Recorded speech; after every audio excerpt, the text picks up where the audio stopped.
Hi. How is everybody? I got an ad for Jif peanut butter milk bones that I gave as dogs or people.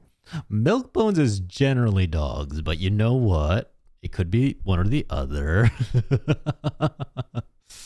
Hi, everyone. Yeah, so if you saw my going live announcement, or you have to just have eyes and see what's in the title of the stream, I said I had a plan.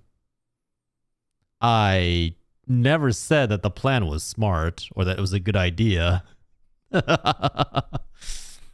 Slowly falling apart and dying, but other than that, still alive. You know what? Sometimes that's more than enough. Sometimes, Blade Runner, that's all we need. Also, how have I not given Sino the artist tag? Hold on.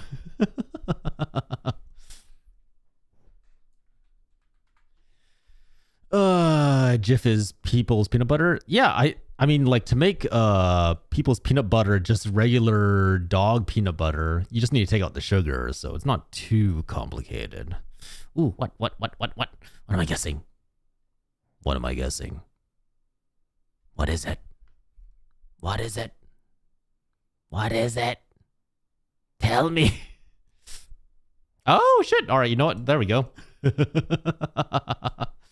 Might as well deal with that as well. You did it. You did it. You have saved up enough points for the lovely, oh so precious VIP tag. It gives you no benefits, but you know what? Actually, technically the third Blade Runner. I forgot who else managed to redeem it, but someone else got the redeem as well. I went that long without an R tag. I know, right? It's somehow really impressive. I have enough points to get 2 more VIP badges. Maybe I should just give like one gigantic redeem and then have it do something absolutely absurd. You get to be a mod for a day. Oh God, that could go so badly. That could go so badly. Wait. Sino, I did give you an artist tag. I don't know why it's not showing for you. But yeah, you also, what is it? You also now have VIP. Congratulations. You have done it. You have played the long game and you have won. To be fair, I do mod for people now. Yeah, I saw you mod for Rosie. I don't know if you mod for Farah, but I saw you mod for Rosalie now. But yes, today we shall be playing Giantess Dating Simulator, or more accurately, SAEKO Giantess Dating Simulator. Hi Robin, hope you're doing well. Rosalie and their friend Opal. Oh, Opal Stardo, I think is the name. Yeah. But you got the badge. Yeah. Blade Runner got the badge. I think Blade Runner redeemed the VIP redeem. That's why. But hey, guys, here we are. Are you ready to go on a dating? Are you ready to go with me on a magical wild carpet ride where this tall, gigantic lady will dominate us, and somehow it's not a not safe for work game? Somehow with the title of Giantess Dating Simulator, this is a fully safe for work game. Well, there might be some other triggers that I'm not aware of, but I didn't look too closely into this game. I kind of just trusted that the person who added it to the shared Steam library when they said that it was safe for work. So in hindsight, that may have been a bad idea. Who got it without the points, though? I'll never tell.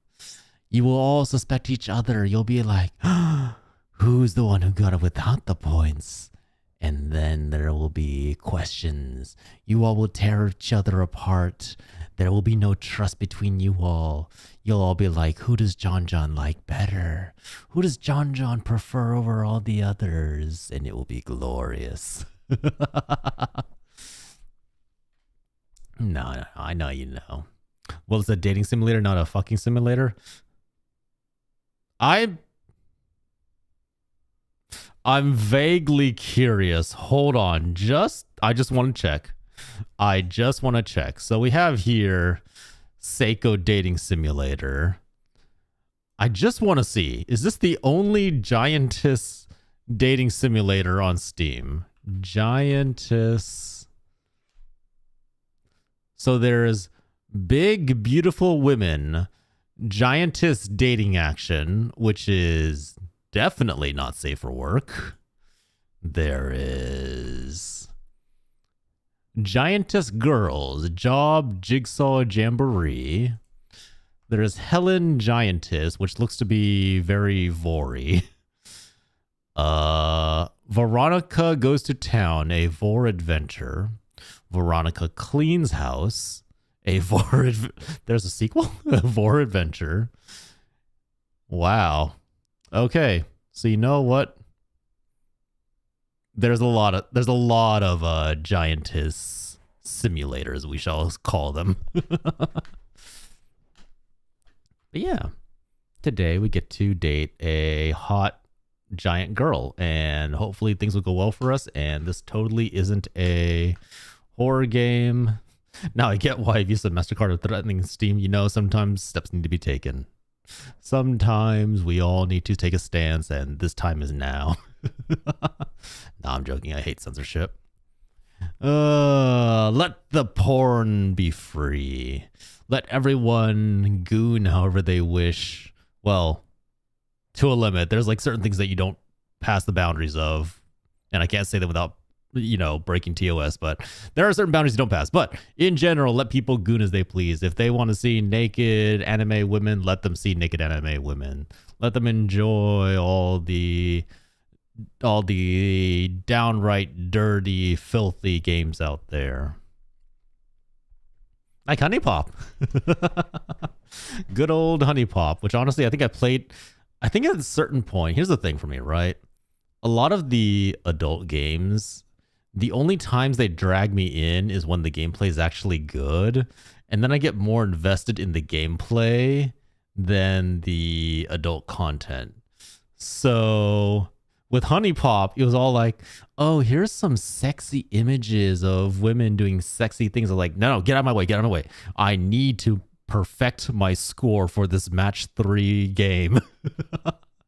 I need to get the perfect combo, the most optimized route in order to make sure that my score is maximized. I don't care about the girls. I don't care that you can take their panties. Don't need any of that. No. I haven't maximized my points. Give them back. Have you played Honeycam Simulator? I remember seeing that one, and it looks so cheap compared to the original game that I didn't touch it. Is it like a management style game where like you have to like build like a studio and then you got to put it all together? When people say Nikkei is an adult game, I laugh. I mean, it's not even like that. Like, you know, it's still like, isn't it still like a 13 plus on the App Store? Hi, Frigid. Yes, I do have my priorities sorted. I know what I must do. I must get better at games. It's also like whenever the adult game has like a platformer or like an RPG element, I should just say, screw the adult scenes. I don't care about the H scenes. I need to maximize my level, make sure I hit level 99, make sure I get the Omega Sex Blade, the ultimate weapon in the game. I need to make sure that I can one-shot the final boss. I basically go down the Final Fantasy route of optimizing my build. Hi, Starry. Why'd you hit me with the tentacle, huh? What'd I do to deserve this? Yep, you make them work and you collect money and sausage trophies. Ow! I didn't deserve that bug. Ow, ow, ow, ow. I didn't deserve any of that. I said nothing dirty. I said nothing filthy. Why are you so close? Because we're playing a Giantess dating simulator. I'm simulating what it's like when you date a giantess, really up close and in your face, you know? they're so large they have to like bend down to talk to you at eye level. This is just me replicating the experience. I'm trying to make this immersive for you.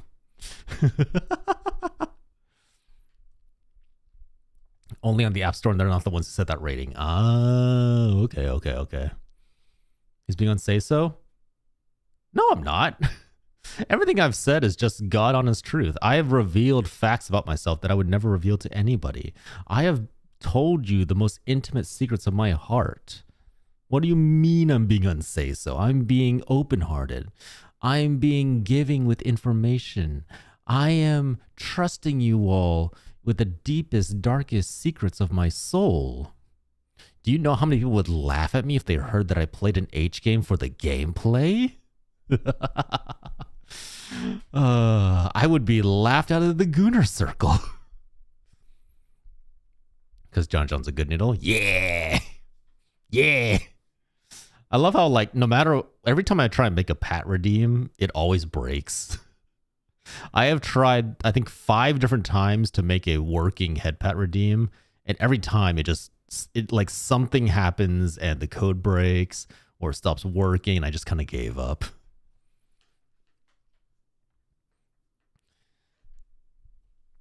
Head pats have been really broken across the board lately. Yeah. I noticed like they've kind of been jumping around.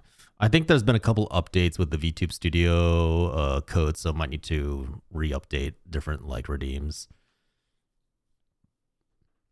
Maybe I should ask like Farrah how she gets hers like always on target. Farrah, please. Headbats instead. Yeah, use the emote. There we go.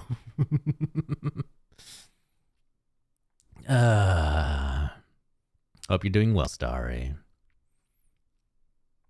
Look, it is my job. She might know, she really might.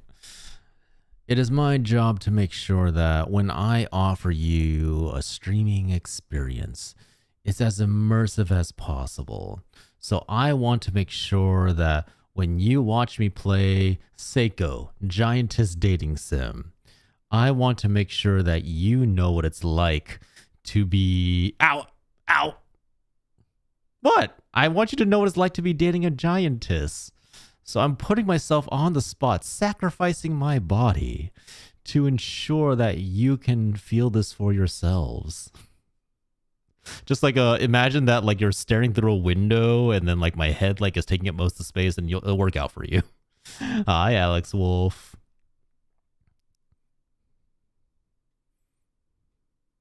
Which lesson? I'm innocent. I don't need to learn no lesson because there was no lesson to be taught here. Does wifey know you want to date a tall girl? She's a tall girl. She's not taller than me, but she's a tall girl. Look, I'm just abnormally tall. She is a tall girl. And let's be real here, Blade Runner. If a tall, strong woman approached you, grabbed your shoulders and said, "You're mine now," would you really not just fold instantly? Just become a puddle on the street to be dragged away into a dark room? Me want to bonk me, need to? Oh boy. Futurama, Amazon. It really is just the death by snooze, snoo, death by snooze, snoo. Hi, Coco. I always need to excuse everything. Coco, don't you know? They're always watching, Coco. They're looking for a reason to cancel me, and I must always explain my actions. There must always be reasoning. So on a different topic, hey, John, how do you like Angela from Marvel Rivals? Hey, look, she's hot, but she's also lesbian, so I'm keeping my hands off. I will not show my affection where it is not wanted. She deserves to find herself a nice wifey. No, like, in all seriousness, playing Angela for Marvel Rivals is amazing. It's so much fun just picking people up and, like, literally tossing them into the air. Depends on the person. I don't know. What do you want me to say? A big, tall, muscular Farrah? I don't know. I'm running out of ideas there. We're so close to me having an excuse. Wait, what excuse? Why do you need an excuse to bonk me? I have said nothing dirty. Words fall from my lips like the tears of an angel. I am 100% say so. My new model will have a halo over its head because I am now an angel. I am no longer an eldritch prince. I'm an angelic being descended from heaven, enshrined in purity, and never speaking a foul word, never swearing, and ow. Look, I speak only the truth. I would never lie. I'm going to have like a white robe. All the purple will be gone. My hair will be blonde. It'll be great. I agree with you, Mr. 34 Rice Purity Father. 34? 34 is high. Wait, you think my score is 34? My son, I thought you knew me better. I need to, are you sure about that redeem? I really should put that in. I feel like that redeem would get spammed so much if I did, though. And so is Alice from Bendy and the Ink Machine. Wait, what? Hold on, Coco. Chain the thoughts. I don't remember what we were talking about. What were we referring to? Like... also, the rice purity test is not a great examination of like quote unquote how dirty or how experienced you are. You want a real test. What is that one test called? I think it's like the BDSM test, but it covers a lot more things than just BDSM.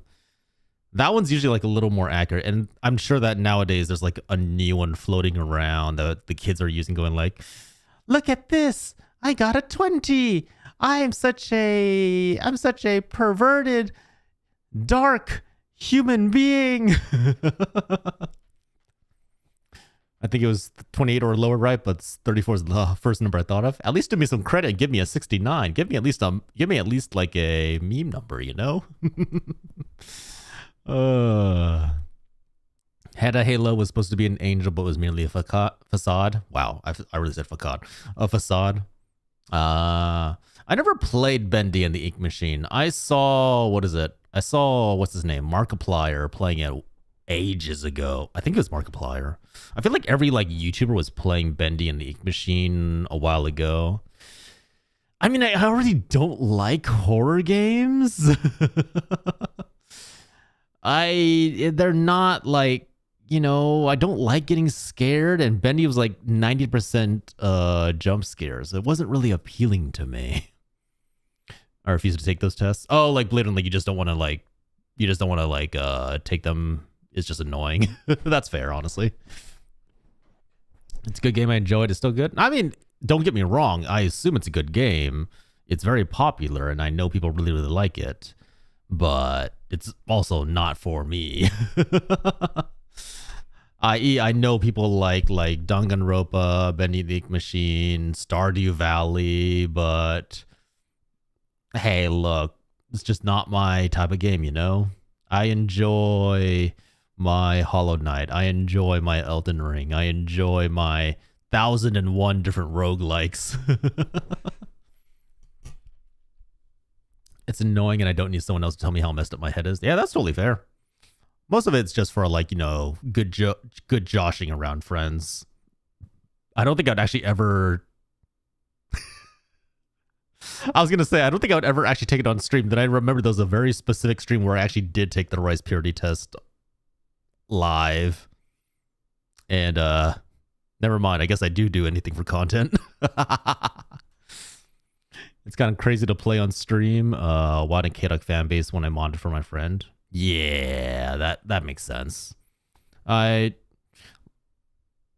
do know people are really, really down bad for Bendy. There's a lot of people who really, really want to sleep with a giant ink machine. You know, there are times I don't question people's taste, but I do have to question how the mechanics of that would work. Like, if the being is made entirely of liquid, Does the ink like stain your skin when you're done? How does it hold its shape? Because like, you know, generally you need things to stay solid. If it's constantly losing its shape, how can that be enjoyable? See, this is where my mind goes. Have you not seen the ink lady from Batman? Shit, you right. I forgot about that. If you don't know what we're talking about, the ink lady Batman Beyond. Okay, you know what? I guess this is valid. Hold on. I can't argue. She was going to be in a movie, got robbed so badly. That is depressing. We could have had greatness, and instead we were left with nothing. Show her goo form? She has a goo form? Oh! I forgot about this. People are also really, really into this. And then this one, right?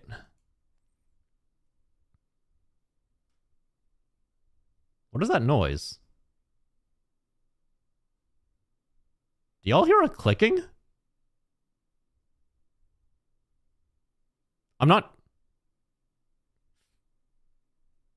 It's like a slime girl, I guess. But slime girl still holds its shape. Wait, what is...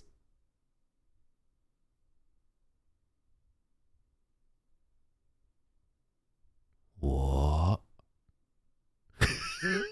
Why does mousing over certain parts of the image create a clicking noise?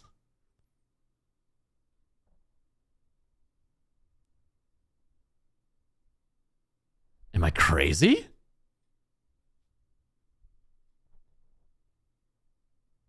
Hold on, let me increase my desktop volume. Yeah, see that? Do you hear this? Am I being gaslit right now? I hear this clear as day.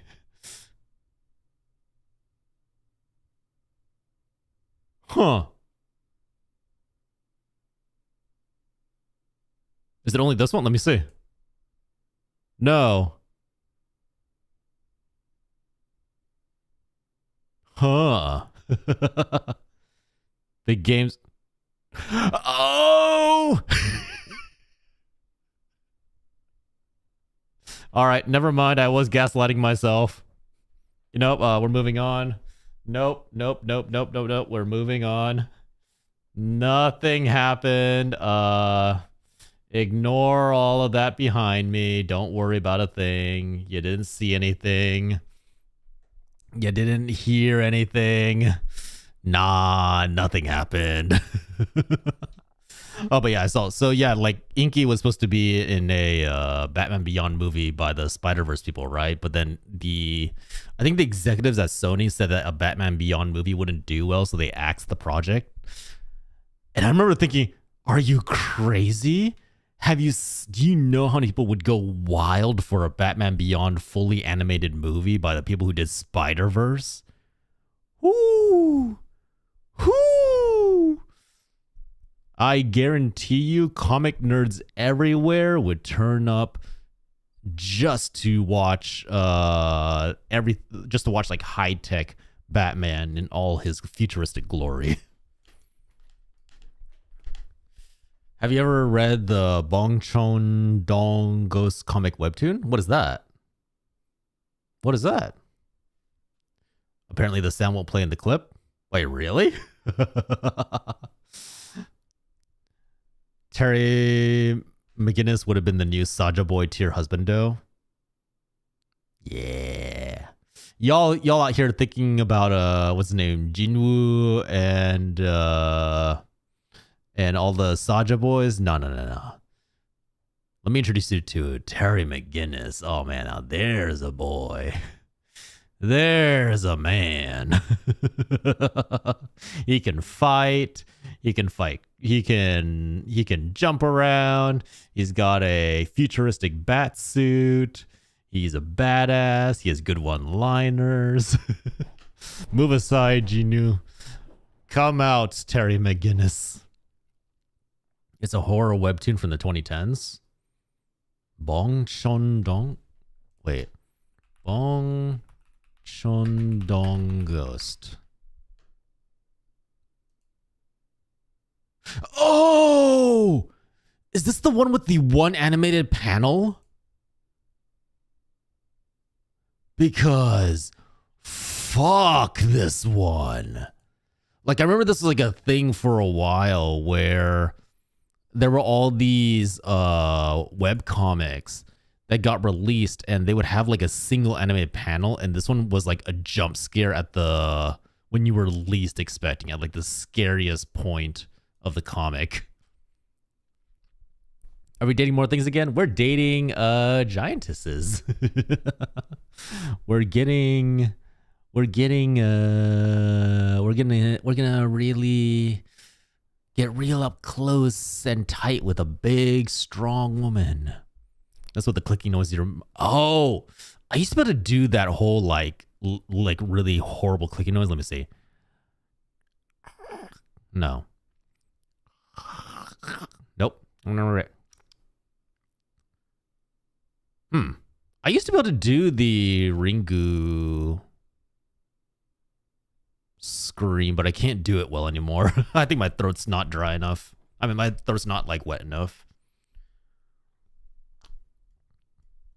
Did you 100% date everything? No, I did not, unfortunately. That game's too long to 100%. I might have to just be like, hey, look, we're gonna have to put date everything aside so that I can continue Hades 2, you know what I mean? Ayo, what are you going ayo about? What?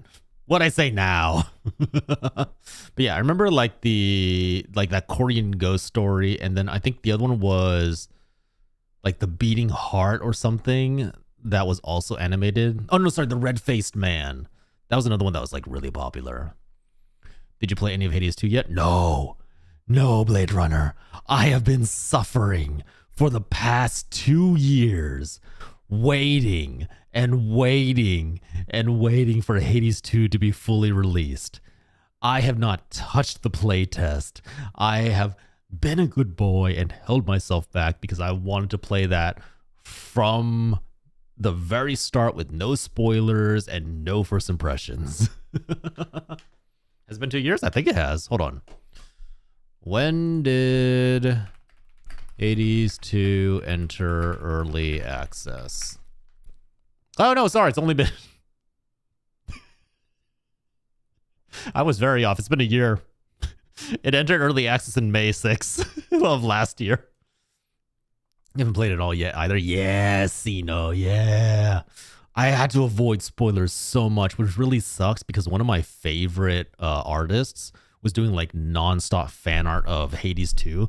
I had to like specifically like mute their account to stop getting spoilers because everything I saw looked so good.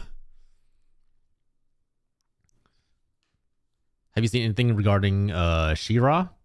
I actually really liked the She-Ra Princess of Power animated series on Netflix.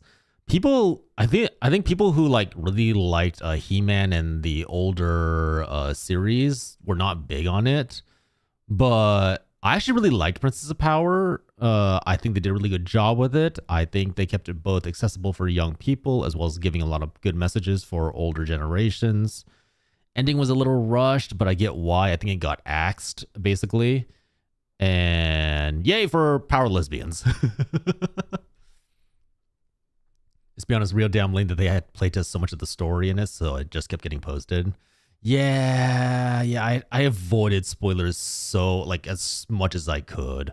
And I was mostly successful. I think I have an idea of what the main characters are, and that's really about it.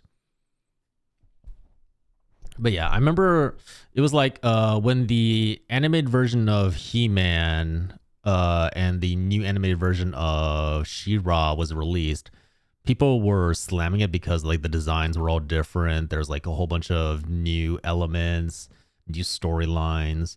But I was like, honestly, I think it was a really good adaptation for the modern day sequels. What I really hope is Supergiant makes a Transitor sequel. I'm not gonna lie, Sino.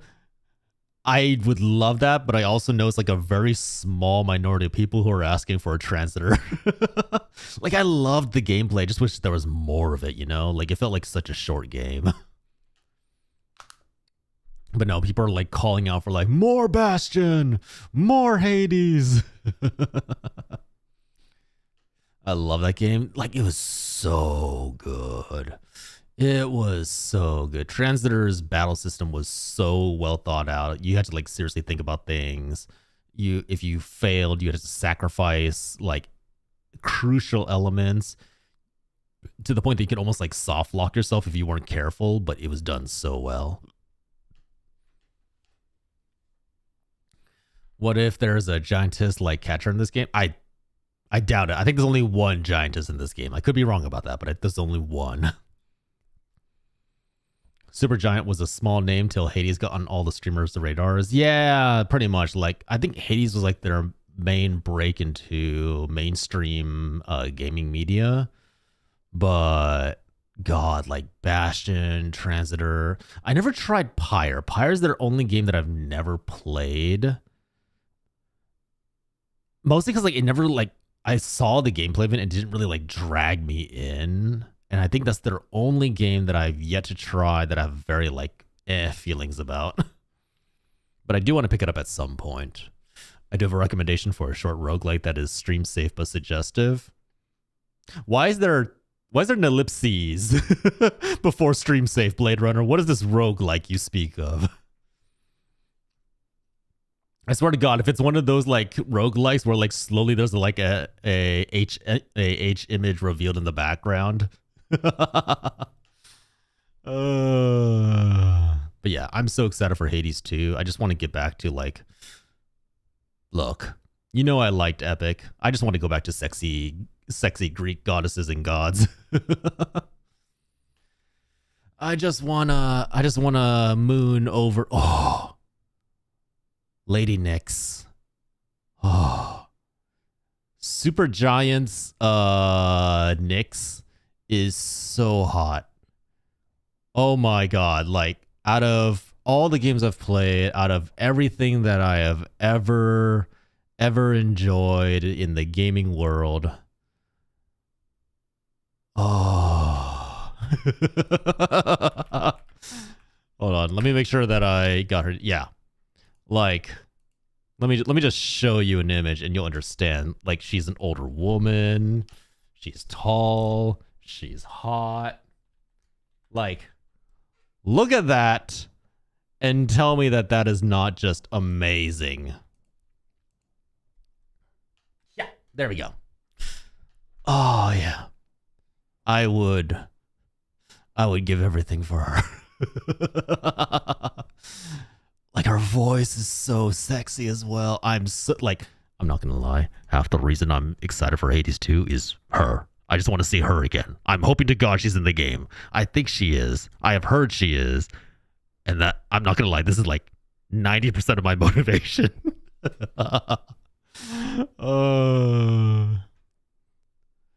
Like, oh man, look at those eyes just staring into your soul. Oh, be still my heart. I ain't spoiling shit. I know, that's fair. That's fair, but oh, so sexy. It's just perfect. I even feel bad thirsting about her because she's such like the perfect like mom personality too. She's caring, she's doting. She like treats Zagreus as her son, even though he's like, she basically almost like adopted him after he almost died. Oh yeah. Somebody already redeemed a bonk. Starry redeemed one a while back, but that might be what the cooldown is on for. Nyx, my love, my heart.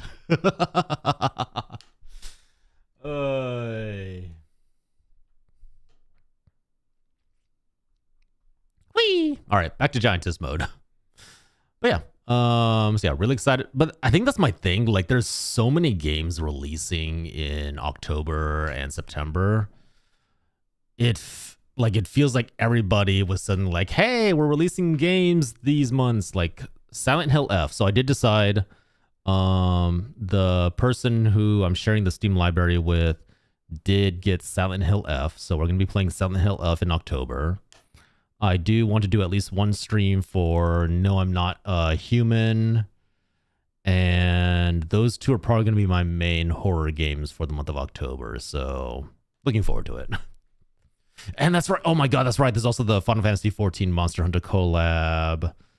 Hades 2. I'm going to be working on Silk Song. Like, my streaming schedule is packed for October. And you know what sucks is I'm going to have to take off about a week and a half at the third week of October, unfortunately, because the wife and I got to go to a conference for her work. Don't get me wrong. Going with her and loving supporting her for it, but I'm also just like, damn it, there's so many good games I want to stream during that time. And I'll probably make the announcement soon, but thinking November for the 2.0 debut. Wink, wink, nudge, nudge. Ah? Ah? Ah? Not committing to a date yet, not committing to an announcement, but things might be coming in November. I need to make sure I've got everything prepared before I can fully commit to that. Hopefully before I go on vacation. We'll see. We'll see. Because I think also November I might have to also go on vacay for Thanksgiving. Again. So we're going to debut and then be like, bye guys. They're going to start keeping track of the number of times there is sus for toxicity. Be my guest. I can't do anything about it while the bonk is down. I'm unfeathered. These chains won't hold me. No strings to hold me down. I am invincible. Just don't want to be the invincible, what is it? Don't want to be the invincible character from the TV show because, God, his life is horrible. Going to Rat World the week before the... Rat World? What is... Rat World? That sounds like a dystopian amusement park where... like all the rides are out to kill you. It's like somebody's like nightmare version of what they made in Amusement Park Simulator. You know, like where the roller coaster just ends, you just fly off into the distance, and then the topsy-turvies spin too fast, they send you flying out of them because of the inertia. Disney. Okay, gotcha. I was like, what is Rat World? Hi, Angst Ghost. How are you? Hope you're doing well. What else would be there? The food would give you food poisoning. Well, actually, that is just Disney, isn't it? The hotels are like a single cot in like a prison wall. Oh, a nickname I picked up from other communities. I see. That's right. That's fair. So if Rat World is Disney, what is Universal Studios? Globetrotters. Globe. World Spinner. I lost my room temporarily, so I'm going to sleep on the couch for now. Did your room explode? Did you, what? How do you temporarily lose your room? Oh, it's like someone staying there. You've never been in the DVC resorts? I have, actually. I actually enjoyed the DVC resorts. They're just really expensive. Just really, really expensive. Ow.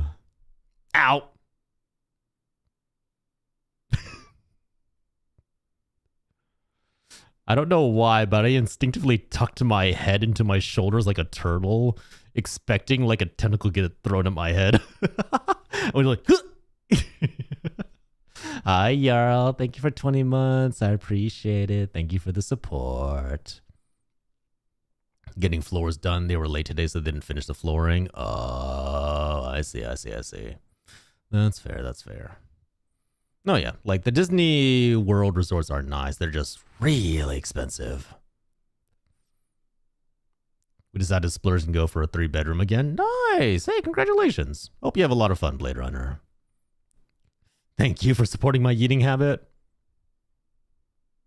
Do you enjoy throwing tentacles at my head? Is this what I've become to you all? Am I just an easy target for you all to unleash your calamari rage at? Don't waste the calamari. Fry it. I've not had fried calamari in so long. Ow, ow, ow, ow, ow, ow. Thank you. Thank you both. Guys, picture in your head for a moment. Fried calamari. Squid tentacles. No, sorry. Squid bodies cut up in circular discs. Dipped in a nice light batter. Fried. Placed on a plate along with baby octopus tentacles.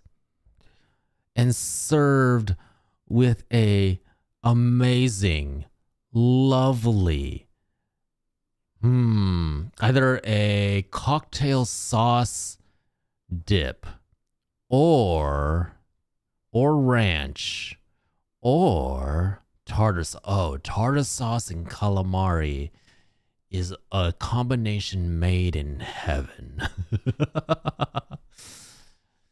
Just picture it in your mind.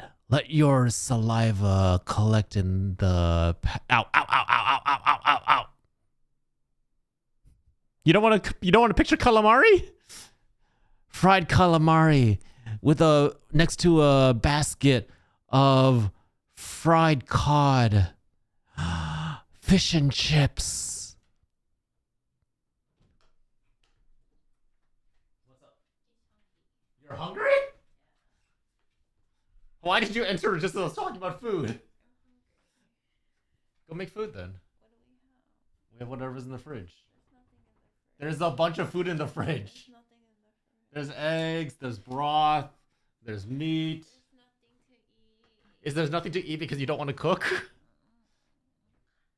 Go make food if you're hungry. There's nothing to I told you to eat more for dinner. I was full then. So what are you going to do now then? I don't know. I'll just say hi. Hi. Yeah. Hi.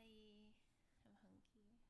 We were talking about calamari. I'm hungry. Go eat food. There's no food. There is so much food in the fridge and the freezer. There's nothing to eat. There's food in the cabinet. There's nothing to eat. Just don't eat the ramen. You're going to have stomach problems again. There's nothing to eat. Okay. I guess you'll have to starve. Okay, I'll starve. Okay. There's so much food already prepped in the fridge and the freezer. Just go eat it. You literally just need to warm it up.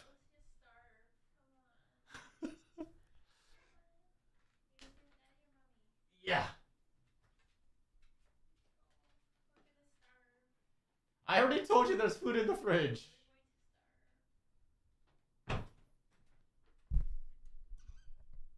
Hi, Mama Wolf. How are you? Super Earth chefs are taking notes here. Yeah. I hate to tell you this, Alex Wolf. You don't get to call redeems. It's just whoever gets to it first. I'm not letting her starve. There's food in the fridge. She just refuses to make it. I have prepared so much broth. I made almost like 7 to 8 days worth of slongtang, which is like a Korean ox bone broth, and pho broth. There's still stuff frozen in the freezer. She just needs to put it in a pot and make it. What she wants a sandwich? There's bread on the counter. There's turkey and salami and cheese. Everything is over there. She can make a sandwich as much as she likes. Or she wants you to make her a sandwich? Well, then she's out of luck.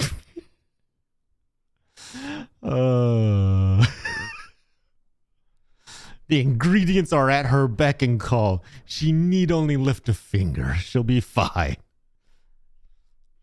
She'll be fine. Ow. We are still playing SAEKO. Don't worry. I'm going to get to it pretty soon. Don't worry. Don't worry. I'm mostly just waiting. I'm just chatting out of my ass mostly because I also want to get to the point where we can just naturally run the Twitch ads so that we don't have to immediately pause in about 10 minutes from now to deal with it. You know what I mean? But yeah, I've been making a lot of food lately at home, but a lot of it's very like stewed or Instapot meat because I'm doing a lot of basically food prep. Because you can do a lot with bone broth, like especially like oxtail bone broth with like a lot of collagen. That's almost like that's like the main source of protein, and then you just add in whatever like meat and some kind of starch like rice or noodles, maybe some vegetables, and you've got so many meals just ready to go. You can reduce the soup in with like soy sauce or seasonings to make like a nice glaze. There's so many things you can do with it. I've gone back to my baking hobby now that I won't pass out from too much heat in the kitchen. That's fair. Yeah, we've been making more sourdough bread as well. We tried making popovers, which if you're not aware of what those are, they're basically like think like a muffin, but really, really tall and tastes a lot more eggy. It uses a lot more egg. Did me say at the interrupt story time? Nope, not really. Ereteros, the ungodly amount of sourdough. You're the one who keeps coming over and just taking the bread. You could say no, you realize. You can always say no to the bread. Yeah, the wifey keeps making sourdough bread and then giving it out to her coworkers and her friends. I'm like, you could just reduce the recipe. You could just make half of the bread instead of, like 3 loaves. You got work in the morning? No worries, Alex Wolf. Enjoy your lurk. I refuse to refuse free stuff. That's on you then. I take no responsibility for you sampling the sourdough of your own free will. All right. Where's the veggie recipes? What kind of veggie recipe do you want? Do you want like a stew? Do you want saute? Do you want like gelatinized into layers? I forgot what it's called. It's a French dish. Do you want them reduced in a sauce? Do you want them blended in? Do you want them like immersion blended? But then her coworkers won't get enough sourdough bread. But what about me? I got a single slice of sourdough bread before she gave it away. No, I'm joking. She makes so many, it's fine. Give me some of the carrots. Probably, if you want something soupy, probably your best bet is to make like a bisque with carrots.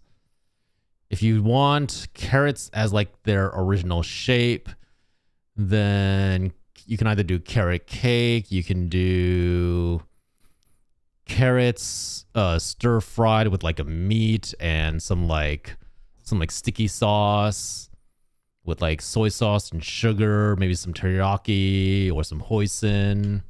If this sounds good, yeah. Like a lot of bisque soups have recipes for carrots. You just need to find one, and then you just need to get an immersion blender. That's the only thing. You got to have like a immersion blender to really do a good bisque. Ugh. Carrot cake? Ooh, carrot cake always hits the spot. Like if you want a cake that's not too sweet, that will be filling, but also almost like refreshing at the same time, and you don't have to feel too guilty about it, carrot cake is always the way to go. Carrot cake with a nice... What lesson? What lesson are you supposed to teach me? Ow. I didn't even do anything to deserve that time. No, like carrot cake with like a cream cheese icing. Oh, yeah, that hits the spot. Vegetables? Carrot cake. There's carrots in carrot cake. I never feel guilty for eating cake. Okay, look, I once ate an entire Costco sheet cake in one sitting. That time I felt a little guilty. All right, that time I was a little concerned for my health. Full giant cake meant for a party. I just sat down, kept eating, and didn't stop. Then I felt a little... I definitely felt very bloated. Ugh. Sounds like dinner to me. Ooh, you know what? I kind of wish that I could eat as much as I did when I was a kid. I used to slam like 2 3x3 In-N-Out burgers, animal style fries, a milkshake, and something else. Something else that was on the In-N-Out menu. I used to just slam that as like a regular meal. And then I would have like 3 packets of ramen, 4 eggs, and a giant bowl of rice. I used to eat 4 Hot Pockets for a single meal. I don't know how, but the whole Costco cake made me alt-tab back in. Well, welcome back in, Coco. I never feel bad about baking sweets because half the time I don't get more than like 1 piece or slice of it. Oh, does like your family or friends eat it all? God damn, that's a lot. No, like, I remember there was this one kid in my class who used to order like a 10x10 back when they used to take like the custom orders and they would actually do them. Because nowadays, In-N-Out used to do like the 3x3s, 4x4s, 5x5s. Like as you would order it, it's basically 5 patties, 5 pieces of cheese, all between like 2 burger buns. And they stopped doing that because the custom orders would cause the lines to slow down so much that it just wasn't worth it anymore. But no, like I had a pal who every time he went to In-N-Out would just slam a 10x10. Just every time he just order it, they look at me like, "Are you sure?" He's like, yeah, don't worry about it. And he would always finish that 10x10, wash it down with like some milkshakes, and he'd just be like, that's his regular meal. That's his regular meal over at In-N-Out. Also, 10x10 animal style with the like the Thousand Island dressing, the caramelized onions, and all that put together. That's way too much meat. That's what she said. I feel bad for his toilet. Apparently he never had any issues. But then again, that was when he was young. I don't know if he still does that. And you know what? I hope to God he still doesn't eat like that as a adult. Computer prograde. Hi, hero. Wait. Whoa. Back up. What do you mean your computer broke? You just fixed your... Hero, you just fixed your computer. Hi, Raiders. Welcome in. My name is Magical Prince John. Don't ask why I'm currently supersized on the screen. How are you all? Welcome in. Welcome in, Wicker 9. Welcome in, Super Brat. Welcome in, Nonstick Parrot. Hi, Sunny. Hi, CJ's. CJ's nobody. Hello. Welcome in. Thank you for the follow. Wait, his cooling sucks. It was at 100 degrees Celsius?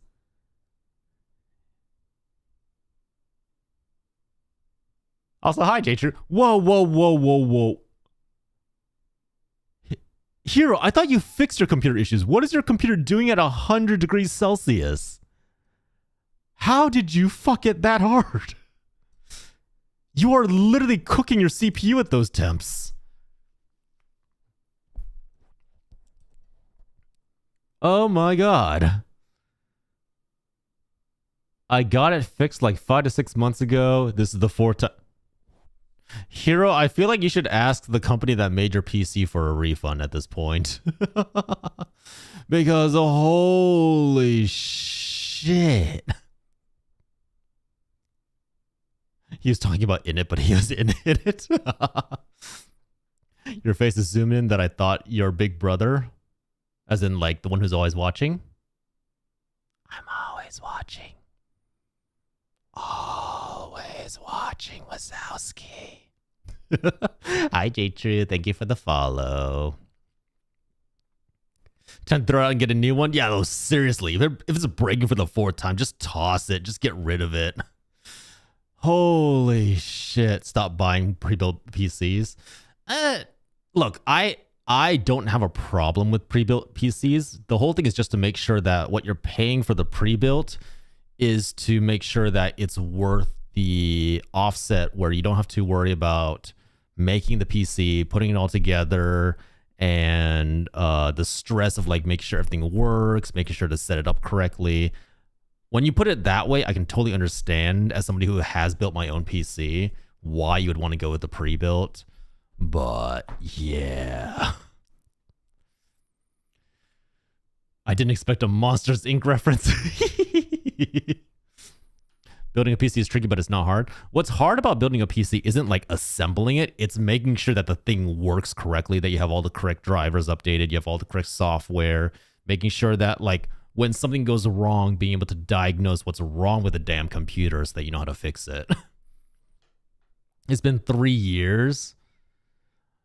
Let me do a fundraiser. Like, seriously, Hero, if your computer's breaking for the 4th time, I feel like at that point, the amount of like money you've invested into it, at that point, you could have already have gotten yourself a new computer. Just get a new one. Just get a new one. It's clearly not working out. Look, it wants a divorce and you're holding on to the ring. You refuse to sign the papers. You won't let it go, Hero. You need to let it go. Partings are bitter, but sometimes it's what's healthier for the relationship. Yeah, and to be fair, right now, like, I think the silicone crash is done, so I think computer parts are starting to drop in price, and I know GPUs are a lot easier to get nowadays, so at least you won't be paying, like, scalper prices like what I had to deal with.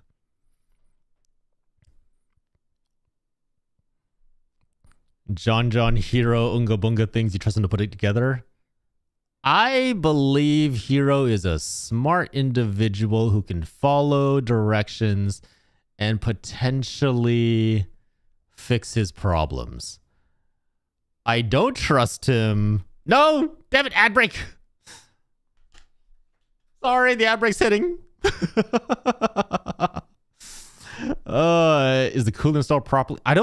If it's running 100 degrees Celsius, I got liquid cooling, but it ain't cooling, and whoever built my computer plugged the fans into the motherboard so they run at constant speed. I can't increase.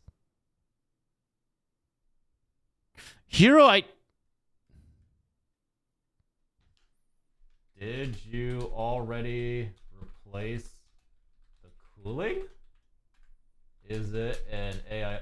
Like, here's the question, right? Like, if it's an AIO, then yeah, that's easy enough to fix. You take out the AIO, you buy a new one, you put that in, you'll cost you maybe $100, maybe 60 if you're really smart about it. If it's like actually like built-in custom loop liquid cooling, okay, you're fucked. Because I'm not messing with that shit. That shit's like way more complicated than it needs to be. Oh my god. Hi, Zindani. But like, god damn. Laughs in YouTube Premium. Yeah, YouTube Premium does kind of save you there. They replaced it every time I send it back in.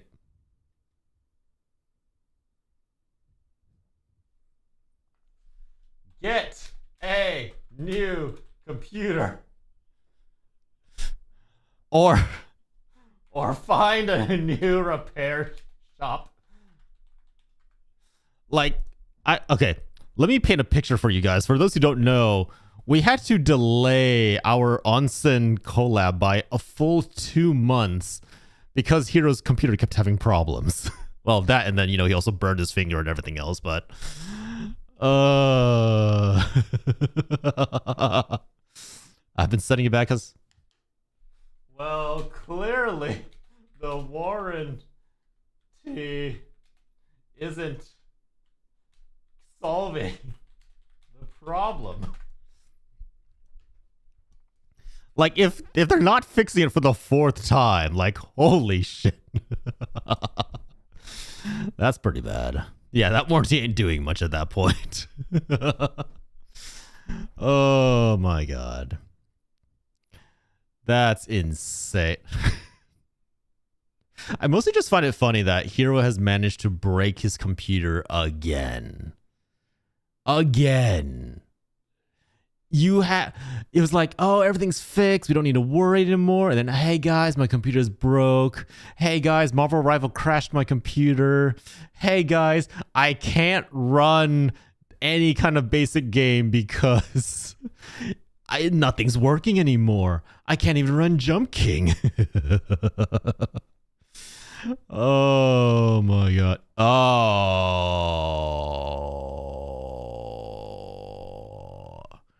Look, I know you can hear me. I have horror stories about Origin PC.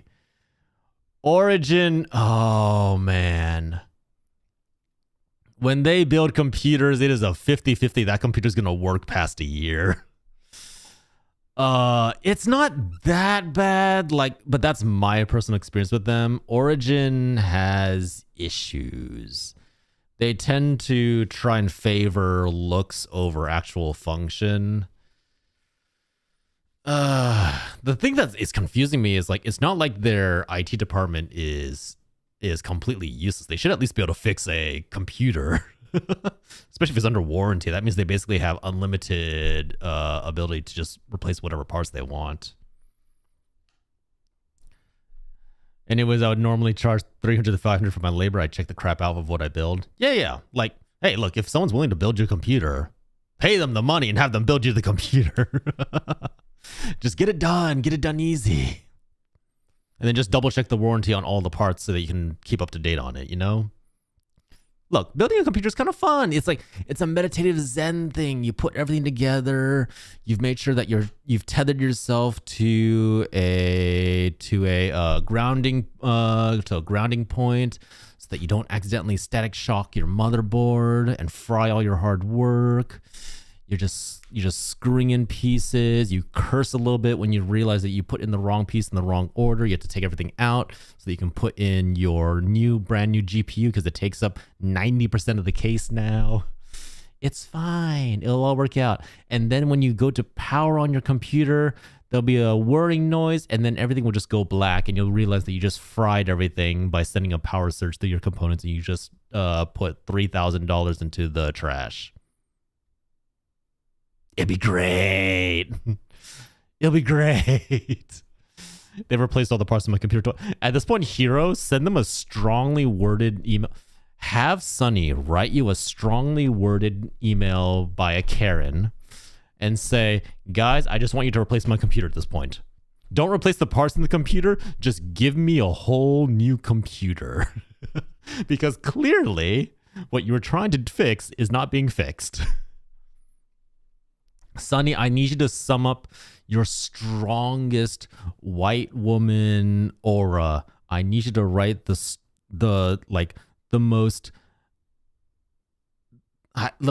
talking down, most inconsiderate Karen letter ever to be written, to be presented to Origin so that Hunter can just get himself a new goddamn PC. Because at this point, I'm pretty sure that PC has like bad mojo around it. It's cursed. It's like there's like a voodoo woman who cursed the silicone in your GPU, and you gotta get rid of it now. She's half white. She can whip out a halfy Karen email. You know what? We'll take it. We'll take what we can get. Honestly, that's what I have. Runs really well for high end games. I think iBuyPower is relatively well trusted. At least you aren't trying to fix a lot. Oh man, I remember when Apple first announced that they were going to solder down everything in their laptops. I was just like, all right, I guess I'm switching over to Windows PC. Never touching Apple ever again. When I heard that they were basically just locking everything down, you had to take it to like a special shop to get it fixed. And if you did anything with it, it basically avoided the warranty. Nah, fuck that. But Hero, I do sincerely hope that you get it fixed. Seriously, Hero, just tell them I just want a new computer at this point. We can do this dance back and forth. Just send me a new computer. Give me my hard drive, send me a new computer, and we'll call it quits. You just need to go for the full scorched ground method. There's no salvaging the old beastie anymore.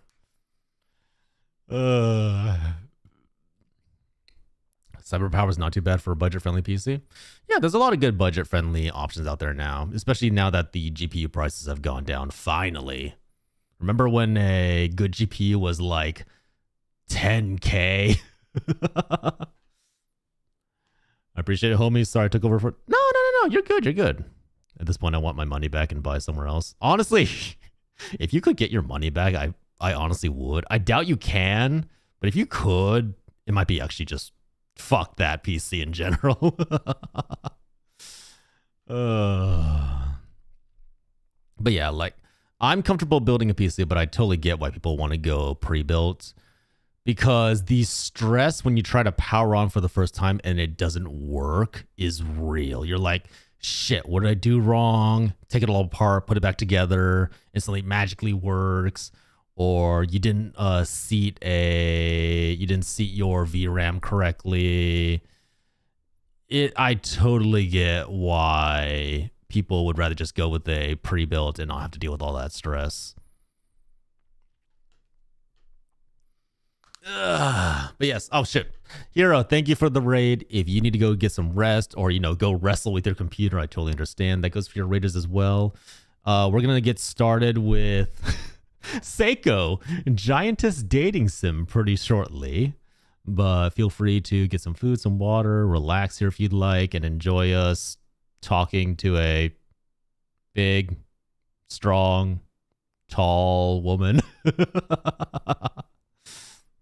Gonna rip my computer's guts out and cry. Hey, you know what?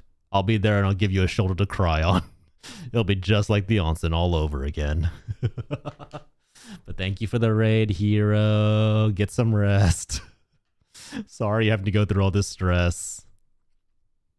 Thank you, Parrot. Take care of yourself as well, all right? All right. I have been joshing you all around. Let's actually see what this Giantess dating simulator is like, shall we? Let's see what it's like to date a woman who is 100 times our size. Surely this cannot go badly.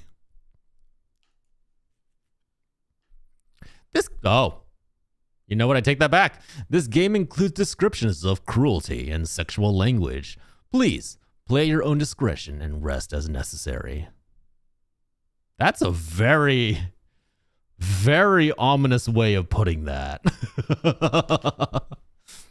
Look, I built a PC if someone would Patrick Swayze me through building it. That's fair, honestly. Like if someone could just like puppet you through all the motions. Yeah, that's fair. That's very fair. Okay, so I guess warnings for cruelty and sexual language. If that is not your thing, you should depart now. Blood!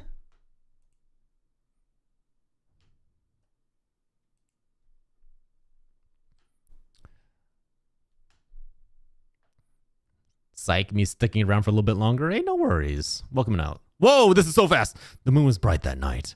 The street lamp's shadows flickered in the puddles.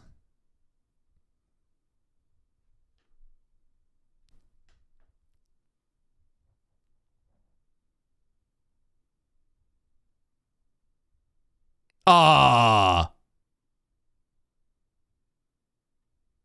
God damn, upskirt shot from the beginning. Let's fucking go. Let's see, settings. I guess we will just go with this. You ready? Look, she looks normal, right? She's got pink nails. She's wearing that whole, like, the jacket around the shoulders, like off the shoulders. Got like a tank top, long black hair, red eyes, totally normal, totally regular for Japanese girls. Giant booba. Start a new game? Yes.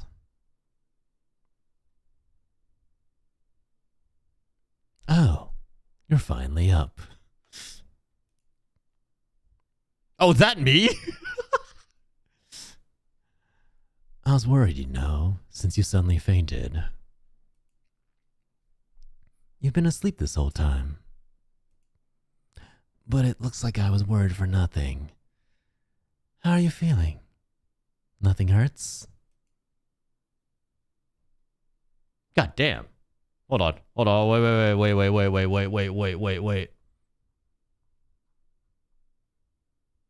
Wait.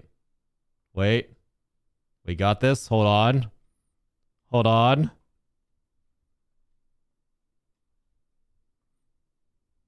There we go. All right. Okay. There we go. I'm fine. My head's just a little bit blank. But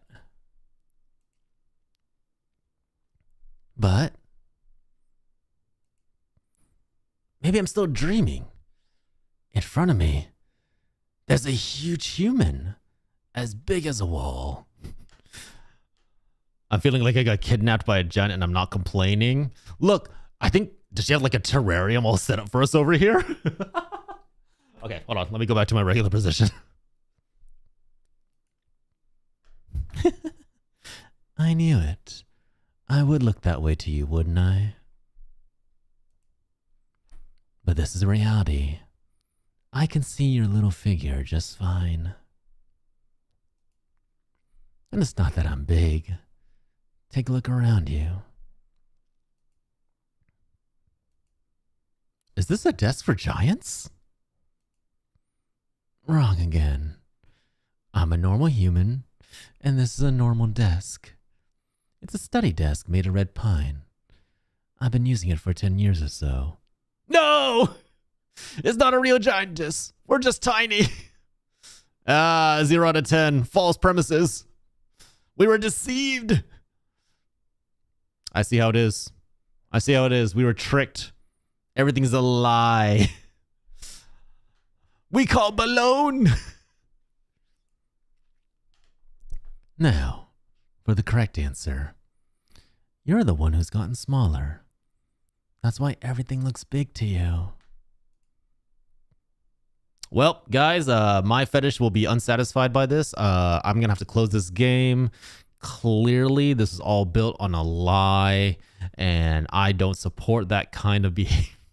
No, I'm joking. Why? Who knows? I like the answer myself.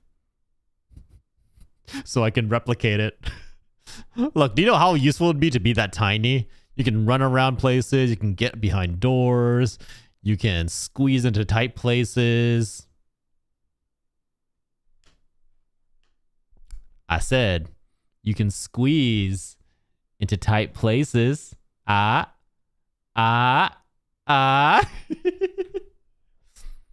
should have added a line to the discretion page.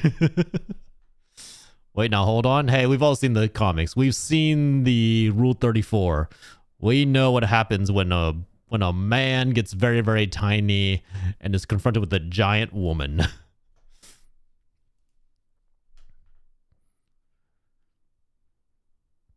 You get turned into a doll and then you get put between her boobs. And that's how you get around. You're just like your head peeking out of two giant mountains of flesh. I don't deserve a bonk, Coco. I saw you walking outside, tiny as a doll. I thought it'd be dangerous for you out there, so I took you home right away. So this is your home? Correct. Just an 8 tatami, 1-room apartment. But it must look as large as a palace to you, right? Yeah. Hey, what are you gonna do now? The outside world is full of dangers for a tiny thing like you. I'll help you look for a way to change back. So why don't you live with me until then? Let's go! Cohabitation, boys and girls, and those of indiscriminate gender. We've succeeded. Death by snoo begins now. I'll take care of everything for you while you're here. Thanks. I guess that works.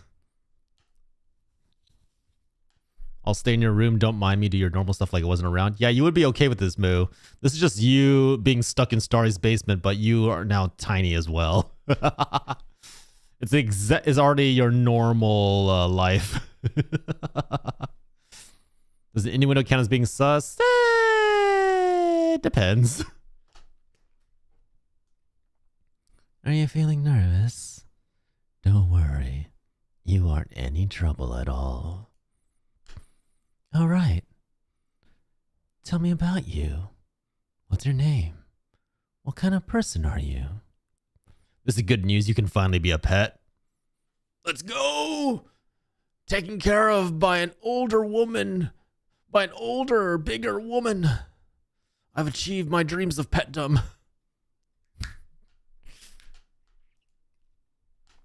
My name is Rin, and oh, what's wrong? Huh? You can't remember. Don't tell me you've lost your memory. It seems like it. When I try to remember anything besides my name, oh dear, that's a bit of a situation. Okay. I'll help you find a way to get both your memories and your size back. We can work together. Oh, I haven't introduced myself yet. My name is SAEKO, written with the character Sei, meaning cold and clear like moonlight. Nice to meet you, SAEKO. It's nice to meet you too. I hope we'll enjoy our time together. Woo! Crush me, baby. My face is a throne and you may seat upon it. What's the option to start playing? All right, well, you know, Moo's about to go play another round of Peak, only this time the Peak map got a little bit out. See, this time the Peak map got a little updated. We have a whole new kind of terrain here. And falling off, well, falling off just leads to heaven, if you know what I mean.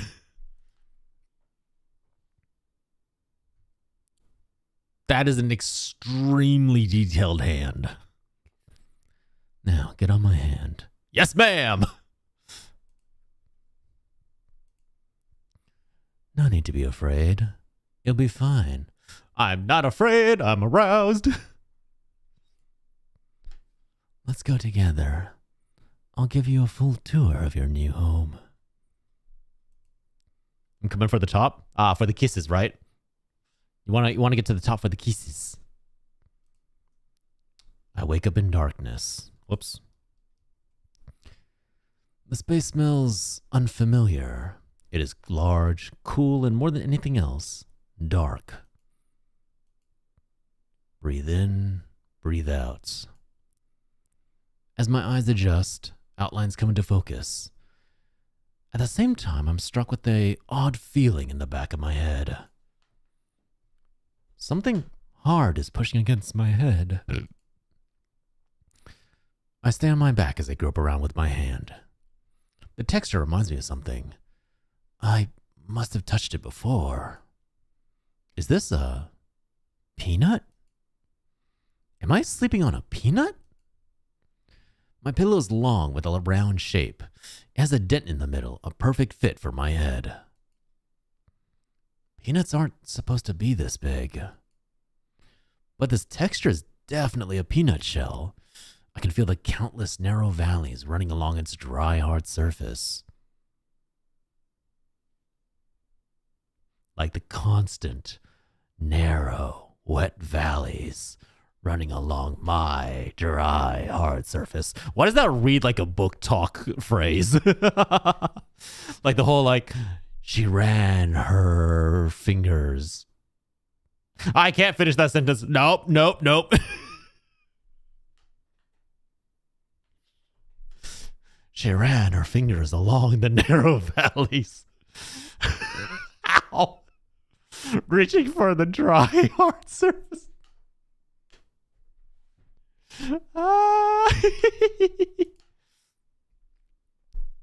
If I focus, I can feel the prick of each and every lump.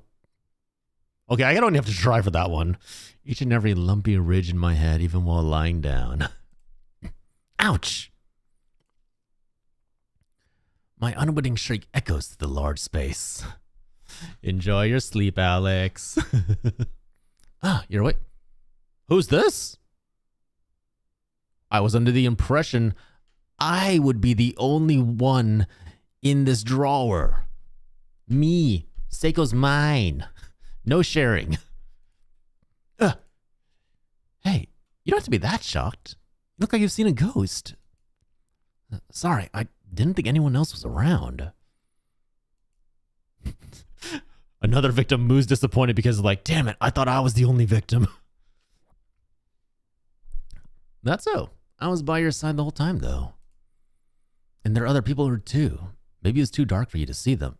No! My precious alone time. Oh.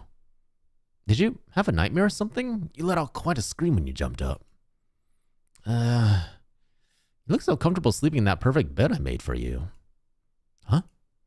It's your first time sleeping here, right? I gave you a pillow while you were asleep. I figured you'd need one.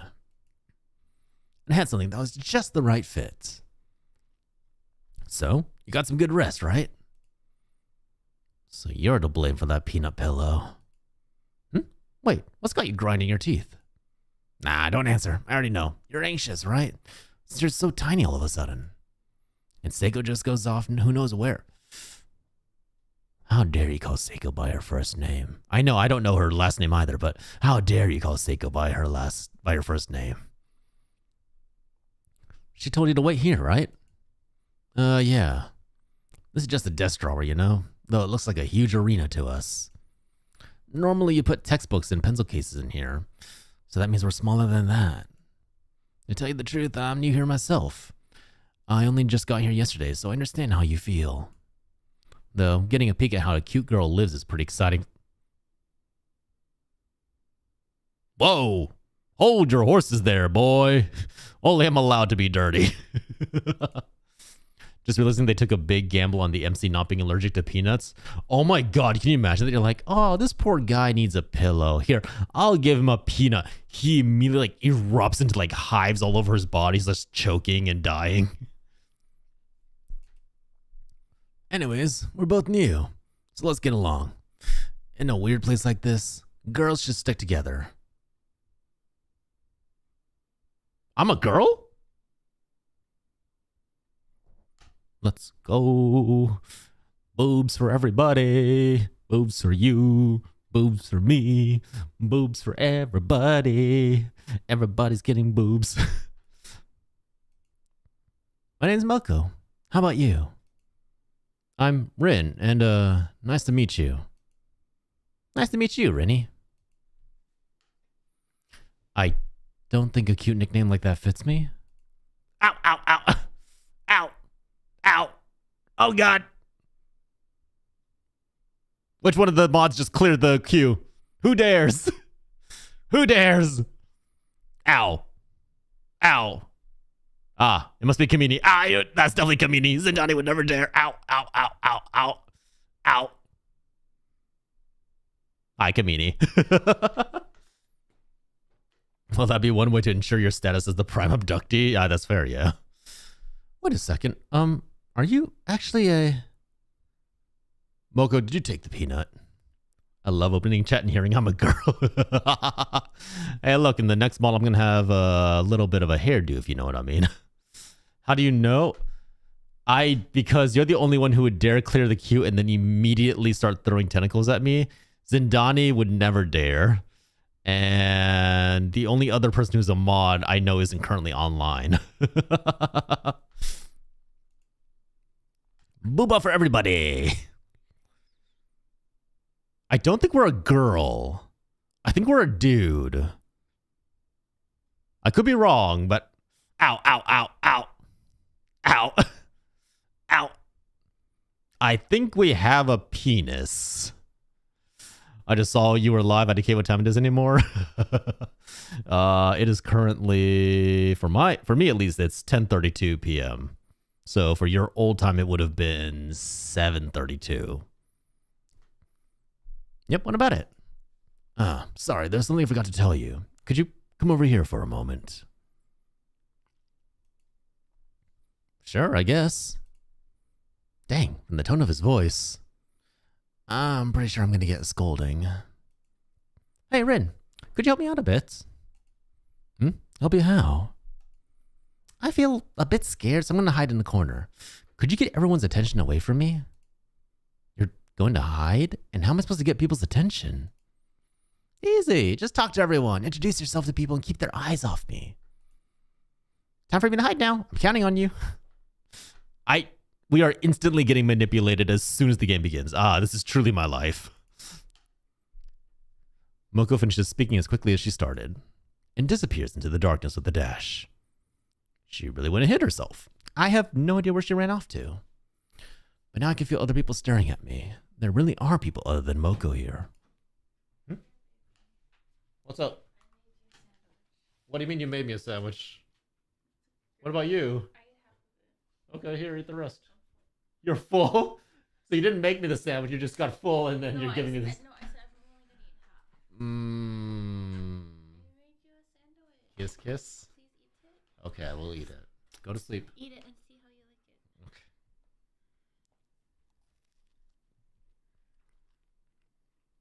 it. Okay. Good? Eat. Eat. Take the sandwich with you and eat. No, I made it for you. Okay, I'll eat it.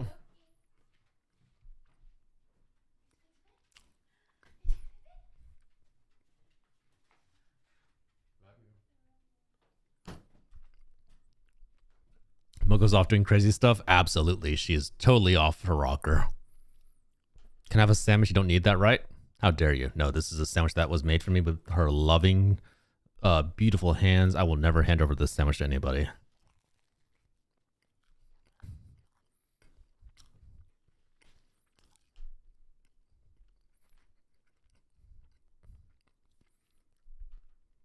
Moko asked me to talk to other people to keep her safe while she's hidden. I'm scared, but I'll give it a try. I can talk to everyone by selecting them. Who dat? A woman is slumped against the wall. Her face is tilted down and looks exhausted. Excuse me. Oh. Okay, now hold on. Hear me out.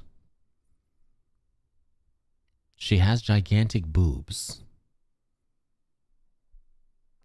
So, you know, if we can't date the giantess, I'm just saying there are options around. There are many fish in the sea, as they say. Now I want a sandwich? Make yourself a sandwich then. Oh. The woman's eyes flash open once she hears my voice. Rin? A quiet voice slips out from her lips. Why does she know my name? Sorry. I just happen to know your name. Like, I just happen to see your face. And, your face just looks like it belongs to a Rin. Yeah. What is that supposed to mean? Anyways, I should introduce myself. Right, introductions. Since this is the first time we've met. Yeah. Woman, you are suspicious as fuck. You cannot lie to save your life. Oh, I just thought of something fun. Rin, do you know my name? Huh? Well, this is the first time we've met. There's no way for me to know. Right, of course. But just give it a guess. Anything's fine. Just say the first female name that comes to mind. What? Anything's fine, really. Doesn't anything come up in your subconscious? My subconsciousness? No, sorry. Nothing comes up. I've lost my memories, so I don't remember anybody. Be as suspicious as she wants. Giant booba. You can convince me of anything, ma'am, if only you have giant booba. I am unapologetically biased. Really? Why does she look happy about that? Why is everybody in this place sus? The giant woman is sus. The random girl with short hair and glasses is sus. The woman with the green piercing and giant booba is sus. Can I get one non-sus person? In that case, I'll start over. My name's Chio. Nice to meet you, Rin. Right, it's nice to meet you too. But you really couldn't think of even one girl's name when asked? You must be a virgin. That is the biggest leap in logic I think I have ever seen. Oh, you couldn't think of any girl's name? Wow. Virgin. Clearly, you're not creative enough, so you must be a virgin. Damn. Duke of Data, give us a female name. Go! I don't know how I feel. Hey, look. It's okay to be a virgin. That just means you still have something to lose. Being a virgin means entering a whole new world, exploring new frontiers. You're about to embark on the greatest adventure of your life, and you don't know it yet. By being a virgin, you have not ventured out on your own little adventure. You are still part of the fellowship. You've not broken away and gone on the way of a wizard. Soon, you will discover the true magic of losing your virginity.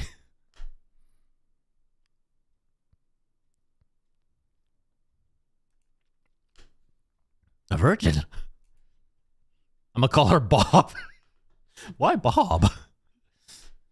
Oh, don't mind me. I'm just talking to myself. Forget what I said just now. I don't think I can forget that easily. So power went out in the neighborhood. That's awesome. Oh, I'm sorry to hear that, Duke. I hope you get your power back soon. Yeah, it's never fun when a blackout happens, especially nowadays when we all rely on like internet and power for entertainment and stuff. Prage, take care of yourself, Duke. Be safe. Moko's asked me to talk to other people to keep her safe while she's hidden. I'm scared, but I'll give it a try. Oh, right, I just need to talk to people. You, who are you? This is the voice of the man who spoke to Moko earlier. I don't know what he's like, but Moko's afraid he might be angry. It's nice to meet you. Well, would you mind if I talk to you for a little while? Of course not. Why are you acting all stiff? Heh. Stiff? Look, this is how I deal with stressful situations, all right? I make dirty jokes. Probably gonna be down for a bit. Power pole is taken out. Ooh, yeah, that's the worst.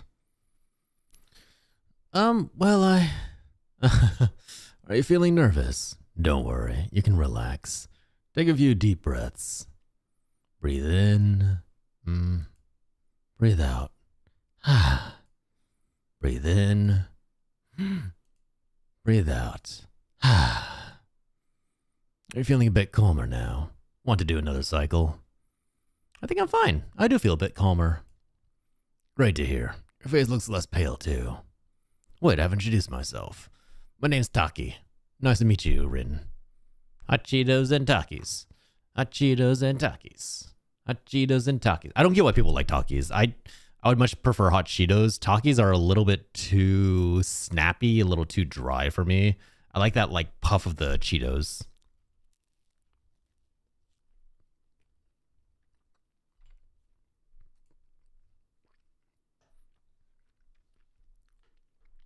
It's nice to meet you too. Wait, why does Taki know my name? I'm same with Chio. You're wondering how I knew your name. I don't like Takis, not spicy, too sweet.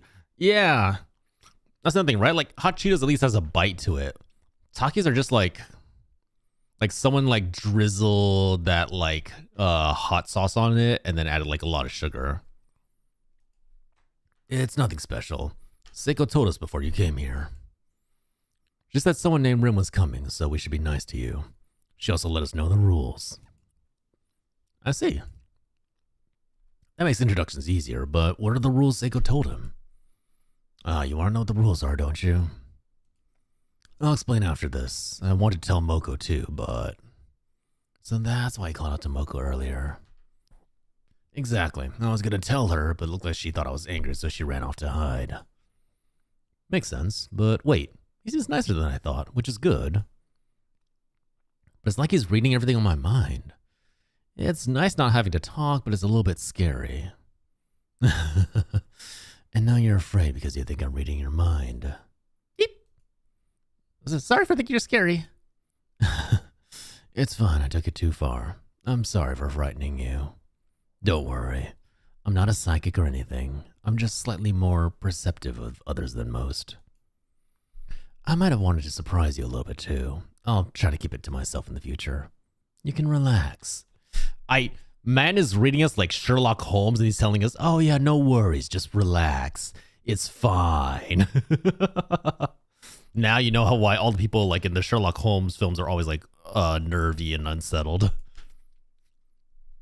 He'll keep it to himself. But that means he really is reading my mind, right?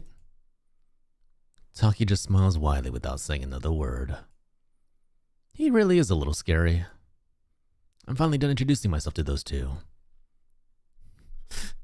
Taki, I need you to perceive me somewhere else. Taki, please. Stop reading me too well. What should I do now? Moko told me to get their attention. But she can't keep hiding forever. Hey, did they seem angry? Ayo. Why are y'all shocked again? Sorry, I didn't see where you came out from. I was just lying on the ground quietly. With how dark it is, that's all I needed to do to hide. So, was anyone angry? Especially him, the young hottie. Do you mean me? A hottie, hmm? Thank you for the praise. Hearing that from a cute girl like you makes me blush. Should I put more, like, flirtiness in that? A hottie, hmm? Thank you for the praise. Hearing that from a cute girl like you makes me blush. I don't know why, but whenever I use like the deeper voice, I always end up talking out of the side of my mouth. I'm voting Taki off the island first. Yeah, he's a little bit creepy, isn't he? He got like something weird going on with him.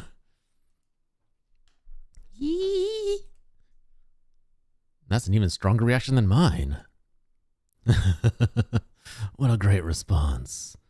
Moko, you were worried I was angry, weren't you? Yeah. It's fine. I'm not angry. It's not like you've done anything wrong, right?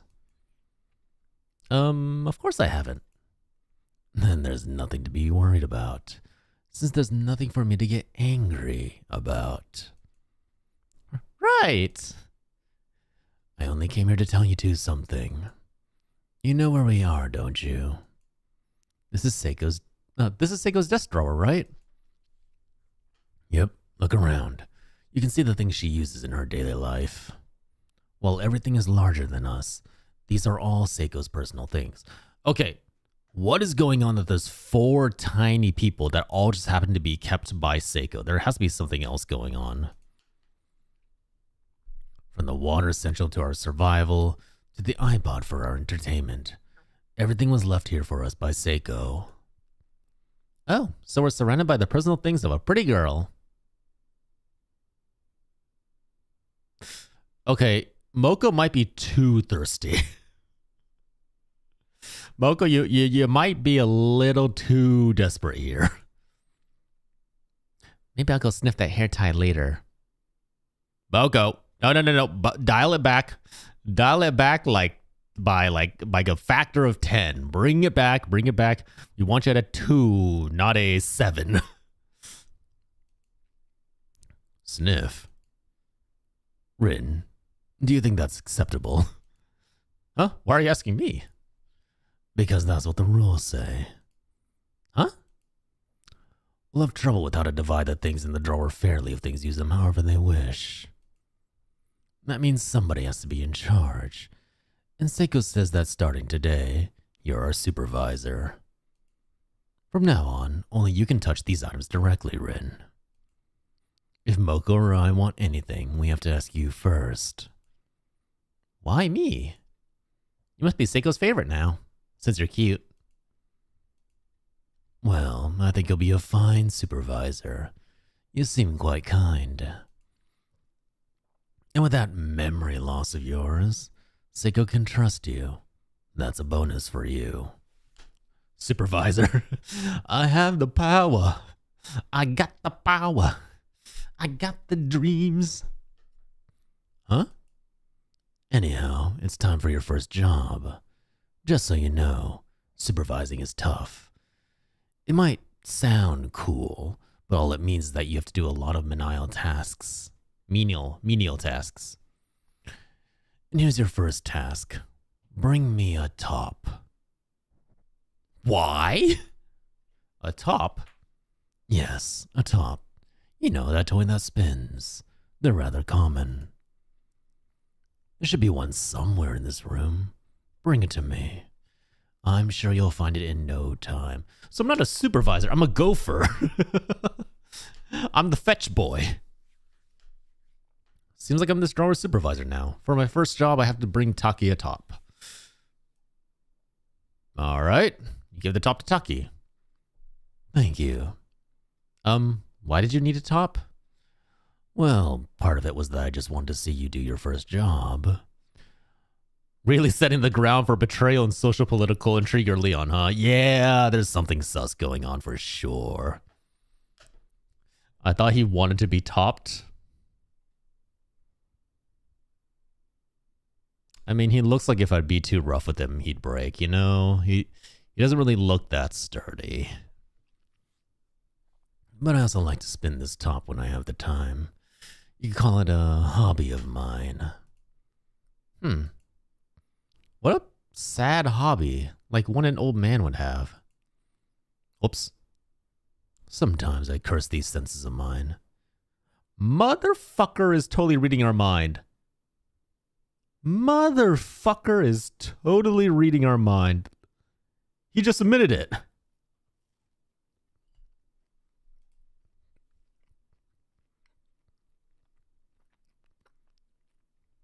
But a spin of the top should fix that. Go! Taki throws the top with a shout. The top comes off the string and shoots out. Straight into the wall. And it falls with a thump. Maybe his hand slipped. I'll pretend I didn't see that. I know you were watching. Yeah? Maybe I should change the subject. Right, Moko, aren't you hungry? Huh? I guess I'm not hungry, but I don't usually eat that much. An empty stomach is no good. Don't you think so, Rin? I guess. We're agreed then. Rin, your next task is to give Moko something to eat. Make sure she eats. I don't care about any of you people. Where's Seiko? Where's my big giantess Dami Mommy? Wow, what a blatant change in subject. I should give Moko something to eat. Like Taki says, an empty stomach is no good. Cup, hair tie. What if I give her... What if I give her the hair tie so that she can eat it? You give the hair tie to Moko. You can tell I wasn't that hungry. I'm happier getting something that isn't food. You can't let your stomach stay empty. Rin, make sure to give Moko food this time. So he says. Tissues! You get the tissue to Moko. Oh, no, they're not going to let me get away with it. It's okay, Moko. I know you're getting a little bit pent up. I was hoping that the tissue would be able to salvage that. You gave the peanut to Moko. So, this is the peanut in question. Thank you, Rin. This shell's in the way. Hi-ya! With a powerful yell, Moko presses down the peanut. The shell cracks, revealing its soft interior. Yeah, where's Moko? I want my suppository time. What? SAEKO. Wait. Mo, do you know what a suppository is? I don't think a giantess inserting a suppository is going to end well for you. I don't see a giant finger that's as big as you are inserting a suppository going very well. You ever heard of a finger puppet?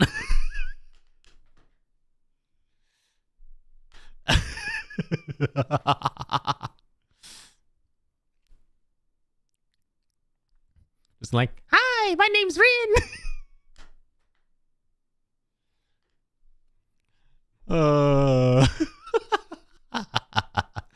I regret nothing.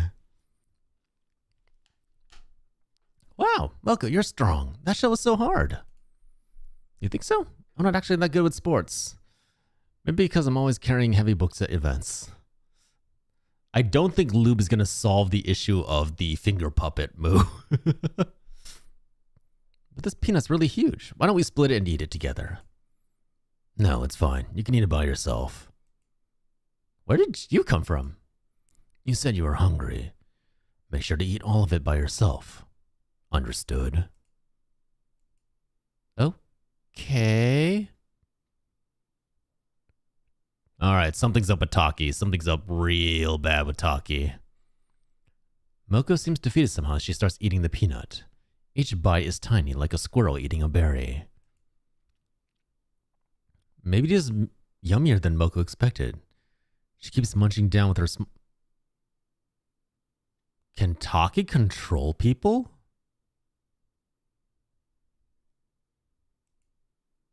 There. Thank you, Moko. See you? Taki's gone, but he had an odd expression on his face just now. Hey, Rin, there's nothing to do. Don't just stand there. Chat with me. All right. What did you talk to the others about? I'm new, so I don't know much about them. What the fuck is that animation? You know, like a little chipmunk going like, me, me, me, me, me, me, me, me, me, me. Taki's really perceptive. He guessed everything I was thinking. Chio seems to be hiding something. She was mumbling some weird stuff. Weird how? Like how I must be a virgin.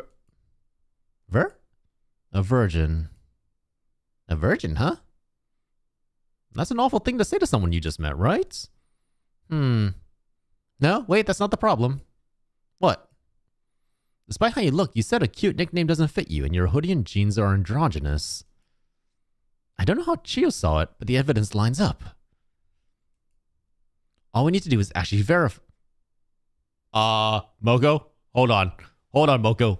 What are you verifying? I think it's just manipulative. Awfully convenient. Rin would suddenly be the supervisor without a brief from SAEKO directly. Maybe. Huh? Sorry, just let me check something. Moko.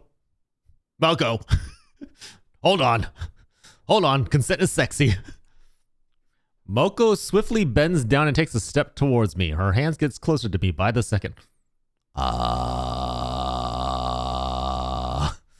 Turn away. Shield your eyes. This is not for your Christian burlesque vision. Then her hand touches me. A very important part of me.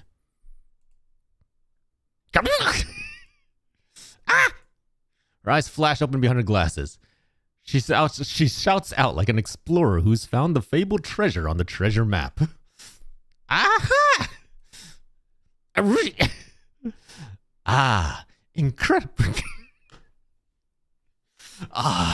Yes, the family jewels. Absolutely incredible find, adventurer Moko.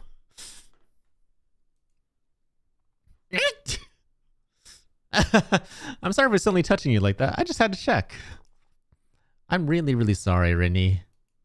I mean, Rin. Why? Why would you? Hey, Rin, have you heard of the term otonoko? Wait, otokonoko. Otokonoko. A term used in some subcultures for someone who looks just like a girl, but has that special extra body part between their legs. There's an actual term for that? Seeing you, I just had to check, and I was right on the money. You seem to be enjoying this. Of course I am. This place is amazing. A girl with boobs that are way too big and a revealing outfit, and a honest-to-God otokonoko. I am feeling memories of cringe and otaku-ness from Moko. This is a treasure trove of sexy cuteness overload. It's too much. No, it's beyond that. When you say the girl with big boobs, I mean Seiko, obviously. You must have thought the same thing. So much was happening that I wasn't really looking. Don't try to play innocent. They're huge. How could you not even have caught a glance? That thing between your legs isn't just for show, is it? Moko, you're making me extremely uncomfy. Before coming here, I was at a friend's to help on a draft. A super sexy one written for a doujin event. If you aren't aware, doujinshi basically translates to amateur. And it's usually encompassing like amateur fan works, amateur comics. So it can be for like fan art or fan comics of a certain IP. But doujinshi also can refer to like your own original artwork, your own original comics. And they're all kind of usually sold at doujin events. The biggest one I think is Comic Cat. In the winter, I want to say? It was a late night deadline and it took a long time to finish. The last train was gone already, so I had to walk home. While walking, I saw a black-haired girl walking from the other direction. The moment she passed by, all I could think about was how gorgeous she was.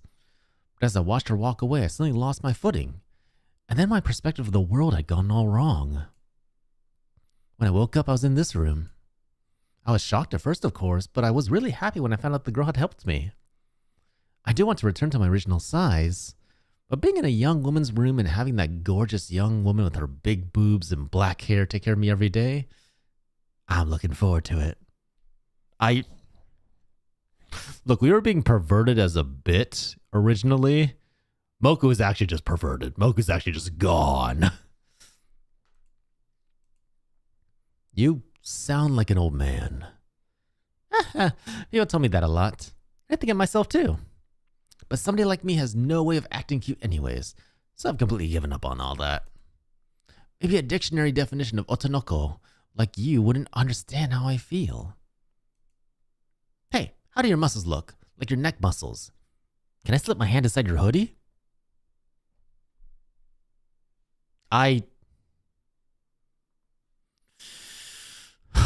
Moko, we're gonna need to talk about boundaries. Help! Hey, why are you running away? Just let me touch it a little. It's not like that'll use it up or anything. Just as Moko's body approaches mine again, a low muffled vibration echoes from a distance. Was that an earthquake? Another vibration. The shaking and loud rumble of the ground do feel like an earthquake, but no, this isn't an earthquake. The ground shakes again. With each tremor, the sound and shaking grows stronger, as if something enormous is approaching. Our girl is here! Let's go! Why is it shaking so much? I can't stand. Everything's fine. That's just Seiko coming. She must be back from university. Oh. The roar and vibration in the ground grow even stronger. Along with the giant footsteps, there's the regular sound of breathing and fabric against fabric, and unusually cheerful humming that cuts through the air. But if this is just Seiko coming back, why do you look so terrified? After another few seconds of silence, the ground once again begins to shudder. I fall to the ground, unable to stay standing. Next, I hear the creak of something moving. Then a tremendous commotion that shakes the entire room. As the room we're in, the second drawer of a desk, is pried open by Seiko's fingers.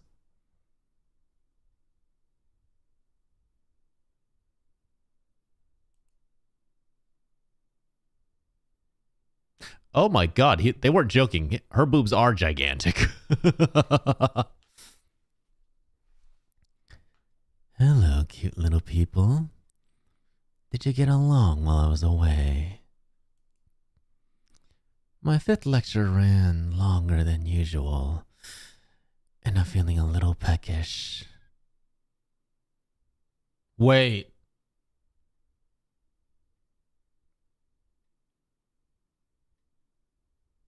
Are we food?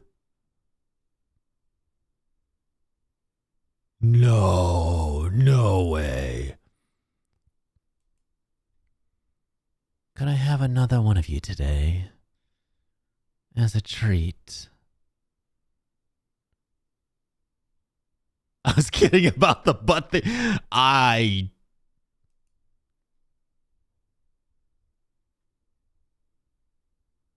Seiko's hand comes down into the drawer.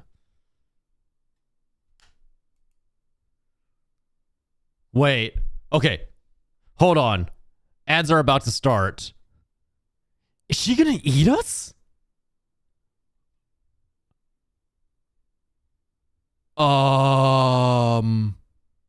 What are you, small? I think we're small, and I think we're about to get eaten, Napoleon. Wait. This escalated so quickly.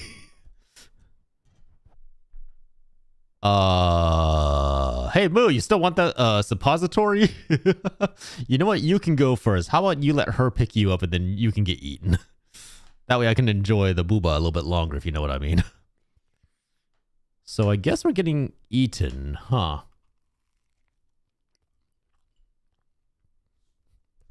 What was with it? Don't worry about anything. Let's find out everything together. She lied? Yeah. Yeah, this is going south real fucking fast. Well, it was a good struggle, soldiers. I'll see you on the other side. Man. I mean, that is often paired with the side. Yeah, like, I know Vord's usually like a big thing with Giantess, but... Oh, boy. Oh, boy. Hey, I wonder if I can position my head. Hold on.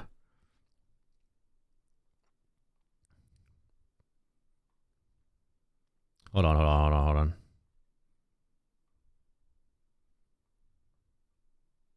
Hold on. Wait, I almost got it.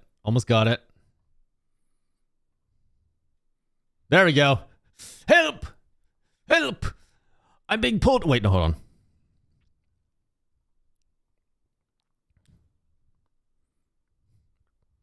Help! I'm being pulled away by a big, giant, gorgeous girl. She's going to put me in her mouth, and not in the fun way. Help! Please, someone save me. Didn't expect it to hit so soon, you know? Yeah, this definitely escalated real fucking fast. Help! Please! There's no time! Please, go for help! I need you to seek out who you can! Please! There is no time. You must act quickly. Before I become dessert.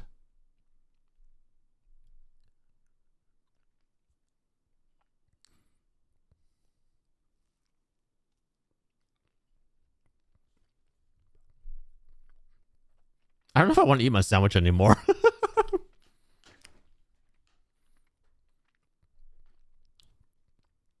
This is escalating so quickly. And now I'm going to imagine my sandwich as somebody else's, like a little tiny person. And now you bite off the head. Ow. There goes the head.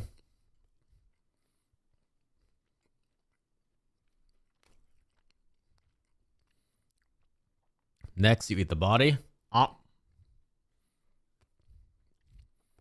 It's all good. We're back.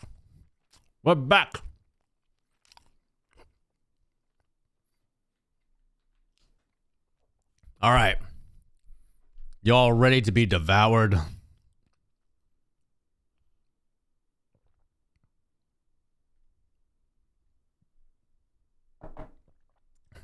All right, vote off Taki. Moko's weird, but at least I don't have to worry about her. Probably break down and go crazy.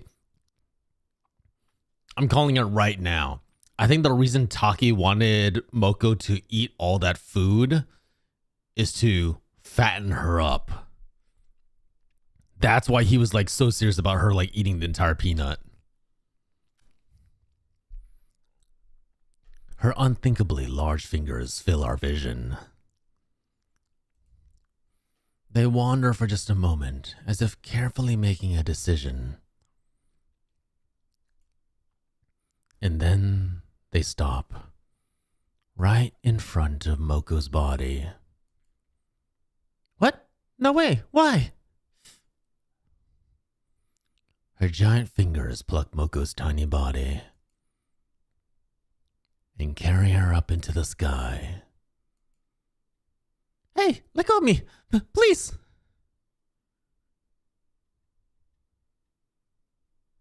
She chewed. Oh my gosh, she chewed her. Yum. I can feel her squirming in my stomach.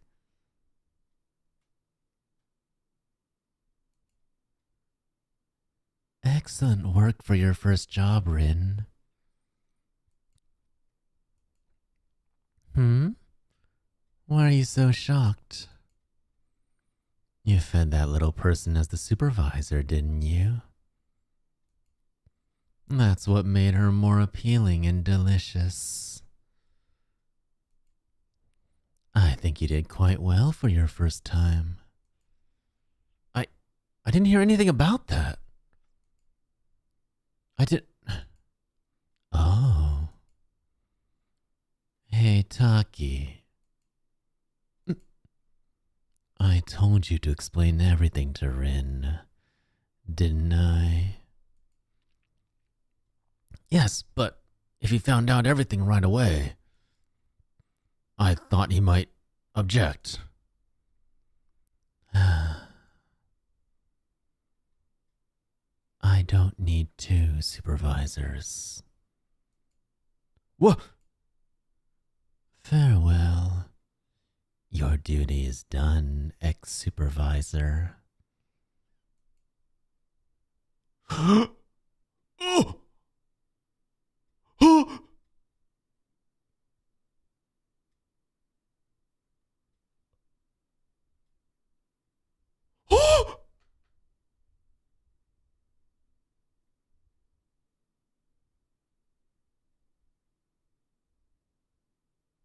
Ah!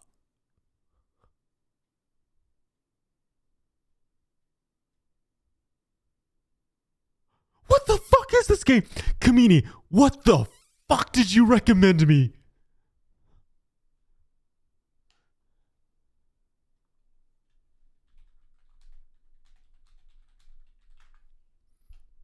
Kamini, what the shit?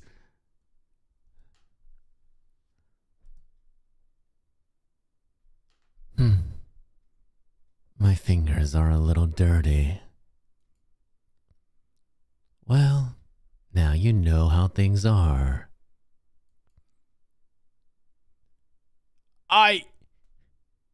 Kamini, she ate a girl and then crushed another one. That's why her hands are dirty.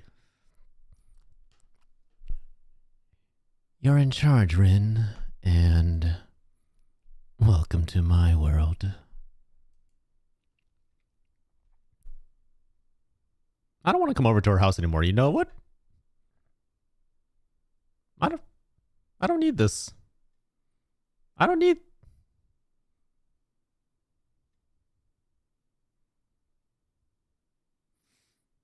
Yeah, trust me, this is the beginning. This is the first, technically, like 5-10 minutes. You'll be fine. Go away.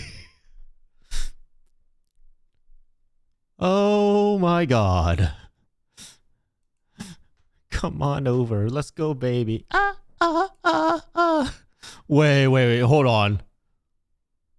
Look how many slots there are. I'm betting these are the people. White's me. Blue's Moko. Green is... What's her name? Cleo? Clea? And then blue is Taki. Oh boy.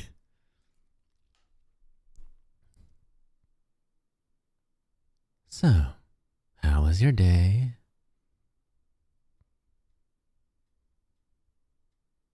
It was rough for a first day, wasn't it?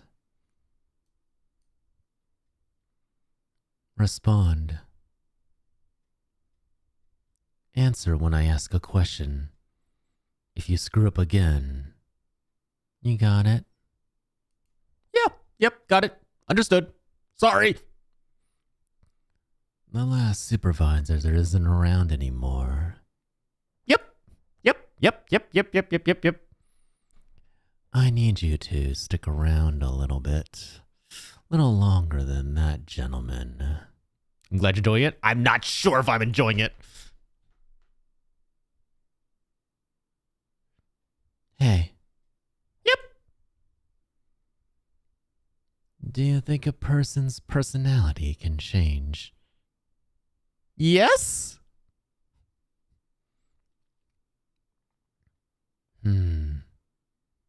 What happens if I just don't answer? Ow. I don't think it can. Personalities are like yachts on water. Once the wind blows, they can't stop.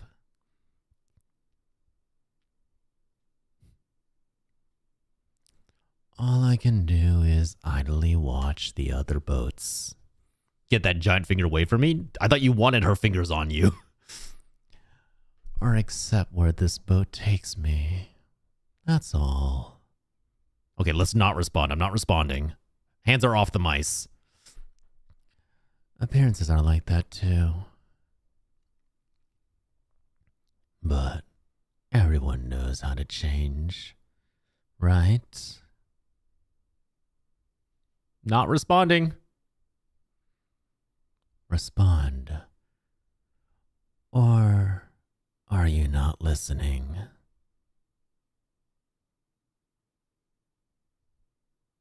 Oh, good. Okay, we just get crushed. Yeah, that's fair. That's fair. That's fair. So, how was your day?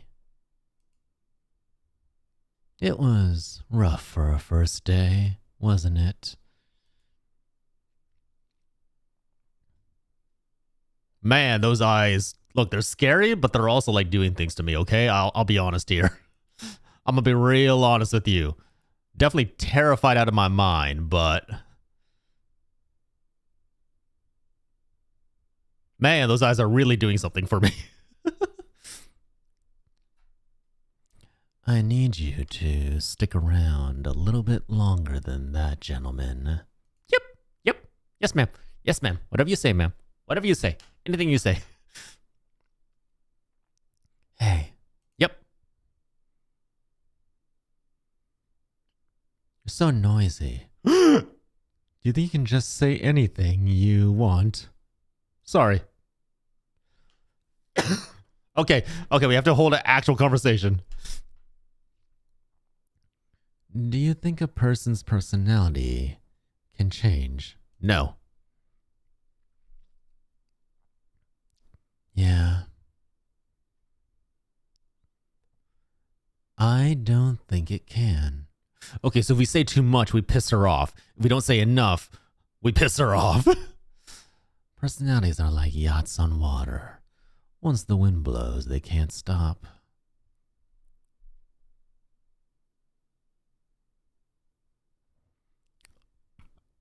All I can do is idly watch the other boats. Or accept where this boat takes me. That's all. Yep, absolutely. Yes, ma'am. Whatever you say, whatever you want. Appearances are like that too. But everyone knows how to change those, right? Yes. Take care of your skin. Exercise. Don't eat sweet stuff at night.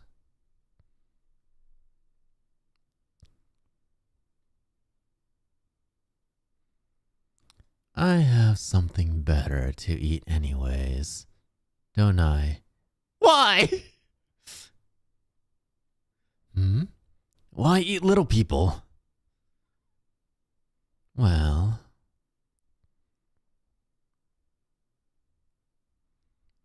because you're delicious. That's not good enough? Not good. Let's push our luck. Let's push our luck. That's so. Sorry. Because you're delicious. Oh, okay. So yep, we're just going with good. Good enough. You know what? Fair, fine. Yep, we're delicious. We can work with that. That's good then. Little people are so yummy. I wish I could let you have a taste too. Yes? Well, maybe another time. Thanks? I think? Oh, is this late already? Let's leave it for today. Byron. Good night and sweet dreams. I'm gonna have nightmares. I don't know about you all. I'm gonna have so many nightmares. Okay, nothing in the email. J-Land? What is this? Falling in love with someone doesn't feel clear like soda. Wanting to be next to someone feels cloudy, dark, and just a little bitter. But I know if my wish comes true, sweet and white bliss upon bliss awaits me. Falling in love feels like a cola float. You're my soda pop, my little soda pop. But da dee da dee.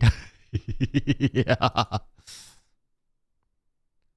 Oh, is this a fanfic? Oh my god, this is a full, like, meet cute fanfic.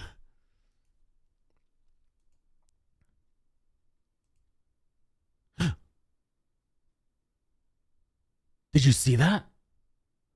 We click on the phone and then she turns it off. She's not letting us call anybody. Oh, that's scary. Email? No, yeah, she keeps like hitting back on it. She doesn't let us. Unending vanishing incidents. Police say to avoid going out late at night. The vanishing incidents continue to increase, with 6 reported cases of people disappearing in the last 7 days. Eating all the people, my little popo pop, my little people pop. And they burst in my mouth, and their juices go everywhere. My hands are dirty now, I'm gonna wipe them off. The police department is telling people to avoid going out alone at night, as the victims are usually out late at night on their own and young.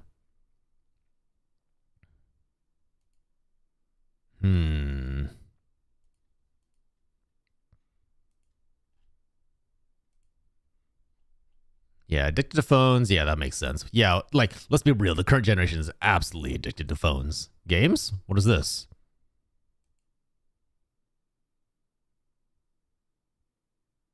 What the devil?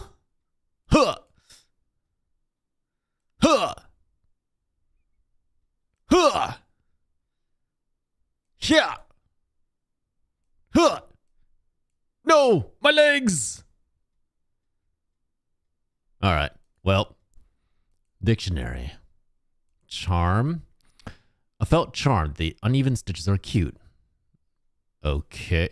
Oh, are these like achievements? Oh, they're all achievements. Okay, okay. All right, let's move on.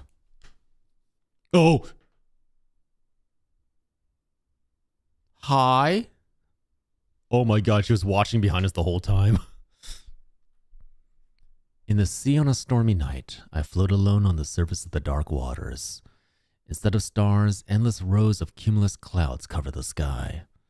The pale light of a full moon peeks out from between twin rows. Its brilliance makes me blink. Then, several moons fill my vision. They form an arc like beads on a string. The water acts as a mirror, reflecting the round lights to encompass the world above, and below it dozens of moons. Suddenly, A huge wave appears. The current carries my body towards one of the moons. Just as the harsh white light pouring down is about to pierce through my body, the ocean floor opens up and I swirl down the whirlpool. I reach up with all my might and touch something soft. Rin, that's... No, did I just grab Chio's boobs? Rin. Ah! I leap up with a start and find Chio plopped down on the flat floor in front of me. Good morning, Rin, and how is it sleeping with me? Ma'am, please be very careful with your phrasing, for the love of God. The corners of Chio's lips turn up as she smooths out the creases in her long skirt. Look at the mess you've made. Does sleeping with me feel that good? I hurriedly inspect myself. There are traces of saliva around my mouth.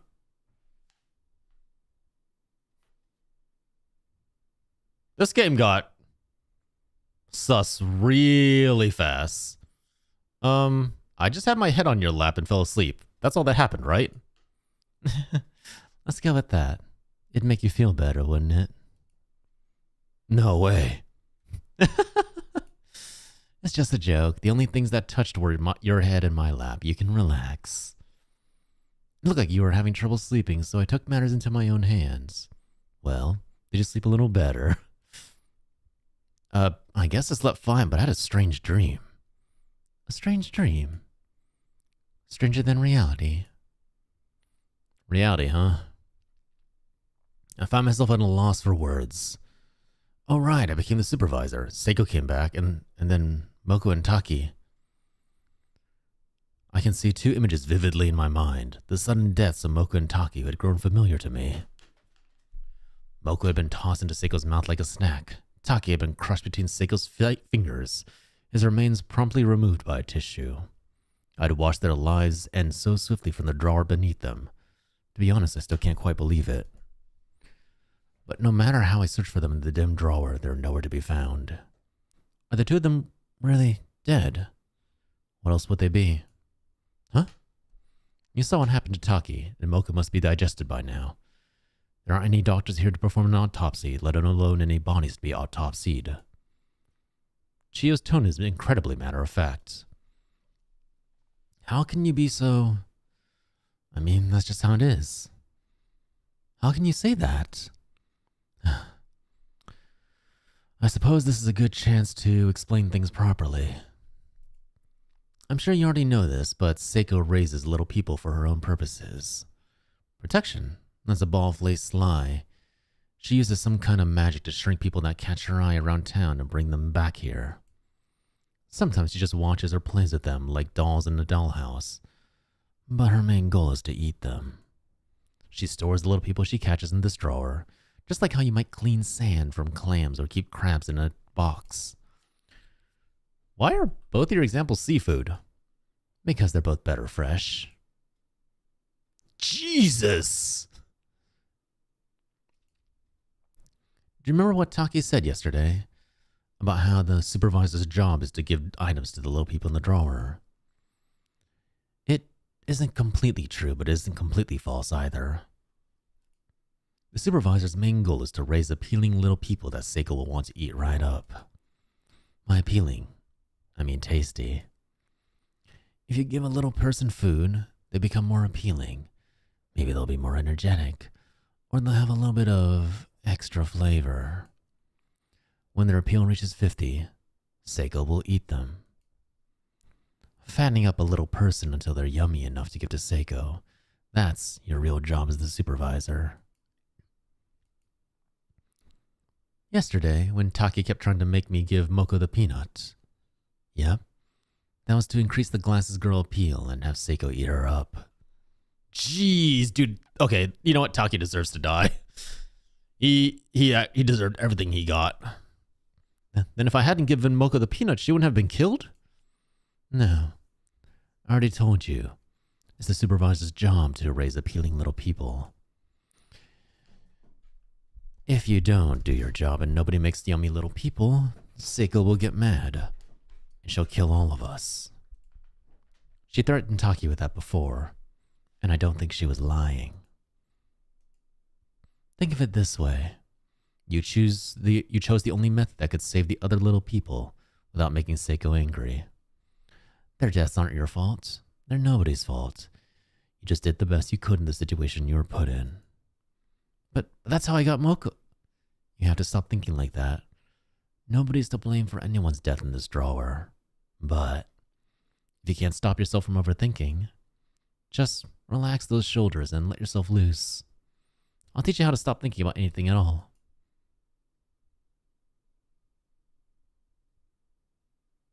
All right, there's some little newcomers. Why don't you go say hi? We're all doomed anyways. Yeah, this is a very nihilistic view of it, isn't it? Huh? Newcomers? Wait, were other people near us this whole time? Yep. Wait, you didn't notice? Here, I thought you just liked having an audience. Of course not. I pushed Chio's hands away and put distance between us. I can feel my cheeks. Did we just have... Wait, did we just... Did we bone? Whoa, wait. What just happened? I look around the drawer. There really are other little people here. I don't know how I feel about talking to new people right now, but I should stay high. A woman leans on the wall of the drawer with one foot up against it. For some reason, she's glaring in my direction. No, thigh pillow nap. Oh, okay. What? You want something? I guess I don't really want anything. Could you not talk to me then? Oh. But we're gonna be living here together. I think it'd be better if I introduced myself. What for? You think you're the boss of some part-timers or something? Acting all goody-goody and doing pointless stuff only you care about? When you're just a precocious little fuckboy who'll hump anything anywhere. A precocious little what? Fuckboy. Don't make me say it again. I want to fatten you up, Orangey. Hey, now, hold on. I can't believe you did that in public. I'd rather die. That giant woman's nuts, too. This place sucks. I'm getting the feeling that it went a little bit beyond a thigh pillow, if you know what I mean. Definitely feels like there was a lot more there. What? You want to say something? You thought I'd feel bad and say sorry if you looked all mopey. No, that's not what I... Could I ask for your name? I'm Rin. Rin? What a weak-ass name. I'm Kina. Cool name, right? Cooler than yours anyways. Is it? So, do you want anything? If there's anything you need, I'll get it for you. And now you're trying to bribe me? You're the worst. Well, if you're offering, get me something that'll help me escape from here. Escape? What else would anyone stuck in here need? Is screwing all on your mind? No, but, you know, Seiko is protecting us. My voice trails off. Kina's sharp gaze is focused on my face. That's so. But she doesn't need to trap us in here to protect us, right? I hate quiet places like this. Plus, the music here stinks. I want to get out of here and fast. There must be a hole or a gap or something, else we'd all choke and die. Can't see anything on the floor, which means it's probably up there, but it's hard to see from here. I want to check with my own eyes. Can you get me something big to climb up on? Seiko will probably get mad if I tell her I gave her a little person something to help them escape. But if Kina's just using it to look up, I'll just do what she says for now. Oh, we are spineless. We are very, very, very spineless. Something to stand on. Maybe the top? You get a top to Kina. What do you think about this? The hell is this to do with this? There must be something bigger than you and me in here. Go take another look around. The iPod? How about this iPod? You could climb up using the cable. Not bad for you. You any good at climbing trees? Just asking. Probably not. I don't think I've ever tried before. Figures. I'll go then. Get in a few push-ups while I'm gone. With that, Kina tucks the earphone cable between her legs and climbs up the cable like it's a vine. Kina definitely reaches the top of the iPod in no time. Ah, look at that. You look pleased. Of course I am, but I'm looking at the ceiling now, and there's nothing. Kina slides down the sides of the iPod in disappointment. Kina, I was thinking it. I didn't want to say it, but that was definitely like a humping animation. Then she gets up like nothing happened at all. No luck. There wasn't any gap up there. I'll have to think of something else. I'll let you know when I do, so go fuck all you want. Look around the drawer. There really are other little people here. A quiet-looking boy stands in the corner of the drawer. He's fidgeting like he can't relax. Hello. The boy looks up in surprise. But the moment his eyes meet mine, his cheeks flush and he turns his head away. Hello. Oh no, he's super embarrassed. Did you see that whole thing earlier? Sorry if you did. It's fine. I'm just not used to this kind of thing, but maybe it's normal around here. I wouldn't want to get in the way of anybody else's fun. Thanks for the consideration, I guess? But could I ask your name? My name is Maru. You're Rin, right? Yes, but how do you know that? Well, earlier, your voices were so loud that I heard. Did we fucking bang in front of everybody and somehow we didn't realize that there was other people around? Holy shit. Anyways, can I help you with anything? I'm actually kind of in charge of this drawer. Anything you need help with? Okay then, could I ask you for some advice? Only if you have the time. Of course, what is it? Yeah, Chio knew, but we definitely didn't. I get chilly quite easily. When I stand around without moving, my hands and feet just get so cold. I think it'd be fine if I could just wear another layer. Is there anything I could use around here? You mean some clothing? Maybe not. I've actually been having the same problem. Oh. Then what does everyone else do when they need to change clothes? Well, I actually just got here yesterday. I decided not to think about Chio. I see. Things must be quite tough. How about fabric? Maybe cloth or paper. Anything is fine as long as it's thin and flexible. I like to make clothing, so I could try using fabric to make something to wear. Let me guess. Tissue is probably what he wants. I found some tissue. Would this work as a fabric? Thank you very much. Let's see. Paper fibers keep warmth and well, and tissue doesn't crease easily. This is perfect. I think I can make a good outfit with this. I'll start right now. With this shape, I can put these edges together. Yes! Mara moves both his hands skillfully. The tissue starts to build up into a complex shape as if folding an origami crane. Before I knew it, the tissue has become a comfortable cape. Even has cute frills and a bow. Oh no! Is that going to increase his what is it? His attractiveness? Is that going to make him like more appealing? Uh-oh. Well, what do you think? Wow, you're nimble with your fingers. You look cute in that, Maru. I appreciate it. I feel a bit warmer now thanks to you. Would you like me to make something too, Rin? Maybe a scarf? With that petite face and lovely skin, I'm sure you look wonderful in anything you wear. I can feel a hungry gaze from the wall. I think Chio's just horny. I'm starting to think Chio's just a sex addict. I'm fine, thank you. I appreciate the offer. So, what do you think? Have you gotten used to this place? Yes, I think so. Though being shrunk so suddenly was a shock. Seiko's been so kind. Oh, sorry. This is Maru. Seiko's been so kind. She told me she'd find a way to change me back, so I'm not too worried. And I was anxious at first since there's so many people here, but I think things will be just fine. Since everyone's here, seems to get along really well. Ah. Well, as long as he's relaxed now, I guess.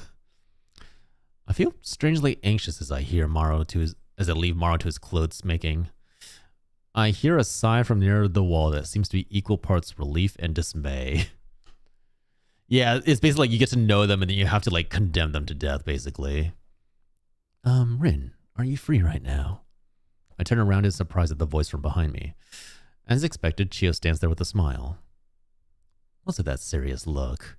Don't tell me you found someone else to be your partner. No, but...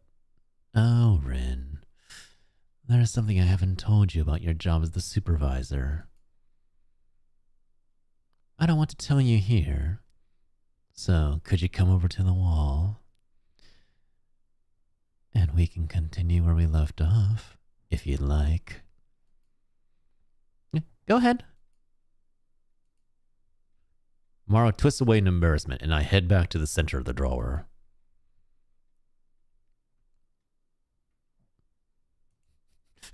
Moo is just having so much fun now. Hey, how are you doing? I was worried you'd be feeling down. But you seem full of energy. Your voice, your expression. Everywhere but down there, at least. Sorry to tease you. Don't frown like that. It's a good thing. So, this might be hard, but I need to tell you about health. Health? Exactly. So some people are more energetic than others, right? And some days you're just more tired than normal. That's all part of health. You remember what I said about SAEKO raising us for her own purposes, right? She wants us all to be healthy. But little people whose health drops to 0 or under will pretty much stop moving. That's very ominous. Like a puppet that's had its strings cut. And that's no fun for SAEKO, right? I guess not. Just keep an eye on everybody's health. Make sure nobody's health drops to 0 or worse. If it looks like somebody might lose all their health, I need to deal with them, and fast. You get what I'm saying, right? You're telling me to hand over little people with lower health to SAEKO, right? Or they'll have no use. Like how Taki made Moko eat the peanut yesterday, since Moko had lower health than me. Exactly. I knew you were a smart one. Your head's still quick even after all that moving your body did. I fall silent again in the face of Chio's smirk. I don't know how many times that's been today. Hey, you two got a minute? What is it, Kina? Don't mean to interrupt your fun, but something's up. Mara's acting weird. I tried talking to him, but he's not responding. Could you take a look, Rin? Something's off about Maru. Let's check on Kina first. Weren't you listening? Mara's acting weird. Why are you talking to me? I heard you, but I thought I should learn more about the situation first. I guess that's true. Not that I know all the details or anything. Mara went to the corner, now he won't even glance at me when I talk to him. Look. You didn't do anything, did you, Kina? Of course I didn't. I was busy trying to think of a way to get out of here when Mara started mumbling to himself over there. I went to ask him about it, and then he just started shuddering. Huh. Seems like he thinks I'm all scary, so go talk to him instead of me, Rin. Nobody could be afraid talking to a limp bean sprout like you. Kina, I'm trying really, really hard not to feed you to SAEKO, okay? I'm doing my best here. I could put it a little bit more nicely. Hi, Maru. Are you okay? Did something bad happen? Rin. No. I'm fine. Maru seems to be having trouble speaking. His feet tremble underneath him. But you don't look fine. You're shivering even with that cape on for warmth. What happened? I just remembered. Remembered what? A memory from my childhood that I've always wished I could forget. That's when I realized, being shrunk and being brought here, all of it was destiny. Destiny? Mara's words ring through my head. Could you tell me more about what you remembered? No. Sorry, I didn't mean to shout. But I can't tell anybody about this. I I really can't explain, but this must be punishment for what I did in the past. Punishment? Yes. And I realized one more thing. What the fuck is going on? I mean, hey, look, Maru, if you don't want to remember things, I have a solution for that. You're not gonna like it, but then again, maybe you're into that. Well, we have a permanent solution. Yeah, exactly, Moo. Same brain cell. Because of that, we all killed by SAEKO. Huh? I don't know what you're talking about, but let's calm down. You're right. Chio, when'd you get here? I should calm down. Hey, Rin. Isn't it about time to eat? SAEKO will probably be back soon too. You don't have any time to waste. You need to choose who to feed. And I'm sure you'll make the right decision. I return to the center of the drawer. I know what Chio said. I'm sure that SAEKO will kill us if I go against her will. But can I really do the job of the supervisor as Chio's told me to? SAEKO will be back soon. I need to make my decision carefully. Chio says it's time to feed somebody. I need someone with at least 50 appeal while making sure nobody has 0 or worse health. What should I do? Oh.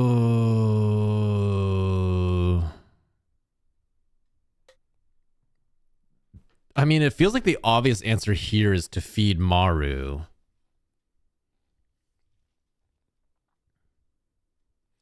Even if we were to feed Chio, it wouldn't be enough to hit 50.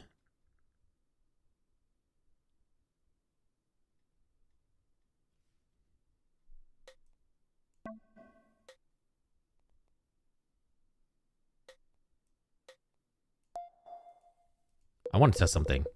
Hey, Rin, what are you doing? SAEKO will want another little person with high appeal today. You need to feed someone to satisfy SAEKO. It feels like Maru knows something. But his health is also really low. He might die the next day. Like...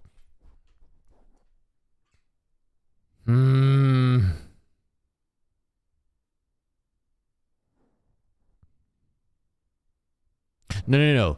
The heart is his health, so he has 5 health right now. The appeal is the number above it. So the problem is... So here's the thing, right?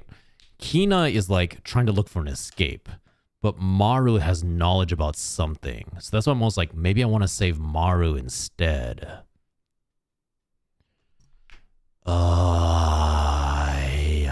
Ayave. But the problem is he has such low health that it might not matter.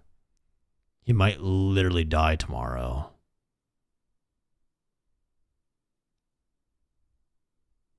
Okay. I'm gonna feed Maru for now. Fuck. I feel like I'm cutting off knowledge because the minute that we feed... Hold on, let's save.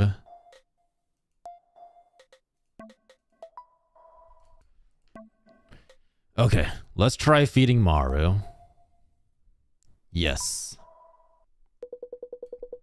Maru, are you thirsty? I'll just get rid of Chio. I'm sure it'll be fine. No more special fun times. I can't. Look, she's only got 20 appeal.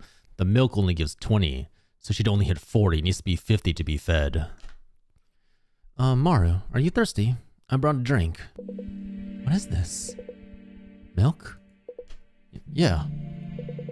There was some milk in the drawer. Do you want it? Should I really be the one to drink this? Yes, I'd like you to drink this, Maru, if you can. I can hear my heart thumping. Okay. Maru bends down over the rim of the plate and timidly peers inside. Then he makes a small nod as if he's drawn up his resolve. And laps at the liquid within with his tongue. Laps up the liquid with his tongue, like a cat would. As Maru drinks, his trembling worsens. The eyes he had closed are now wide open. I knew it. What? This is no coincidence. Everyone's going to be killed. All because of me. It's exactly like it was in my old memory. What do you keep yapping about? Stop talking about us getting killed as bad luck. I guess I need to explain. It's embarrassing, but please prepare yourselves. We're gonna die here covered in pee.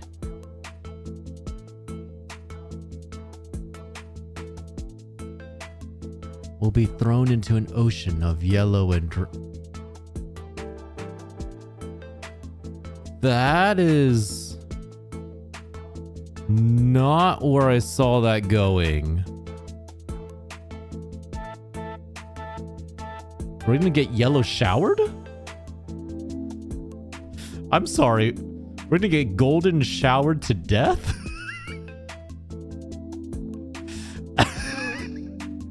Alright, you know what? I no longer care. Bye, Maru.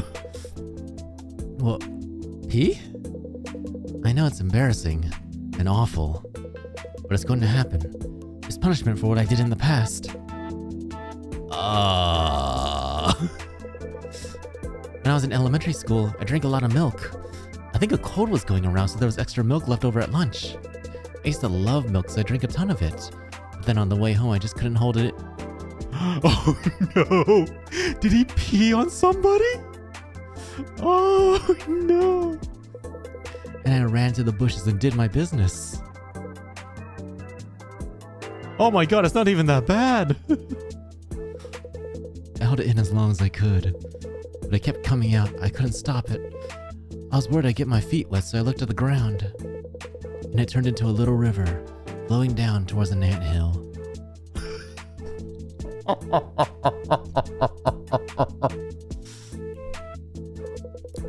The liquid just swirled right into the hole, like the drain in a bathtub. And then I started using it as a target.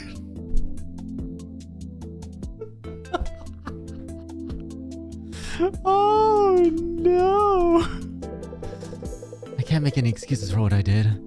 I think it was just entertainment for me. Finally, the hole filled up and the dirt collapsed to form a lake. Before I'd noticed, a puddle had formed and little bubbles started rising, along with what looked like little white ant eggs. That's when I realized I had stolen the lives of a whole nest of insects and enjoyed it like a game. Ever since then, I have been able to drink milk, and I grew to hate violence. Whenever the memory comes back to me, I'm filled with regret. But I've forgotten recently, and now I've been shrunk. At first I thought it was just a coincidence, but now I know. This is my punishment, because I've forgotten my past sins. I'm so sorry. This is all my fault. Mara starts sniffling, just as I wonder about how I should comfort him. A low, muffled vibration reverberates from a distance, the sound of heavy footsteps. There's no mistaking it. SAEKO has returned to her room. SAEKO walks through the room with even breaths. Every step she takes shakes the drawer like an earthquake, each tremor growing larger and more violent than the last. Imagine like the water in the cup is like shaking like when it does in Jurassic Park, like thum, thum, thum. Soon they become too strong for me to stand. I find myself crouching on the floor. Next I hear the creak of something moving, then a tremendous commotion that shakes the whole room. As the room we're in, the second drawer of a desk is pried open by SAEKO's fingers.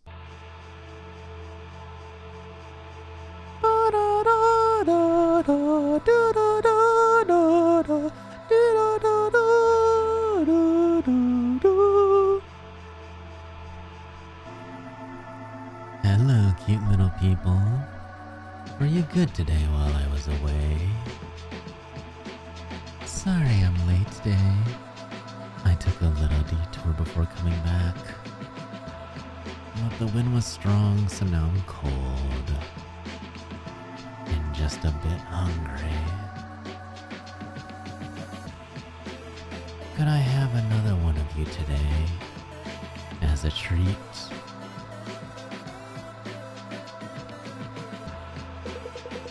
Seiko's hand comes down into the drawer. Her unthinkably large fingers fill our vision. They wander for just a moment as if carefully making a decision.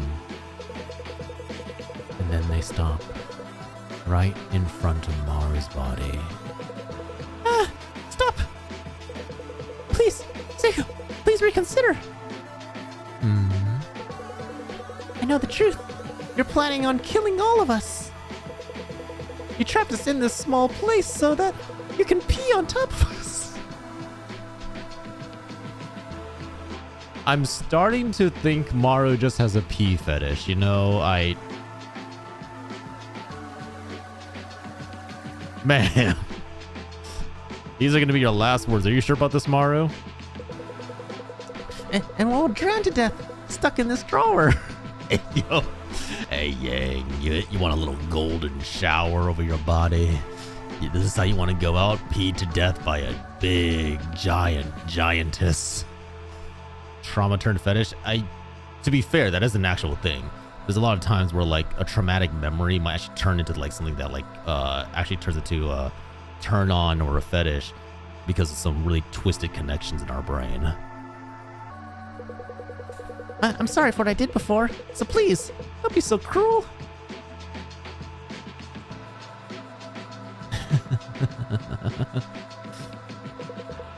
Huh? Wait, this isn't what I thought. No, stop! Ah! Oh no, he peed himself. Oh God, and she put him in his mouth.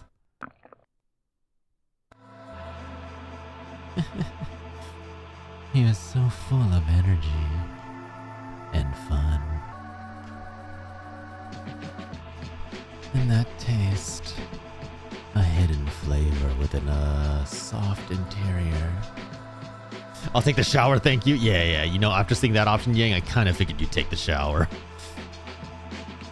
Just scrumptious. Wait, she liked the taste of the pee. I don't know how to feel about that. Hey, Rin. You did wonderful today. I can tell you were really trying. Good job. Let's talk again later.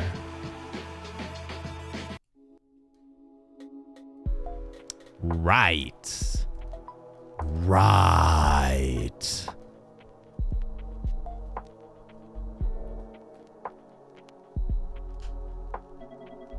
Hey. What do you think time is? Don't hurt yourself coming up with an answer.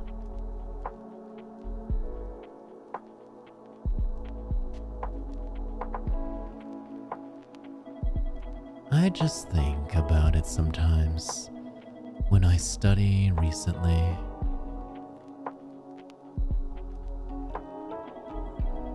The geometry of space-time, the second law of thermodynamics.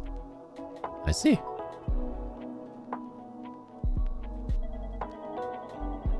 But the past is the past.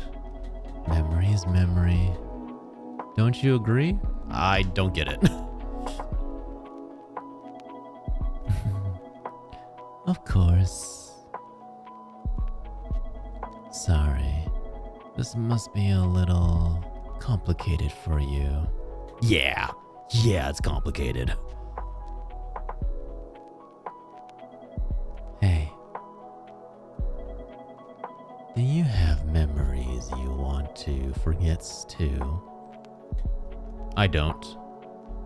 I don't have any memories.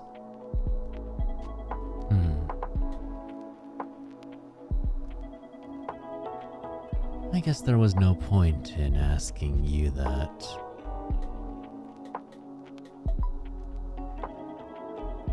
Since you have amnesia, you don't have memories you could want to forget. Yes. Right? That was the correct answer, right? For some reason, I'm a bit envious.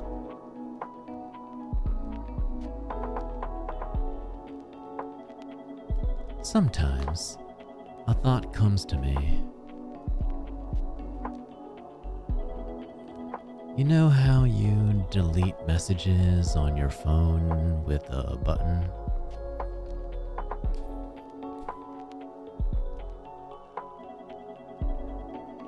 I wish I could get rid of my own memories as easily as that.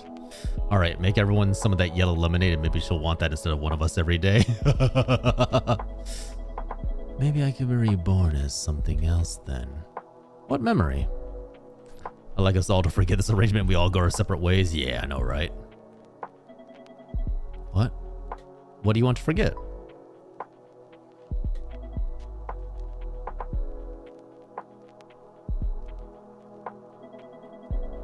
It's an old memory. Back then, adults all seemed so captivating.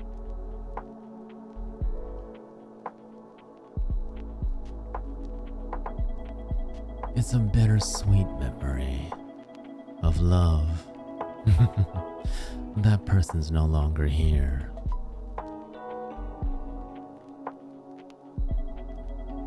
With a yummy looking figure like that, what else could have happened? Oh fuck, she ate him. Whoever she's talking about, she ate him. No, I think I'll keep this memory. Yeah. Okay, fair. If I lose it, that person will really be gone. What the fuck?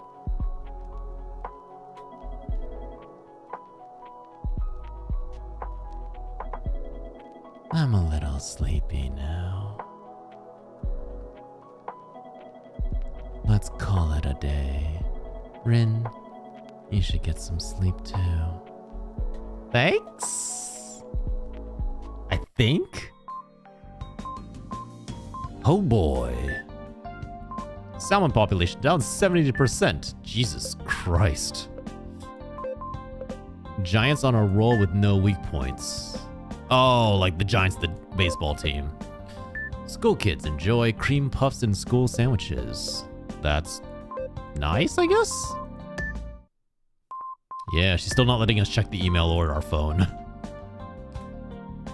Someone hurt her, so she ate them. Don't hurt people, folks. Kind of feels that way, right? That feeling of like something happened, so she no longer wants to deal with it. Wait, how are you supposed to... What? Oh, there's a double jump.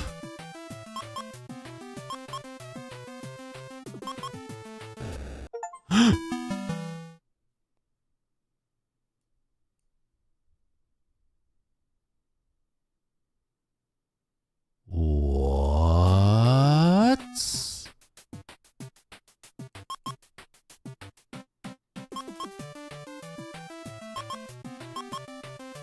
Wait.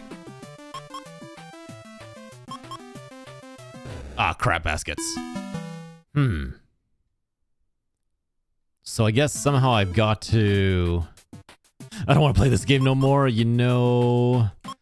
It's intriguing me. Maybe there's a way to get out that's like hidden in this game.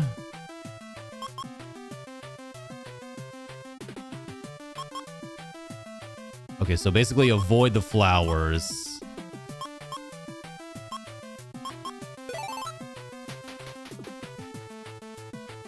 Whew.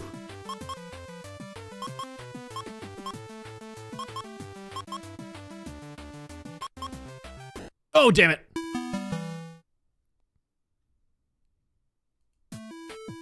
Come back tomorrow. Huh. Interesting.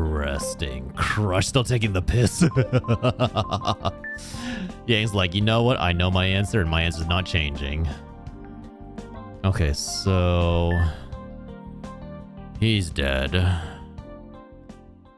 Who's she gonna introduce now? I look around the drawer. A tall ceiling and windowless wood grain walls. Various items tower over me like art sculptures. I'm used to the scenery now, but something feels off. Is it because Maru's no longer here? Hey, Rin? Are you okay? Why do you keep looking around? Looking for a cute girl? That's not it. I was just thinking about Maru. Oh, the boy from yesterday. It makes sense he's on your mind. He is really interesting after all. Interesting? Sorry. I should put it a different way. I sometimes look forward to seeing how the people here react to things. Maybe that's just me. How long has Chio been here? I recall how disturbed Maru had looked after drinking milk yesterday. I might have been here for too long. I feel like I'm used to it all now. People come and go. I don't think much of it now. But I must have cared more in the beginning. But you shouldn't stress out so much. Just enjoy making the choice. How could I enjoy? Of course, you shouldn't do anything that makes Seiko angry, but besides that, nothing's ever off limits. Responsibility, guilt. No need for negative stuff like that. Seiko's the one who told you to do this, and you're just following her orders. Okay? I look around the drawer, unsure of what to say. Then I notice someone that wasn't here yesterday. There's someone new here. Another person joined us today. I peer at her from afar. She seems ill at ease as she observes her surroundings. Look like ads are about to start, so we'll take a quick pause there, but what the fuck is all this? Like, does she just have the ability to shrink people and then she's just starting up like her own like human farm essentially? And then she like rotates out a supervisor to basically examine and constantly be changing out like who controls the area, because that is fucked. That is seriously completely fucked. And I guess the max amount of people you can have in the drawer is at 4. We saw it at the beginning when the puddle got bigger. Wait, what?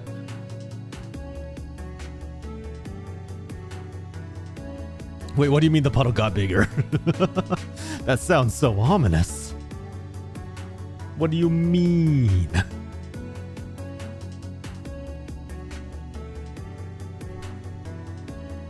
I think there's more food now. That looks like a pineapple. The cup of water's still there. What is that? Step count? What is a step count?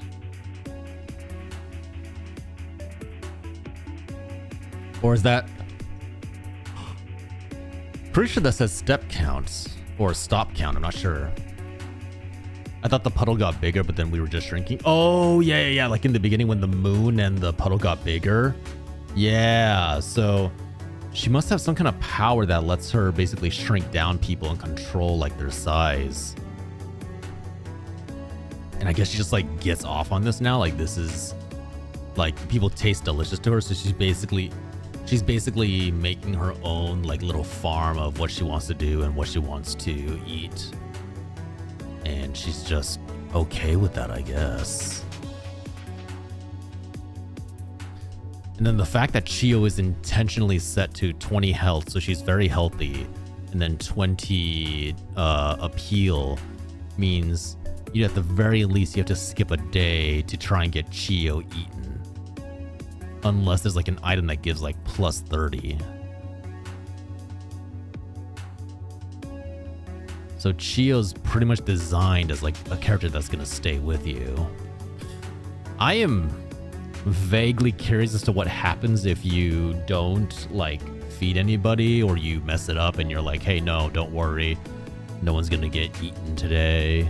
Maybe she freaks out and then just wipes out everybody inside.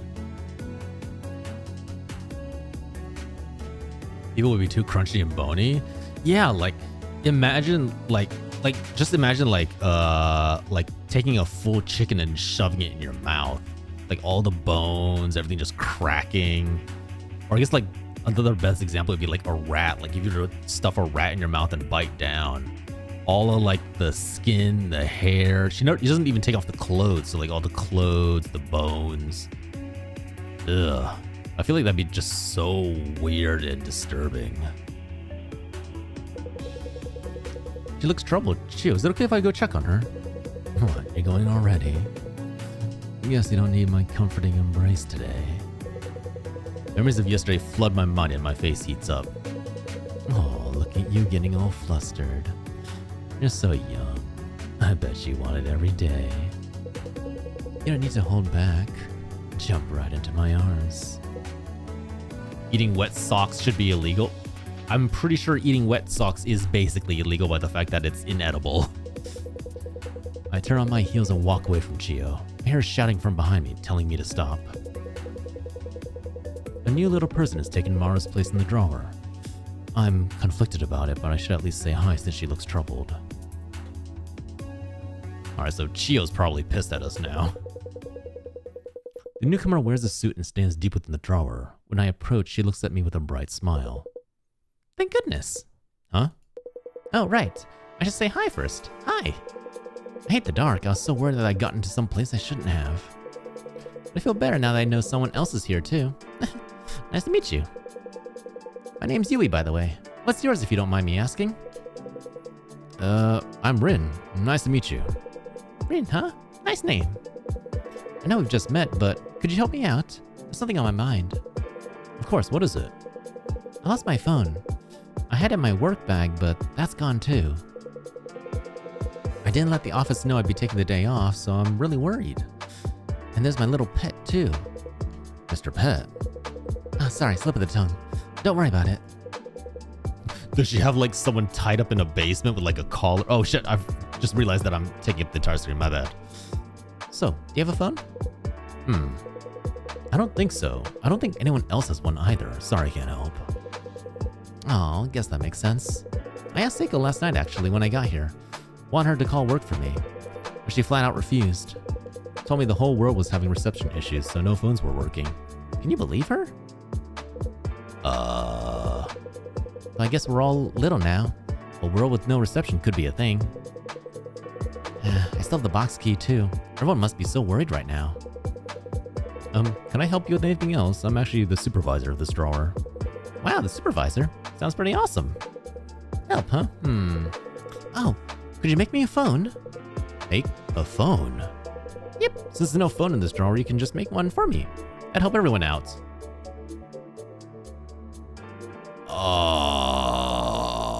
What? But how am I supposed to do that? Well, you can just... No idea. But I bet you can figure it out, Rin. Come on, give it a go. She says we can try making one, but I have no idea how to do that with what we have.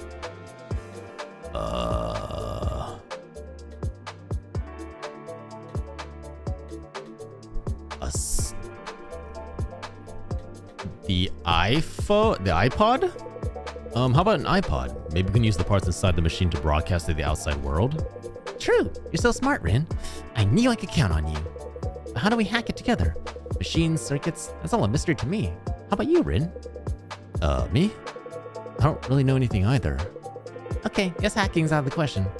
Can we make a phone in a more low-tech way?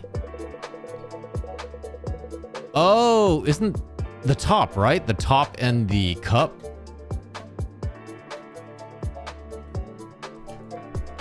You think we can make a phone with this? How? Oh, sorry. I don't know how this could turn into a phone. Kaiser, you arrived at a wonderfully weird game. Buckle your pants and get ready to strap in. Didn't mean to ask for something so hard, but you're still young, Rin. I'm sure you can use that malleable brain matter to figure out how to make a phone. Don't give up, okay? I'm counting on you. Woman, I don't know what to do. Like, I can give you a cup?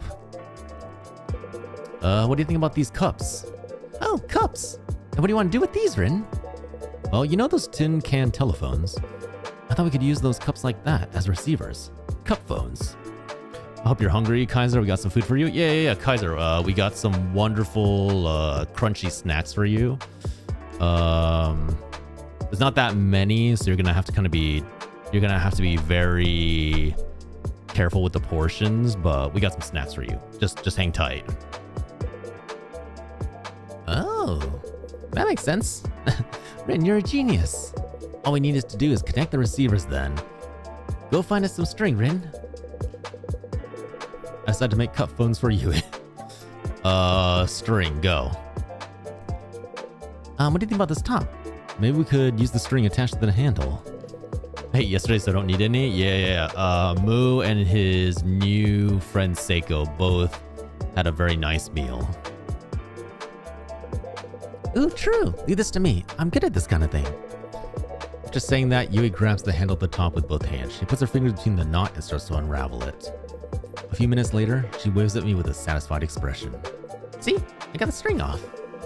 And look, the tip of the top is pointy. I'll just use this to make holes in the cups. Put the string through. And there, I did it. Yui shows me the tool she's made.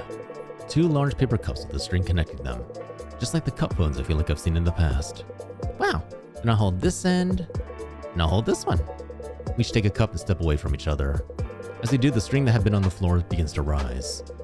When we reach opposite ends of the drawer, the string becomes taut. It won't stretch any further. Okay, if this works, we should be able to hear each other's voices. Hello? Can you hear my voice? Again, I can hear you. Wow, it really worked. It did! I can't believe you can really make a phone with the low-tech stuff like this. I actually really never done this. Like the whole connecting 2 cups with a string and then talking through it. I never actually did that. Never actually got the chance to try it. I only know the physics of why it works. I never understood I never got to actually experience it. Now, I just have to call my work and how dumb can you two get? Making phones with cups and string like brats on a playground. You're gonna start a chat line next. Especially you, acting all dumb. Yeah, I'm talking about you. Don't blink those dumb eyes at me. Anyone with a brain can tell you're faking it. You obviously know a regular person can't just up and make a phone, but you pretended like you didn't to make that kid work for it. We don't have time to waste doing shit like this. At this rate, we're gonna... Kina's mouth opens and closes like she wants to say something, but nothing comes out. What is it? First you yell at us, then you go quiet. And say I'm acting dumb and pretending. Yui looks down. Her eyes glisten just a little wet. Sorry, Rin, I'm just gonna go over there. Yui's voice is faint. She walks off into the distance. That's not... Damn it, why is this? That bitch. She knew I couldn't say anything, so she... Whatever, I want to say something to you, Rin. But I can't tell you in front of everyone else. There's no way around it. Come to the usual place. But the 2 of us can really get in a good talk with just the 2 of us. Kina finishes speaking and briskly walks away from me. The drummer is silent once more. Oh my god, who am I gonna feed next? Is it Kina or Yui? Kina's kind of screwing over everything. Only works if you keep the string taut. Think record player, but string is the needle. Yeah, that's what I've heard. Kina stands with a foot on the wall. When she sees me, she lets out an unimpressed snort. So it's all a lie. The whole thing about us just happening to shrink and that giant woman protecting us, I mean. The truth is, that woman's just a pervert who shrunk us and took us home, right? Yeah. That seriously got me down. I haven't found a way out of here either. I get why you and that woman are fucking. Getting off's probably the only way to keep your spirits up here. Heck! Yeah, excuse me. But seriously, do you really think that stupid-looking office lady is a good person? Her name was Yui, right? I don't know if Yui's a good person or not, but she's definitely easier to talk to than Kina. Just gonna warn you, nobody in the world's beautiful both inside and out. So watch it. The kidder someone looks, the darker whatever the hell their heart is. You think so? I know so. And we have a good example with SAEKO, don't we? Listen, humans are born cruel. I'm not talking about the thing with Mari yesterday. Everyone stomps on ants for fun as a kid. I don't know that I'd say... I don't think I've ever stamped on ants for fun. I did try to poke a anthill when I was a little kid for fun, and immediately regretted it when like a little swarm of red fire ants exploded out of the anthill and started like biting me. Huh. Anybody who says they didn't is just trying to look good. Somewhere inside them was a desire to stomp. I don't know about that. But people grow out of that, since the outside world tells us violence is super bad and not okay. But that impulse stays in our heads, and some people reveal that urge for violence in different ways. Screaming to metal music at max volume like an idiot, making people sign shitty long contract. Oh, she's a bandy. Picked the wrong hill, I really did. That day, little John was not the smartest. Contracts are all just like consent for BDSM, you know? No, you didn't just use 50 Shades of Grey as a comparison for BDSM. No. Oh, you poor summer child. You young adult novel reader. Oh, it's not even good smut. You read the penny dollar store smut. Never. Figures. But being able to play pretend with violence is a good thing. Better than punching random people anyways. Or for girls, especially ones born extremely pretty, those impulses have nowhere to go. Everyone who says girls are cute just thinks of them as dolls. I did not expect to run into a 50 Shades of Grey reference here. Nobody actually thinks there's an actual human with wants and needs underneath that perfect skin. Everyone treats them like delicate flowers. Ridiculous, right? And in the worst cases, people force them to be all pure and nice, even when there's not a drop of that inside them. Even when all they want to do is punch the wall and scream like any old pimple-faced teen. Anyways, I hated shit like that, so I ran away from home and said goodbye to all of it. Got a closet of an apartment, stuffed a drum set inside, and even started a metal band. Made stupid double bass drum beats and shouted like an idiot. Scared away any potential listeners and broke up in 2 years though. But if you're real pretty like that giant woman, if you look too much like a doll, if people force you to be perfect and pure even in your everyday life, it makes complete sense that there'd be some crazy ass impulses hidden deep inside you, right? Is this someone trying to rationalize their fetish for vor and then they made this game? Is that how this goes? Don't get me wrong, that doesn't mean I want to get eaten. I'm just saying, I get why that giant woman turned out the way she did, that's all. This isn't like me. All I wanted to do was scream at you to let off some steam.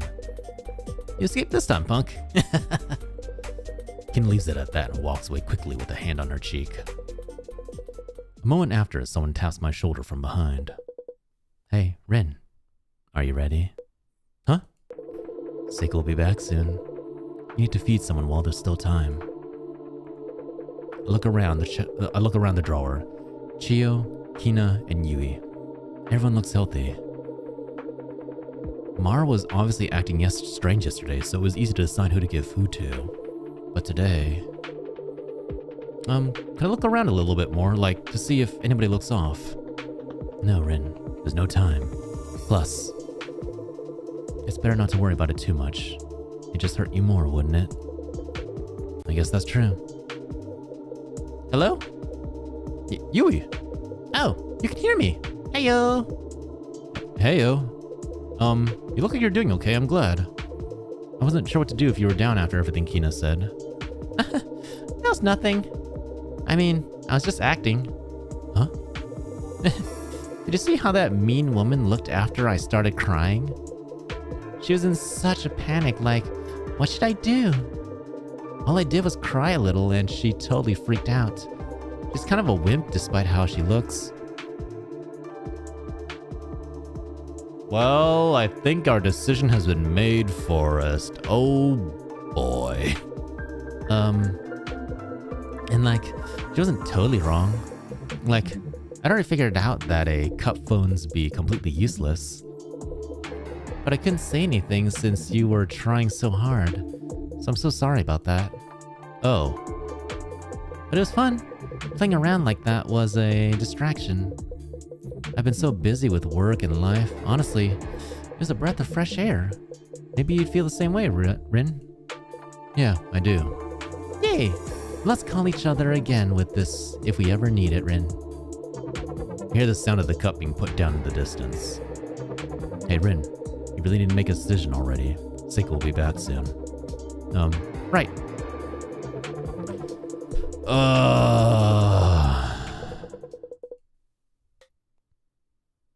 Purely out of curiosity, let's try something. So what I'm gonna do, I'm gonna save this, and we're gonna give the pineapple to Chio, just to see what happens.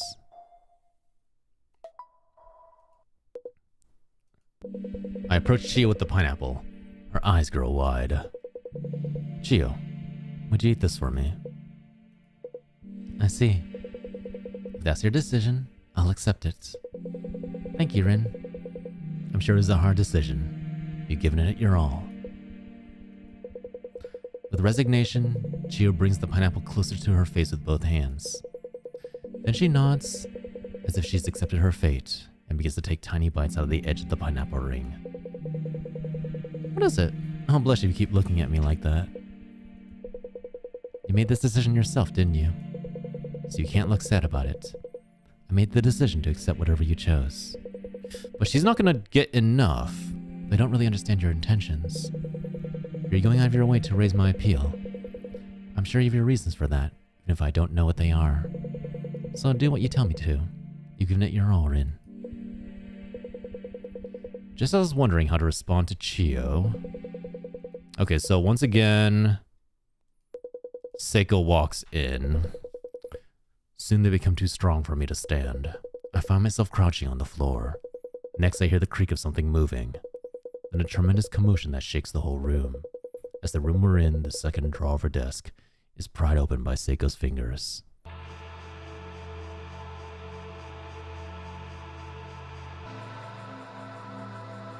So how is she going to react when there's no one to choose? Hello, cute little people. Oh, just loose M&Ms in a drawer? Kind of, yeah. Were you good today while I was away? I have something to do later today, but before that, I'm going to enjoy another one of you today.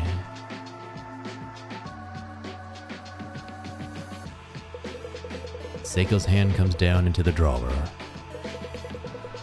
Her unthinkably large fingers fills our vision. They wander for just a moment, as if carefully making a decision, and then return to the sky, empty-handed. Nobody's making my mouth water today. Hey, Rin. I suppose you were just an ordinary human after all. Huh? Whatever. I don't need any of you anymore. Oh. Well. Okay. So.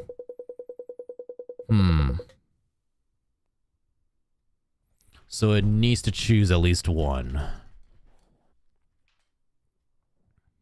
Are we small and she normal, or are we normal and she huge? We are small and she normal. She is, well, you know, normal is questionable.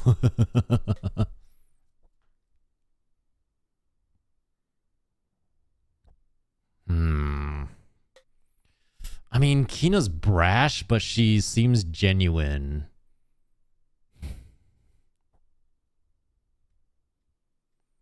Size, not mental state. Yeah. Okay, we're definitely small then.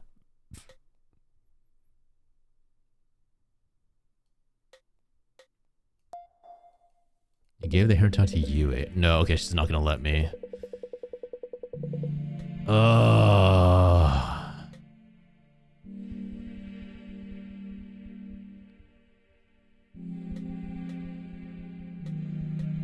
I feel like Yui's the only choice I can make. Kina doesn't make any sense to...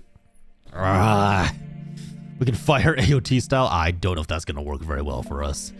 You give the pineapple to Yui. I carry the pineapple closer to Yui. Yui, would you happen to be hungry? I guess I am a little now that you mention it. If you like, I have this pineapple, and I'd like you to eat it. What, really? Thanks. This pineapple's huge. And it's cut into such a nice round ring. Cool.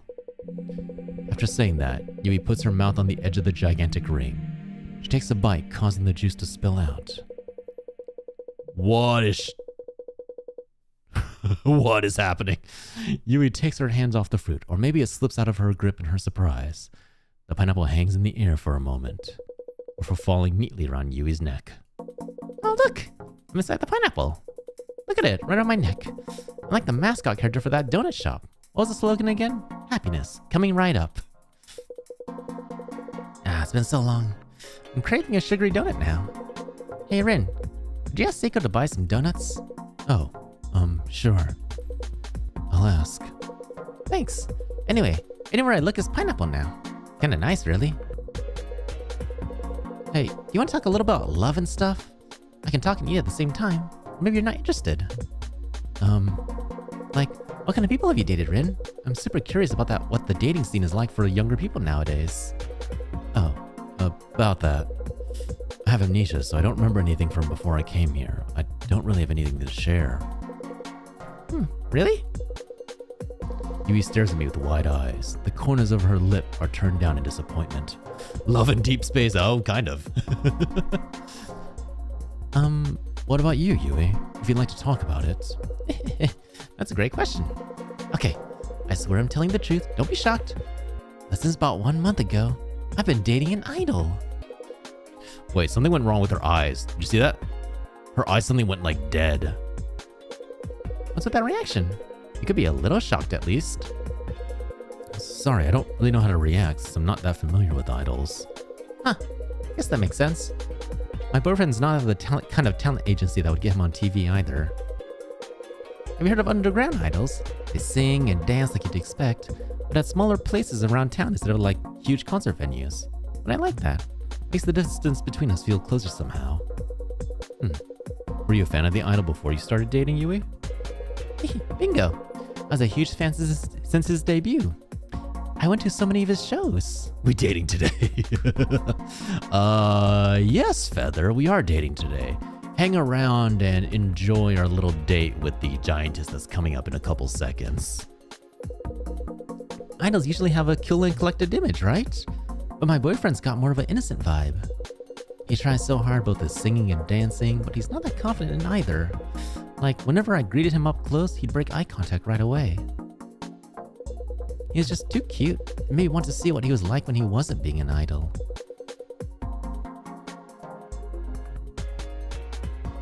So I just took him home with me.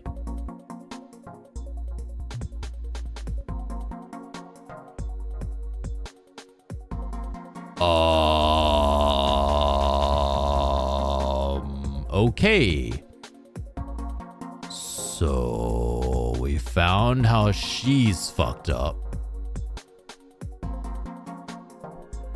Oh my, so she was stalking an idol and then she literally just kidnapped him? I'm taking move for Chinese by. What? You know how idols have handshake events where you can give gifts to them? Well, I gave him some homemade chocolate. He's such a good kid. When I asked him to eat the chocolates, he really just ate them then and there. So after the show, he got sick. And what a coincidence. I was there just at the right time. I moved him somewhere he could rest. I was really gentle with him. I even took some photos for evidence.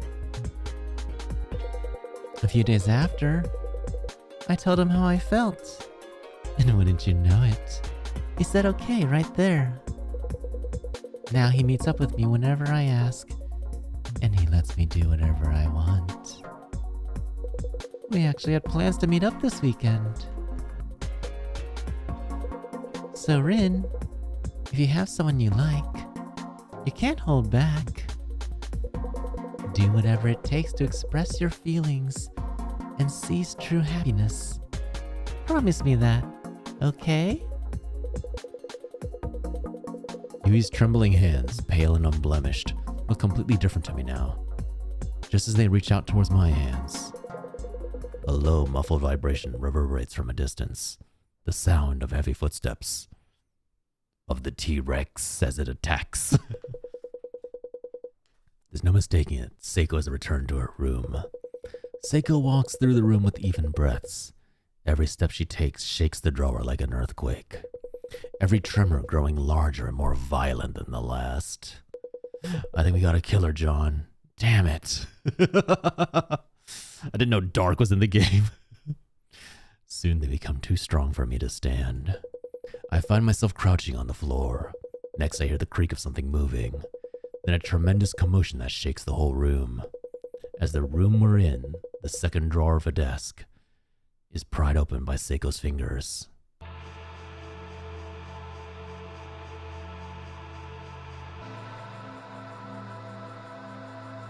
I present to you, Seiko. Say hello, Feather. Hello, cute little people. Were you good while I was away?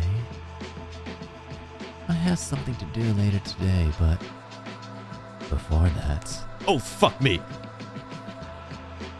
Hi, Nex! Do you two want a big, strong woman to hold you close and gobble you all up?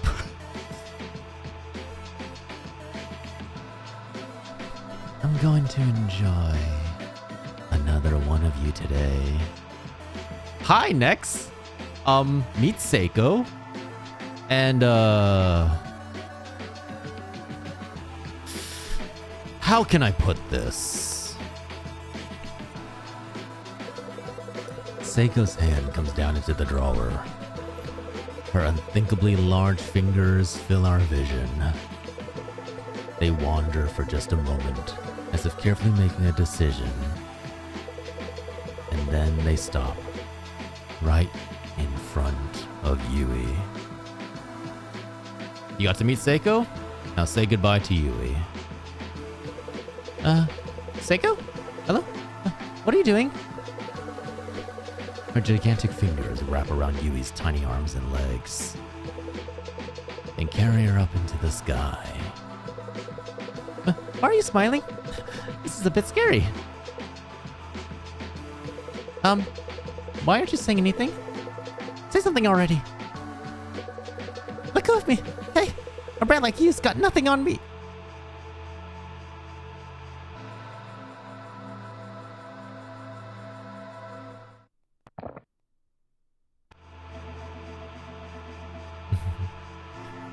That was a yummy treat. I thought she'd be all sweet, but that was a bit of a kick to her.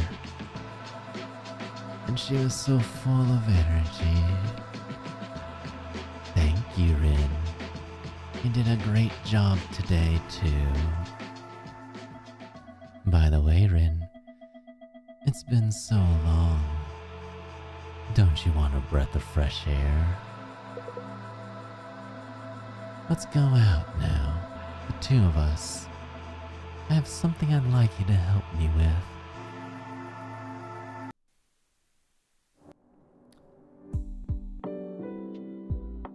Hi! Welcome to the stream!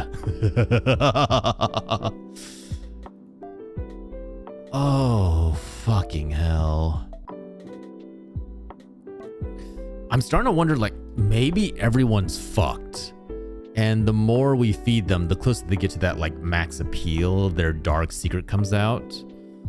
So maybe there's something really fucky-wucky with, what's her name? Kina? The orange one. I don't think she's normal either. I'm a little confused. What are you confused about?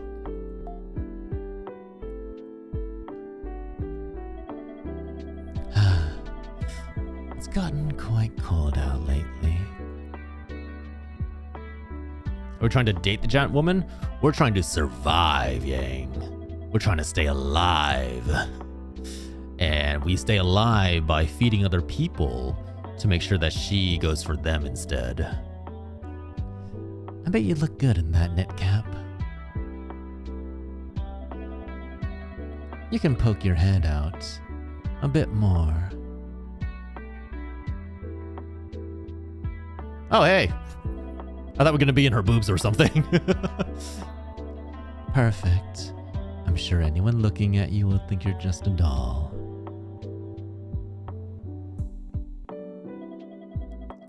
And I deal with any trouble anyways, so don't worry.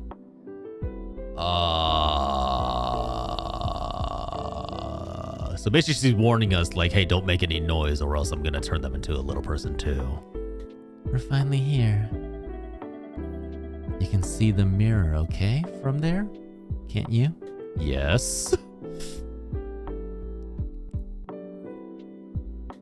What if I said no? Hey, do you know much about fashion? No. That's a nice, honest answer. Why? Well, you're always wearing the same hoodie. But I don't have a choice. What? Nothing. Respond. Or are you not listening? Sorry. Hey. Do you know much about fashion? No, I do not. I do not know much about fashion. Why? Yes, same hoodie, right. So basically, but that's was probably the wrong pathway. Hey, yeah? I'm thinking of wearing earrings when I go out from now on. Okay. But I don't know what to pick myself.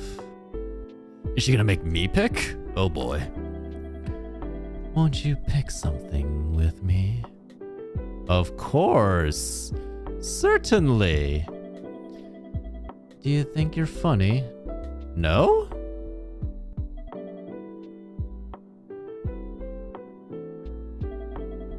What do you think?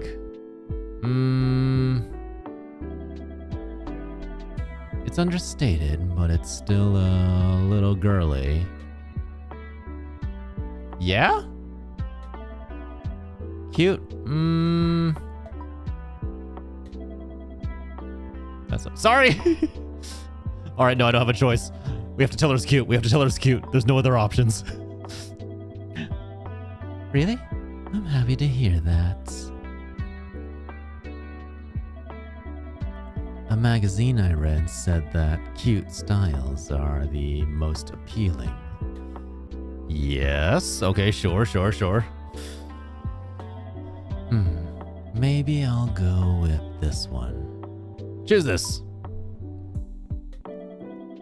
Good. I'll choose this. So maybe we are dating here? I don't know. Like, at this point, I think it's mostly us just trying to stay alive. Thank you, Rin. It's fun shopping with someone.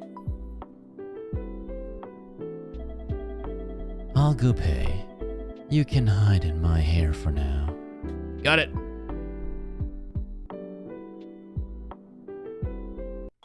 I mean, that's the dream, right? You all want to be little tiny people and hide in a hot lady's hair and go shopping with her. Isn't that what you all want? Isn't that what you all desire? Isn't that your secret fetish? You want to be enveloped in somebody's hair? Ow. Yorkish. Hello. Welcome, Yorkish and Raiders. How are you? Hi, Cloud. Hi, Zewo. This is the Giantess dating game. It is. Fascinating time to raid. Hey, look, I have spent the last few seconds getting my mind blown and not in the fun way. So you know what? It's always a good time to say hello. Oh. Thank you for the gift sub to Yorkish Cloud. I appreciate it. And yes, welcome in Liddy, welcome in Yorkish and Raiders. This is the Giantess dating game. How do I put this? It's 100% not what you think. It is a little terrifying, to be honest. Ow, ow. Yorkish, how is Liza P?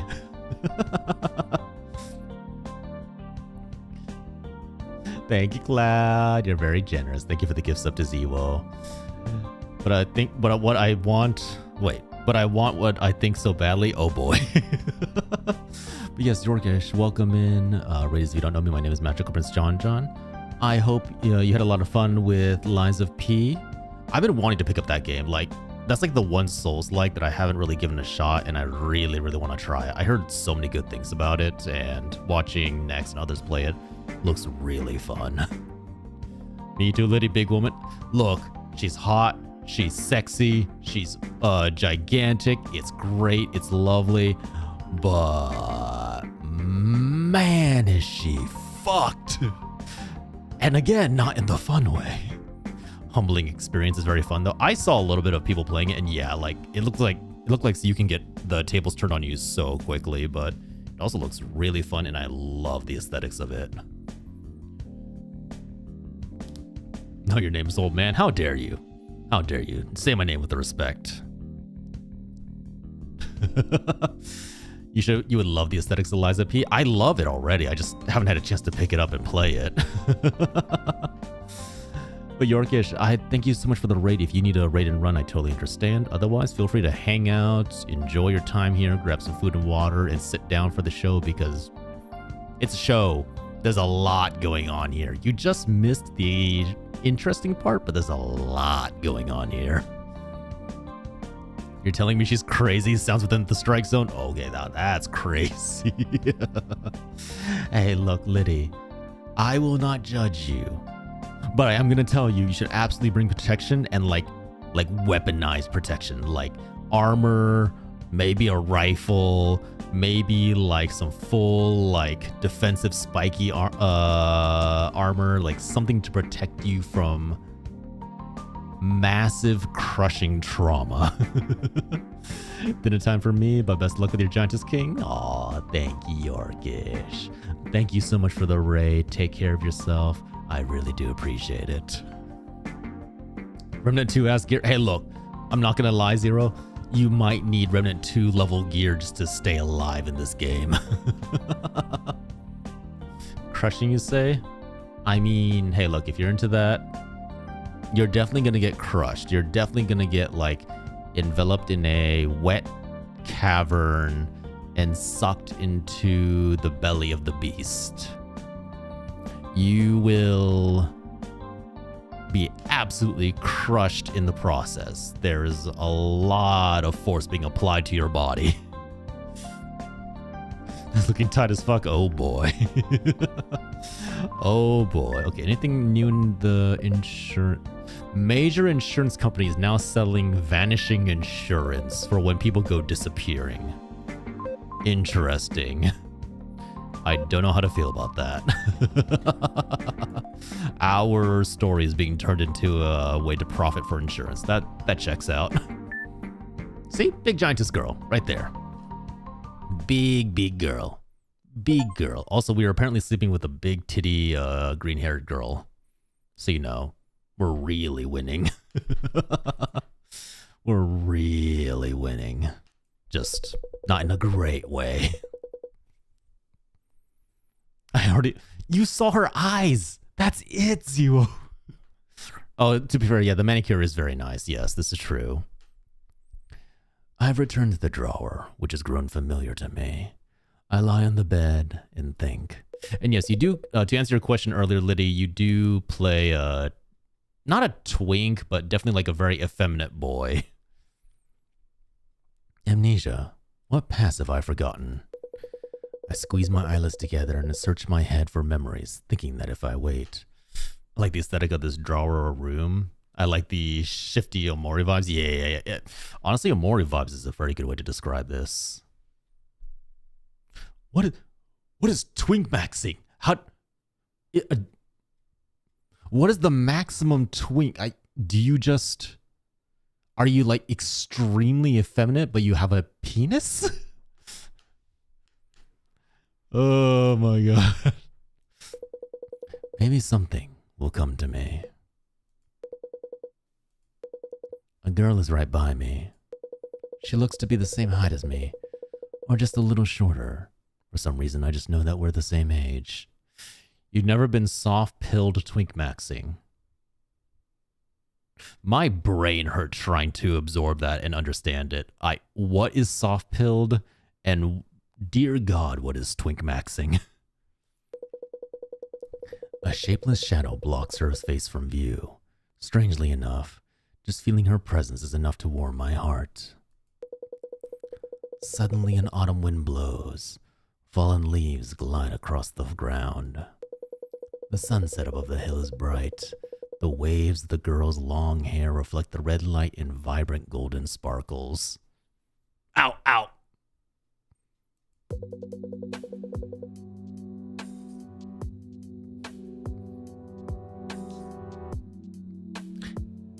The combination of realistic knocking with my usual notifications just threw me the hell off.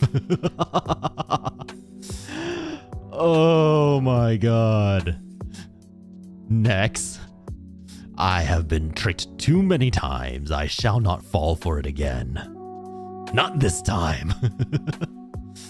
That was so poorly. That was like perfectly timed in the worst way possible. No worries, Zero. Sleep well. Thanks for dropping on by with the Raiders. I really do appreciate it. And thank you for the gift sub to Liddy, Cloud. It's 1 a.m. I work the 7 hours. No worries, Liddy. Thank you for the follow. And hey, enjoy your nap, all right? I'll get you and your pretty dog, too. Bedge, everyone. Go and get some sleep. I thank you all for dropping on by. I really do appreciate it. Dream of giant women enveloping you is the best way I can put it. Hey, are you still sleeping? You better wake up soon. Somebody shouts in my ear and shakes my body violently. When I open my eyes, I'm back in the usual cool drawer. But there's a man I haven't seen before right next to me. There's a man! Huzzah! We're not the only penis in the world. Only because he says, yeah, sure. I'm sure if I didn't tell you to go dream of giant, beautiful women, you would totally not dream of giant, beautiful women. That is a rule of causality. Totally makes sense. Hi, Sino. Sino. This game is everything I expected, but also not what I expected at all. It is really offsetting. Finally up. How can you even sleep in a big place like this? Everyone can see you. I feel like I was in the middle of an important dream, but I can't remember any details. Hello, are you listening? Chio, don't you think this kid's head is too far up in the clouds? Really? He's probably tired today after going out yesterday. I need to give him a bit of time after he wakes up. What? You think he's tired? I just got dragged into here. The floor is hard and we have to share the bed. I'm exhausted just trying to get used to it all. Mr. Supervisor's been here for ages. He should be used to sleeping side by side on this big mattress. I'm just saying, you should pop up and get to work already. Okay, so we can all agree he's going next, right? We're voting, quote unquote, voting him off, right? We're getting rid of this fucker. I stretch out both arms and get up from the soft bed. The man has already gone somewhere. Maybe he's impatient. Only Chio remains. Oh, Rin. Good morning. Sorry I couldn't give you a wake-up kiss today. Damn. Let's go. You've never given me one. I'm sure you can already tell, but our latest newcomer is pretty pushy. I want to let you get some more rest in since I know you must have had a hard time during yesterday's outing. But I already woke you up. Sorry. It's fine. Thank you for thinking of me. But why did he wake me up? Oh, he said he had a request for the supervisor. A very urgent one. When you're ready, Rin, could you head over to him? I'll let you do whatever you want when you come back. Whoa. I know you're serious, but also whoa. You really don't need to. A man I don't know woke me up in the middle of an important dream. It seems like he has a request for the supervisor. I'll go talk to the new guy, though I don't really want to. Wait, who's that? Wait. There's 5 people in the drawer now. There's something suspicious about Chio. Chio is too accepting of this. Like, she's very used to the situation. She's like totally okay with it. Also, her appeal never goes above 20, so there's no way for her to ever be like fed an object and then put in the danger zone. You have to feed her 2 objects at the very least, and there's no way to do that. Something's up with Chio. The man has his back slumped and one elbow on the wood grain wall. He has messy hair and a striking smile, and he's wearing a simple jersey. She's a plant? Honestly, maybe. Maybe she's just around to make sure that every supervisor feels like nice and comfy. Also, thank you for the hype train, level 2. Thank you very much, everybody. I really do appreciate the support. Thank you so much. Hello. Oh, you're finally awake. I thought you were gonna sleep forever. In a bad mood already? Hope you won't be too harsh on me. I have a good reason to be in a hurry. What is it? Just to check, you really are the supervisor, right? Yeah, though I've only been here a few days myself. You'll help me out then, Soup. I heard you're the one to talk to around here if anybody needs a hand. Maybe you can pull off a few simple magic tricks. Magic? I can't do anything like that. All I can do is give you things that are inside this drawer. That's not much. The task of giving someone something has a much heavier meaning here, but I probably shouldn't say that now. Can I ask for your name? Mine's Rin. Oh, right. I'm Shimon. What do you think? Shimon? Shimon. Sounds cool and intellectual, right? Does it? What's with that face? It's a perfect name for a cool intellectual guy like me. I feel like people who call themselves intellectual actually aren't very... What did you need help with? That's why you woke me up, isn't it? Ah, that. To keep it short, I want something to write with. Pen, keyboard, anything's fine. Oh, we probably don't have anything like that here. I've been wanting something to write notes on too. Not even a cell phone? I can type as fast as a teenage girl, so I don't need a full-on word processor or anything. That's a very specific, like, comparison. Nope, not even a cell phone. I made something for someone named Yui before, but it's just 2 cups and a string, so it can't really type. You serious, Supervisor? What's even the point of that? I don't want to cause trouble for you, really. If I were just a regular guy, I'd give up here. But I'm a special guy, see? Real busy, lots to do. So my time's just more important than other people. I'm going to enjoy voting you out, Shimon.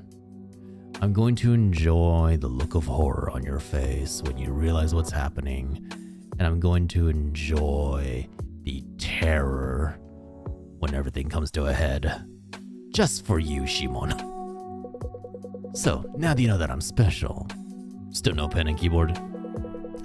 Yeah, still none. I'd have handed them over already if I had them. So you aren't just keeping them out of the hands of the plebs?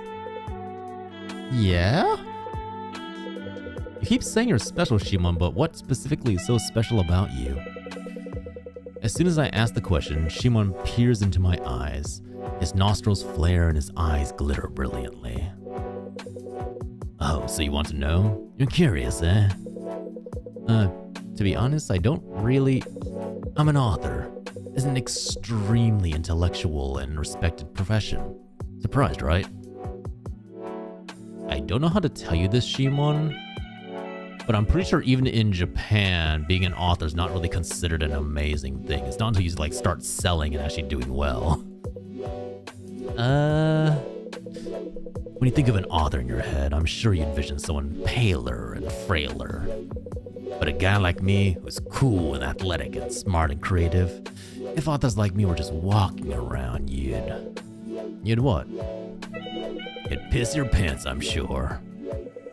What a choice of words. Why is everyone here such a downer? Just look. I tried talking to that woman even earlier, but she didn't even respond. Which woman? You didn't notice her hiding over in the corner this whole time? Look over there. Oh boy. Shimon points to the right side of the room, where a girl I don't know is staring into nothing, her face blank. She gives me the creeps. She's quiet and friendly and, I don't know, she just feels off. But anyways, since I have nothing to write with, I've got some free time, which is rare for a busy man like me. Since our schedules are both open, I'll teach you how to sharpen that mind of yours. What do you want? What do you think? Want a special lesson from an intellectual and imaginative guy like me? That sounds really boring. Normally, you couldn't buy a lesson like this with all the money in the world. You'd appreciate each word out of my mouth for its incredible value. About that, Shimon, could you save that lesson for later? There's another newcomer, so I have to go say hi, as the supervisor. I'll wait then, but just for a bit. I can't say I don't understand. You can't just leave a girl alone. That's not it. But make sure to come back when you're done. My lessons are priceless. Hurry before I change my mind. Right. Got it. A listless girl that I don't recognize sits at a slight distance from me. I'm sure it'll be more fun talking to her than Shimon. I'll do my duty as a supervisor and check on her. Hello. Even after I approach the girl, her expression doesn't change. Her empty eyes are looking somewhere else. It's nice to meet you. Her clothes and hairpin are completely worn out. Her wild long hair is also wet for some reason. Just as the silence begins to make me feel antsy, the girl's lips move slightly to utter a short word. Water. Huh? I said, water. Alright. Water. Bring me some. Fine. A knowing newcomer uttered one short request. Water. The girl takes the cup and stands up tall. Then, just as she's about to pour the water inside on her head... Wait, stop! The girl cocks her head and looks my way, her face still blank. She's still holding the cup high above her head. If you pour that out here, the walls and floor will get wet. I'll find you a better place, just wait. The girl tried to take a shower right there after getting the water. We'll be in for it later if the floors or walls get wet.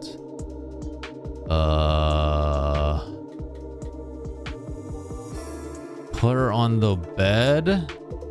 There, if you're gonna shower, do it on top of the bed. A few seconds pass in silence. Finally, she nods in understanding and moves to the center of the bed. The floor at her feet is slightly thicker and softer. The girl flips the cup. What is that? What is that animation?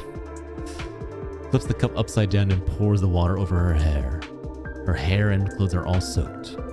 Wait, you can't get off that while wet. Should I get you a tissue? I'm fine. After saying that, she lies down right on the soft floor. She stretches out her arms and rolls back and forth on the bed. By the time she stands up again, the droplets that had clung to her clothes and hair were mostly gone, so she was just a little damp. You know how we were saying Chio's a plant? She might be a literal flower. Wow, that's amazing. This bed is good for soaking up water, but I'm impressed you realized that when you were new here. Oh, I know what the bed is. The bed is a pad, like a menstrual pad. That's why it's so absorbent. Oh.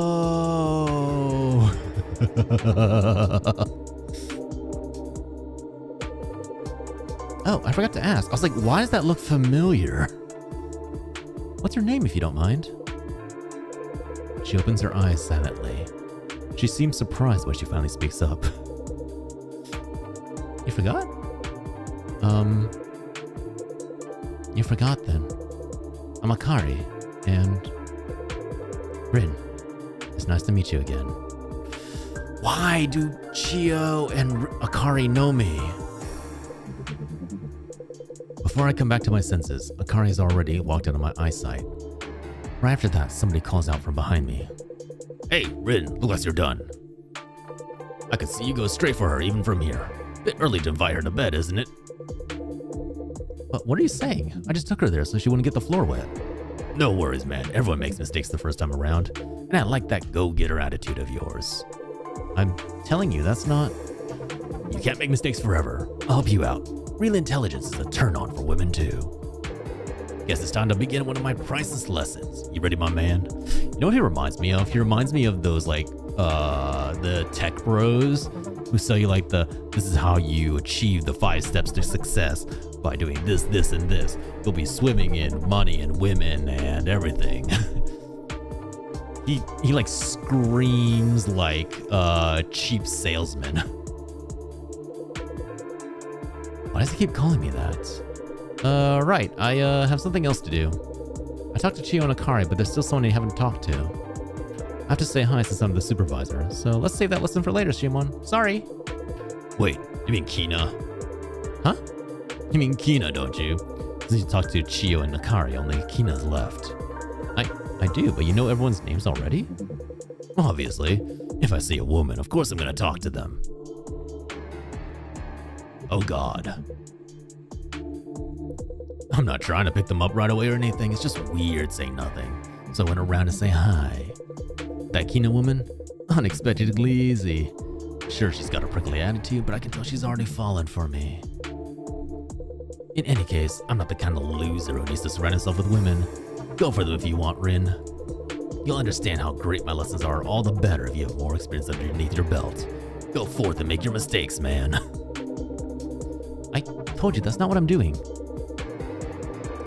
Okay, ad break is gonna start really soon, so let's get it just rolling now. So, maybe not being recycled, but...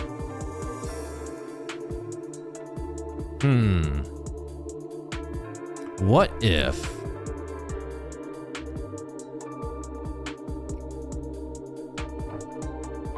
Let me check something. So if we go to the save file... If you notice, none of the previous boxes are removed, which means as it goes on, the boxes fill up and all that's left, like we're down to like 5 people now. 2 of them cannot be, you can't raise the appeal of. You can't raise the appeal of Akari or Chio because it won't be enough. So the only ones who can feed off right now are Kina and Shimon, which means there's only 2 more people coming who are new. After that, we'd run out of spaces, essentially. So... Are we just being reborn over and over? Or... Is this like some weird, like, purgatory? Like the whole, like, Dante's Inferno, where, like, we're in this, like, repetitive loop as, like, punishment for something we did? Because... so far, everybody who we've talked to and like fed off has either had like really weird guilt problems or has been like a complete scumbag. So is it like some weird like hell of punishment and SAEKO is like the executor maybe? There's like so many weird elements about this, how we keep getting recognized, how people seem to like know who we are. Akari having to soak herself kind of like gives like almost like an like the way that it described her as being like soaked in water already kind of gave me like Japanese kappa vibes. So I'm wondering if it has something to do with that or if she's just bizarre. Which, to be fair, is a non-zero possibility, honestly.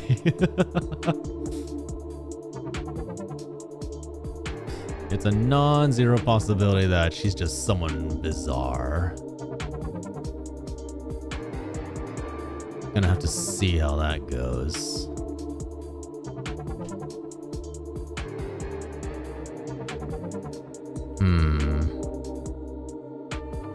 I'm almost wondering like if Kina's also like suppressing some kind of weird past, because it seems like once you feed people all their like truths and all their like lies and all the secrets they're holding come out.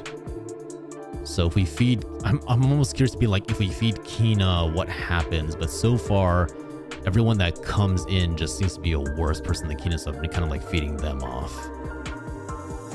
All right, let's continue. Let's see what's happening. Kina, are you okay? Huh? Oh, it's you, Rin. I'm fine.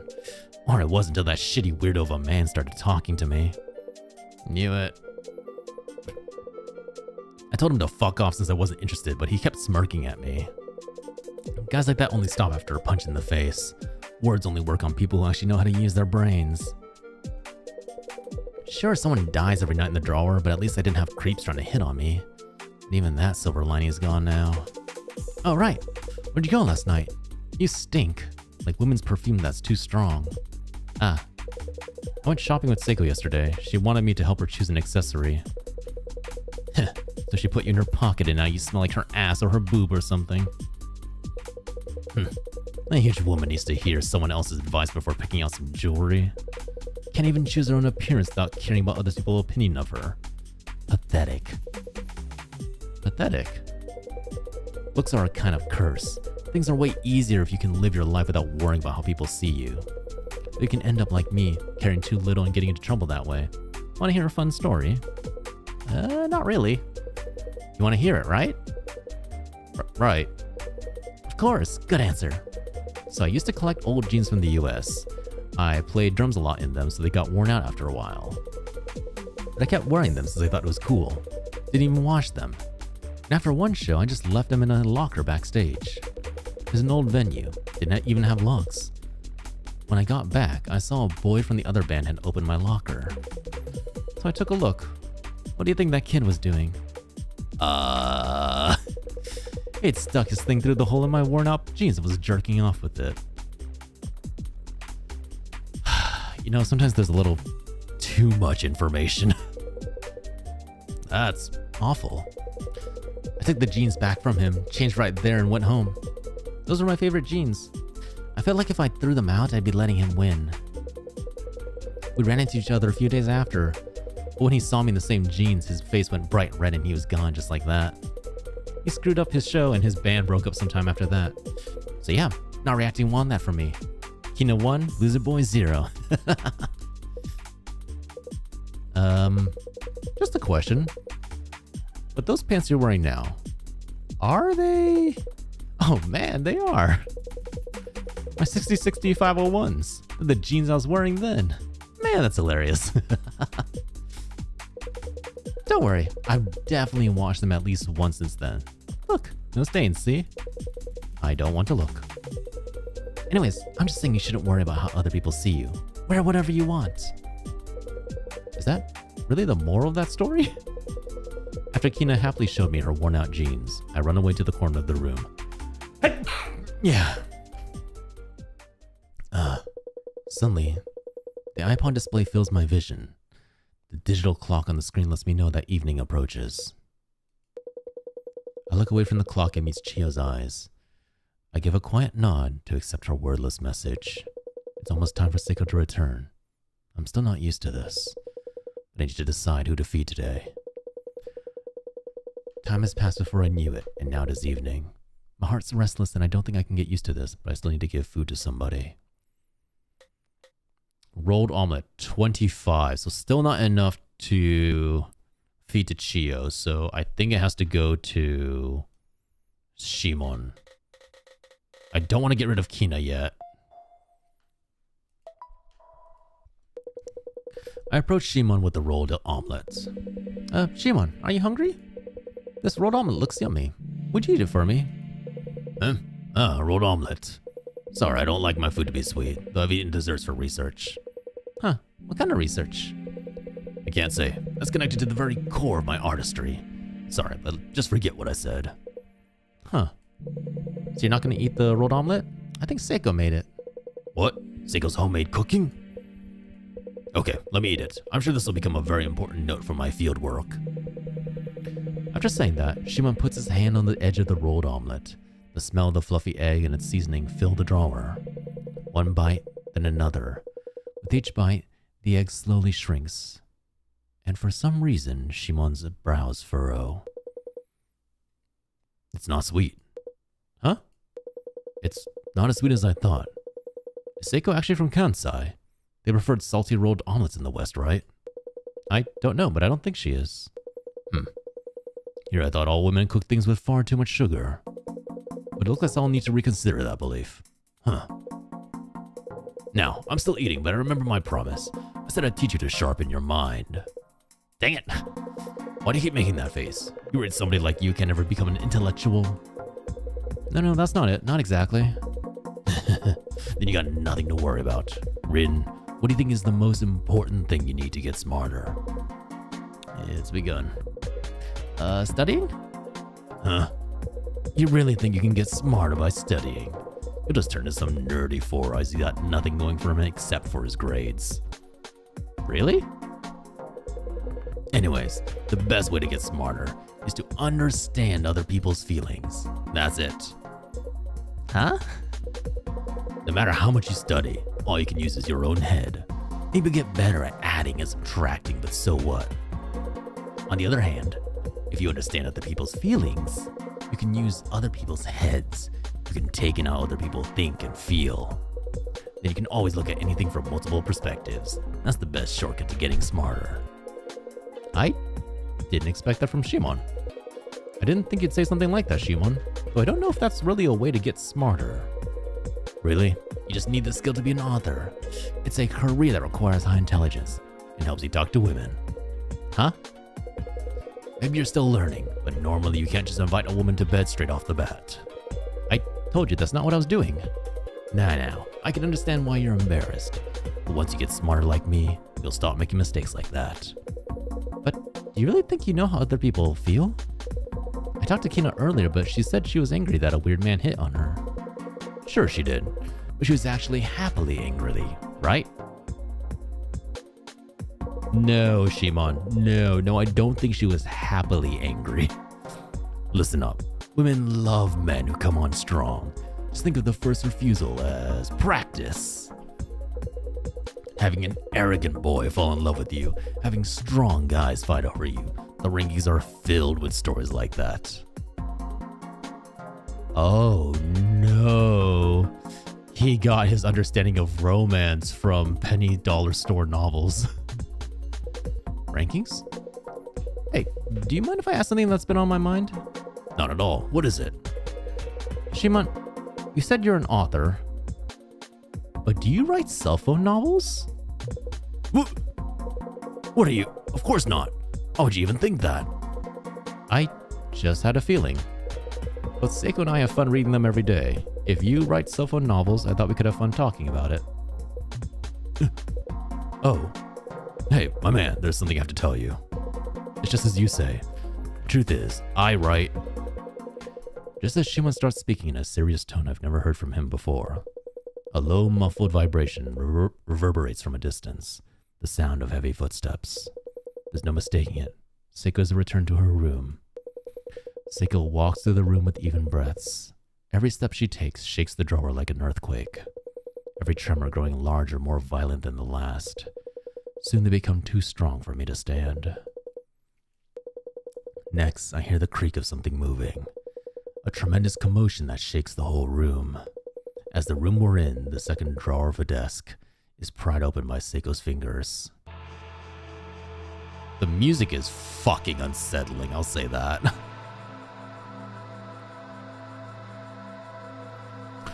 Goodbye, Shimon. I'm sorry, you should not have been that much of a prick.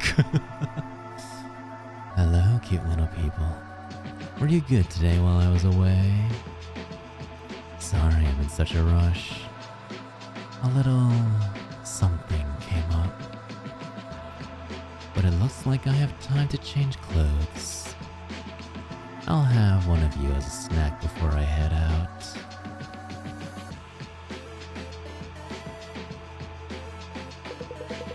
Seiko's hand comes down into the drawer. Her unthinkably large fingers fill our vision. They wander for just a moment, as if carefully making a decision. And then they stop, right in front of Shimon. Seiko, what are you doing? Her gigantic fingers wrap around Shimon's tiny arms and legs, and carry him up into the sky. What? You want to talk alone? I'm happy to, of course. I'm great at talking to girls. What are you planning on doing with me? I'll do anything. I'll do anything I can, so Right, SAEKO, you read cell phone novels, don't you? Ever heard of Cola Float? I'm the writer, so... You want to know what happens next, right? Please, just let me go for now. Ah!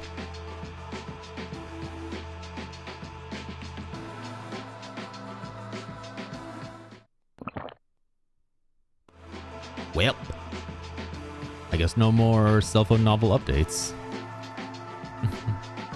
How yummy. I can't believe he was writing the novel I'm reading. Maybe that was a bit of a waste. But I can't do anything now that he's in my stomach. Anyways, you are perfect again today, Rin. It looks like you've gotten used to your work by now. I'm going out for an errand, so be good and wait for me. Let's talk again when I return.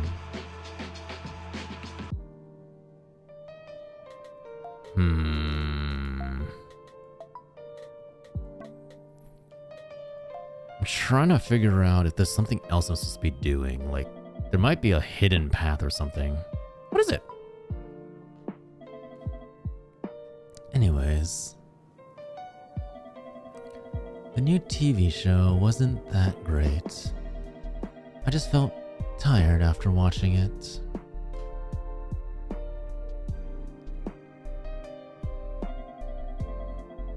The main character is a young doctor.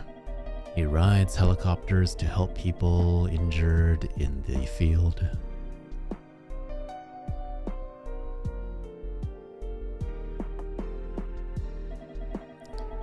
Wherever he goes, something always comes up, forcing him to make a hard decision.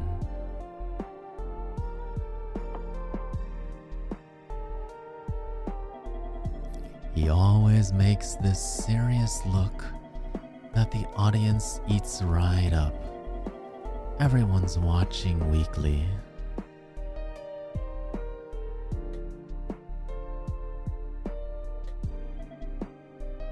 What did you think? Me? Yeah. It does get tiring. It just feels too fake. I can see why everyone gets emotional, but that's all I get out of it.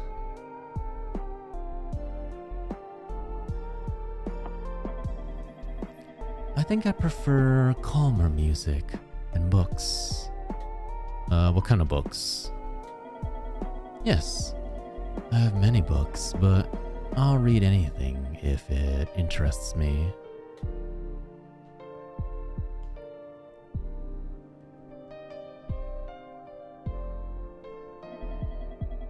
I read cell phone novels too, but they're not exactly my cup of tea.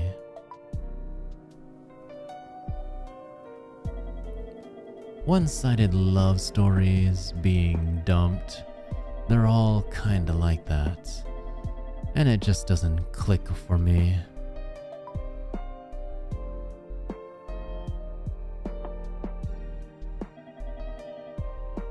Oh, no.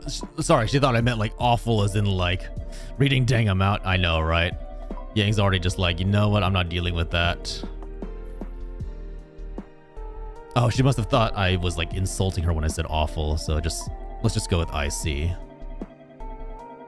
I'm like so curious as to like what is the twist here? Why do people know us, and how did she get the power to like turn people small?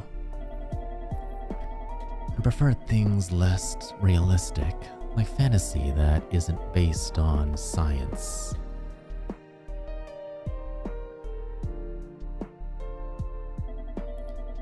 This world isn't simple enough to be explained by science.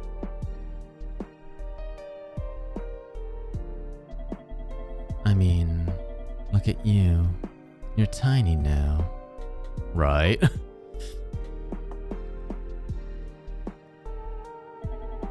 Hey. If this were a fantasy world, Would I be the villain? Yes? I see. I really look it, don't I? A little? Well, I've no intention of saving the world at all.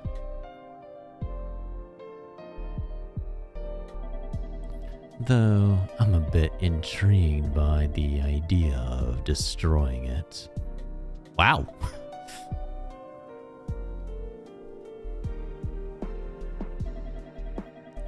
Wouldn't you want to see it? Yes? Me, wrecking the world like in a monster movie? Yes? Let's just go with yes. Really? I'll keep that in mind. Whatever happens next will all be your fault. Oh boy. Just kidding. Imagine if we really didn't shrink and she actually is like a giantess. And she's been like manipulating the whole situation this whole time. Now I want to watch something. Where's the DVD? Come over here, Rin. So basically the supervisor gets treated almost like her pet, I guess? Yeah, let's go to the TV, I guess. Email. Wait. Oh my god, I can check her email. The seminar on Friday the 10th will be canceled due to circumstances with this instructor. Is one of the instructors disappeared? Is that why? Samika just gave you my email address. Sorry to bother you when you look busy. The science department doesn't have a lot of girls, so hope we can be friends. Yasuda. I don't think I know a Yasuda. Hello, my name is Sayuri Himetsu. I am 38 years old and now I work as the secretary for a company president. I am in a F cup. I married my husband 10 years ago. I used to be fine with my modest and stable life, but my husband just isn't enough to satisfy me. Apparently my urges are stronger than most. That's when I saw you. I felt with my whole heart that I can't let you do anything to me. Would you please come together with me as man and woman, even just once a week? I will give you 700,000 per month as thanks. If that isn't enough, I think I can find a way to pay more. I created an inbox on this site for you to contact me. HTTP fake date service TP. It's free to sign up. I'm waiting for your response. Like the most like stereotypical. Oh. She doesn't want me to see her sent emails. Interesting.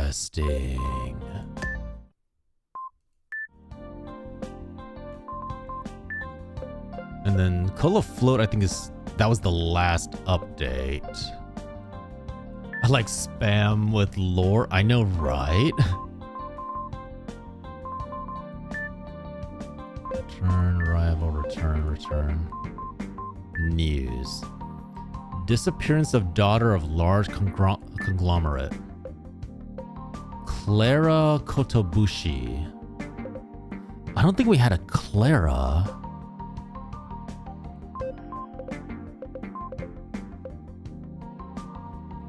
None. They have no dream. I don't think I saw a Clara, so that might be unrelated to us. Well, let's see what happens next.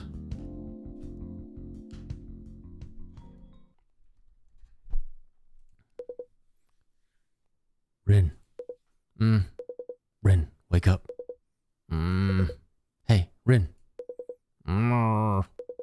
Rin, I said wake up. Is that Chio's voice? She sounds worked up. That's unusual. I wake up and rub my eyes. The drawer looks the same as usual. But Chio's face is right next to mine. She looks at me with an unusually serious expression. You finally woke up. Sorry to wake you from your slumber, but we have a situation. What happened? Well, maybe something irregular is a better way to put it. keep it short. A strange young woman just joined us in the drawer, and she's sending out some really disconnected waves. Sending what? I mean, she's telling some real wild lies. She says she knows you from before you came to SAEKO's room. Huh? My heart's pounding from the unexpected answer. A girl who knows the past me from before I shrunk. If it's true, this could be a huge clue in helping to get my memories back. We got lore. We have development. Let's fucking go. Are you sure she's making it up? Sure, it's a huge coincidence, but you don't have to call her disconnected or whatever. No, that's not the end of it. Her lies are bigger than that. She's telling the worst lies she can to disrupt the morals of this drawer. Disrupting morals, but how? She is. She says she knows you, but that's not all. She also says, well... Just say it already. Fine, Rin. I'm gonna tell you now, but you better not believe it.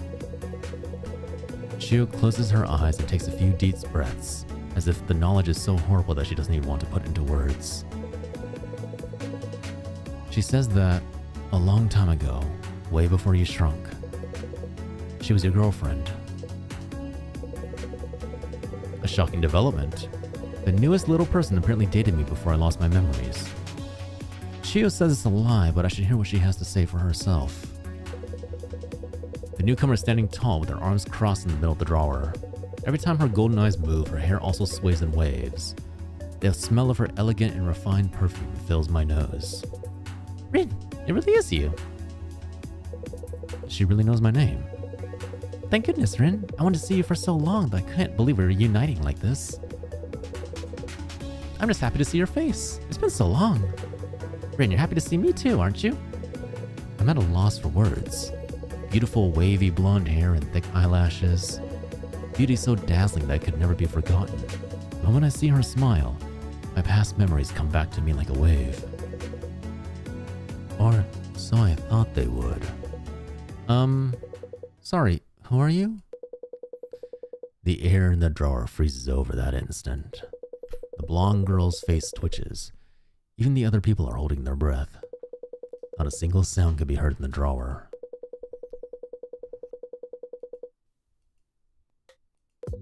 I go back to where the girl is. Her face is still frozen as she stares at me in silence.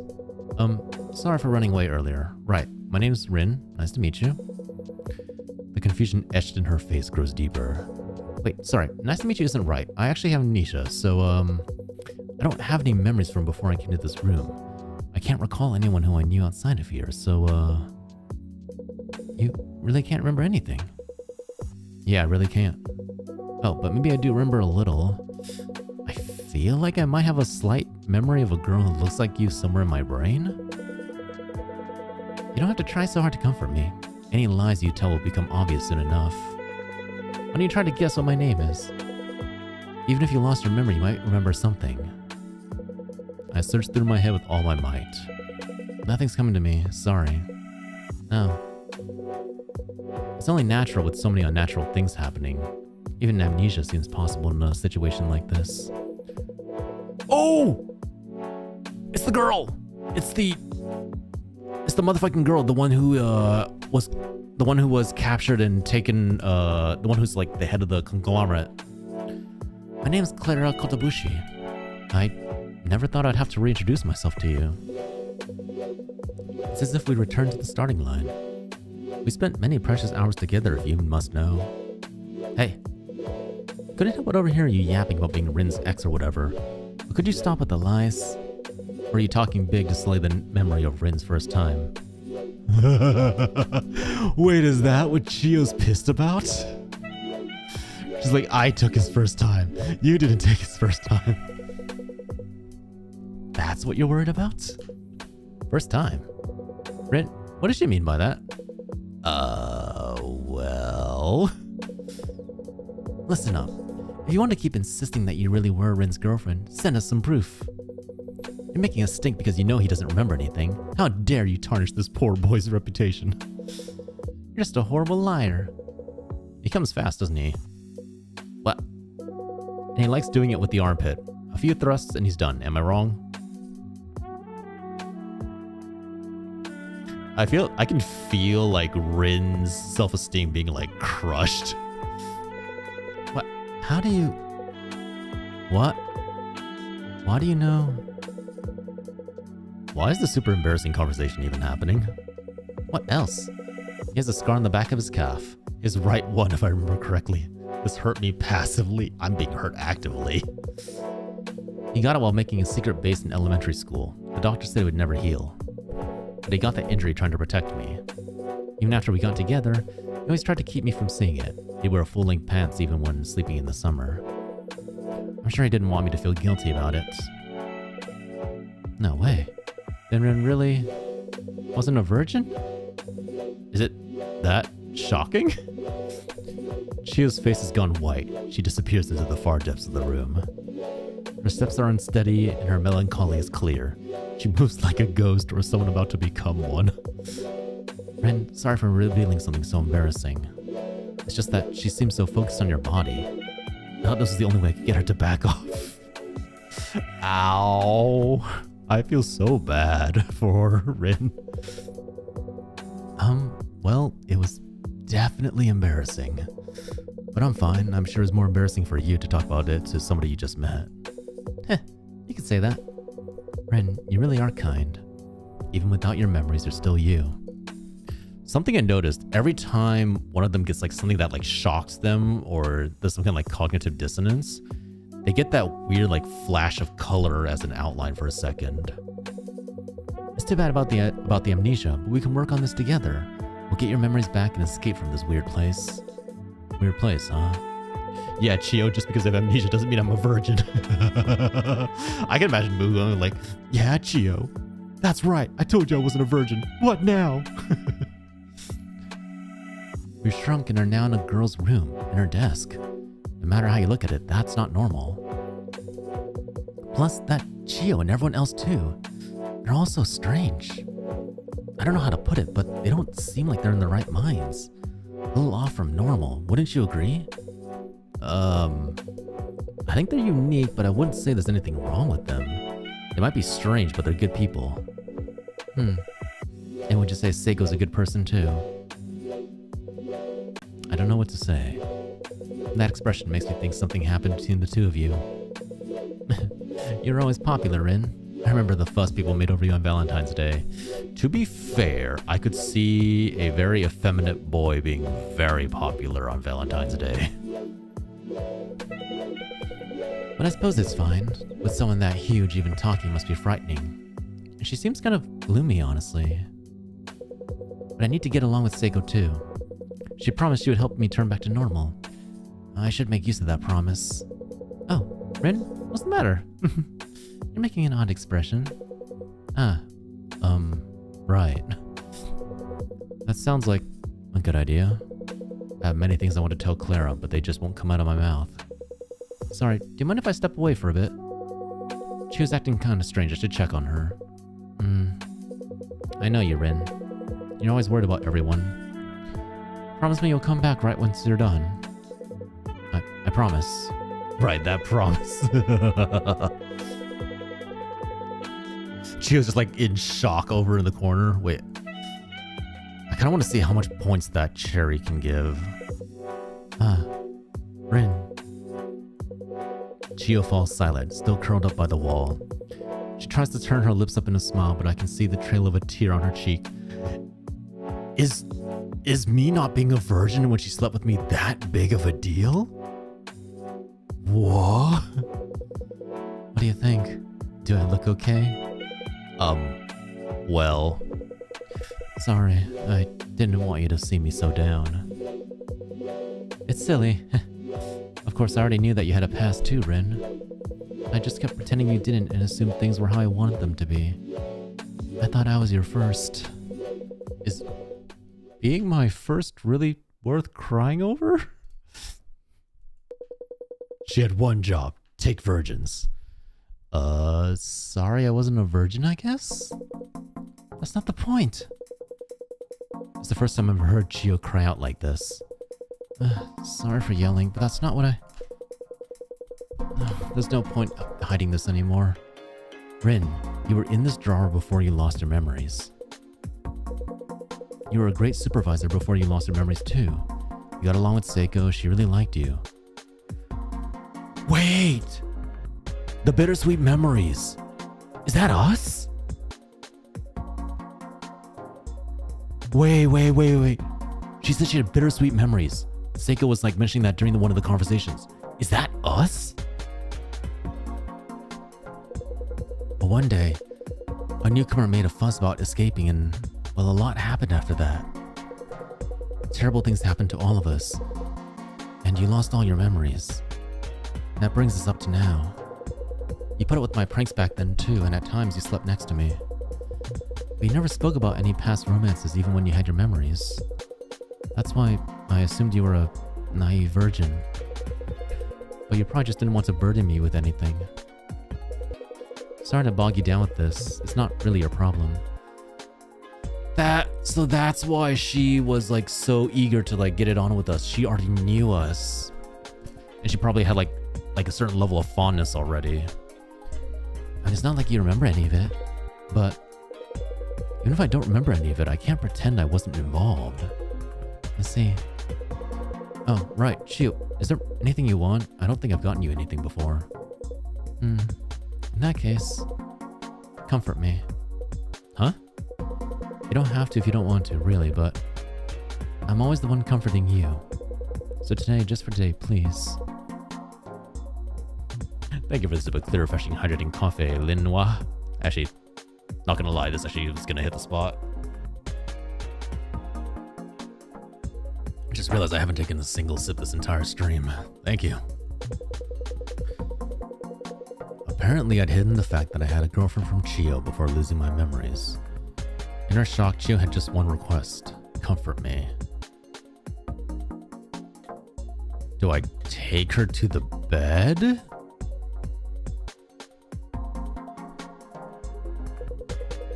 I grip Chiyo's trembling arm and step on the bed. Am I about to sleep with Chiyo right in front of my ex?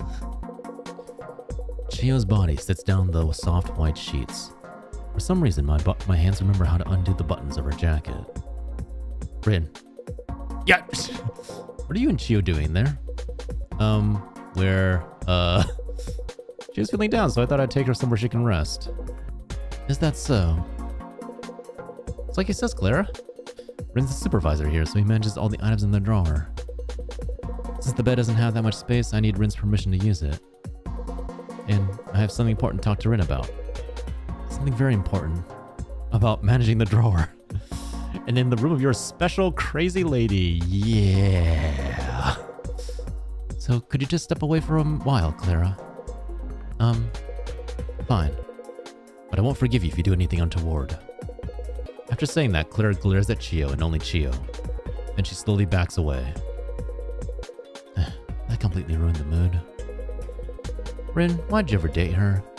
Do you actually like that kind of flashy young lady type? You are asking the wrong person. I have no fucking clue. Right. Rin, why don't you give the cherry here today to Clara? It's a smart move. I think leaving her here could cause issues in the future. Why are you saying this now? Clara's face comes up in my mind. The happy smile she had the moment she stopped me in the drawer. The moment she spotted me in the drawer. I can't do that. I know it's not fair, but I still can't. That's so. I was just joking anyways. I mean, look over there. I look where Chiyo's pointing. Kina's muttering away.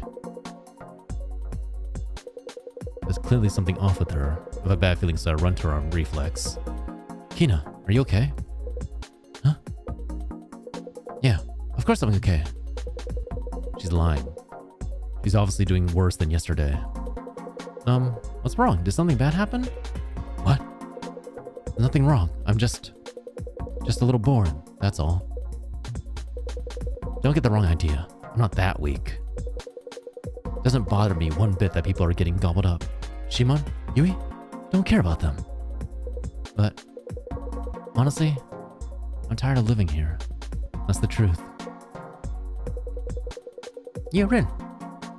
About time for you to feed somebody, right? What are you looking so shocked for?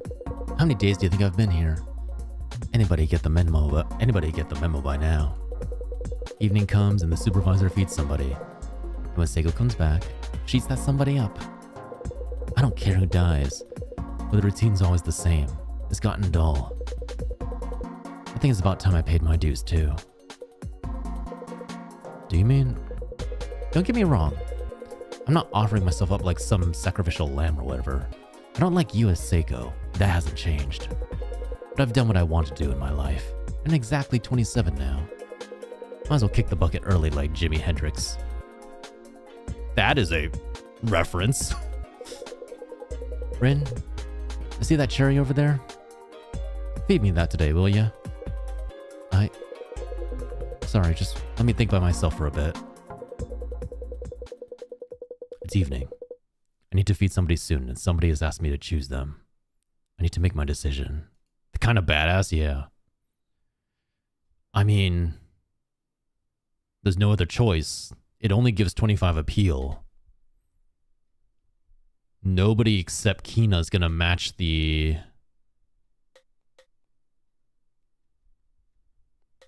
Yeah. Kina's the only one who matches the cherry. I approach Kina with the cherry. When our eyes meet, she nods in understanding. Kina, I'd like you to eat this. Got it. Thanks, Rin. Kina looks at the cherry in front of her and lets out a long sigh. She slowly brings her face closer to the red fruit. Next, Kina sinks her teeth into the cherry. The skin of the fruit splits, letting its wet juices spill out. I don't want to admit it, but this fruit's really good. Both sweet and sour, a nice healthy taste. Makes me forget about rock and roll and pride and everything. Don't look like that. All great artists die young, in accidents or whatever. Can't become a legend if you waste your time living. That's why I'm putting aside stuff like pity and fear to get eaten by that giant woman. But you gotta have someone remember you to become a legend.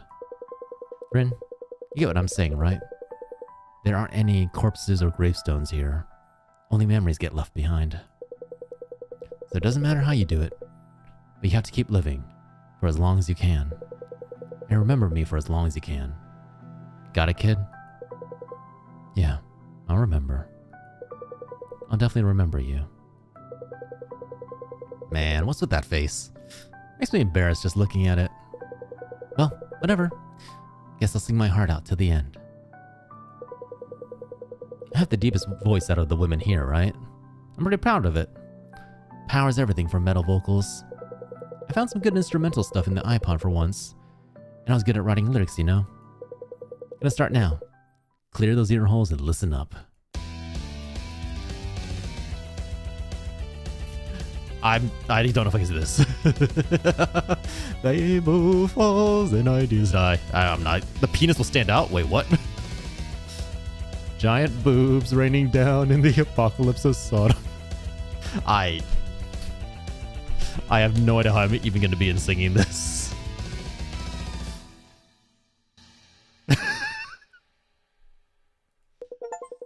Kina finishes howling her song. Just had given a few claps. A low muffled vibration reverberates from a distance. Oh my god. Oh my, Kina's really is going out like a badass. There's no mistaking it. Seiko has returned to her room. Seiko walks the room with even breaths. Every step she takes shakes the drawer like an earthquake, every tremor growing larger and more violent than the last. 3 stars. Soon they become too strong for me to stand. I find myself crouching on the floor. Next, I hear the creak of something moving. Then, a tremendous commotion that shakes the whole room. I think it would have been better going out without the song, maybe, yeah. Like, the song kind of, like, killed the, like, serious vibe for a second. As the room we're in, the second drawer of a desk is pried open by Seiko's fingers.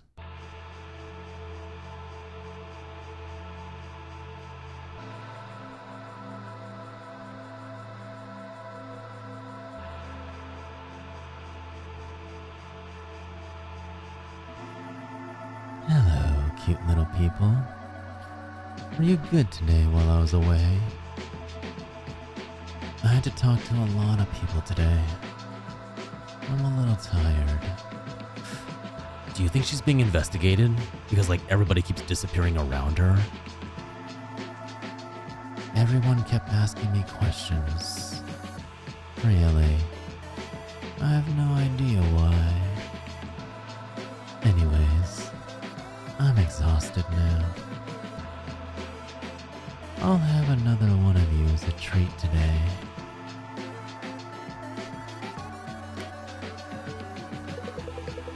SAEKO's hand comes down into the drawer. Her unthinkably large fingers fill our vision. They wander for just a moment, as if carefully making a decision. And then they stop, right in front of Kina. Finally came here then, giant woman. Nothing rock and roll about running. Boil me, bake me, do whatever the hell you want. Her gigantic fingers wrap around Kina's tiny arms and legs and carry her up into the sky. See ya, you giant creep. And Rin, neither of you's gonna see the pearly gates, and neither am I. Anyways, it's bye-bye time. See ya in hell. She flipped off the people. Oh my gosh, she's holding up the double bird. That's great. I love it. Respect, Kina. You are the best character.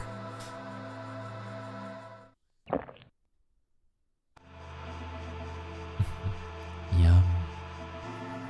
I don't like how she was acting all tough. But she really fought back when I put her in my mouth. It made her fun to eat. Rin, you were perfect again today. I'm a bit relieved. After all, that new girl today had some interesting things to say.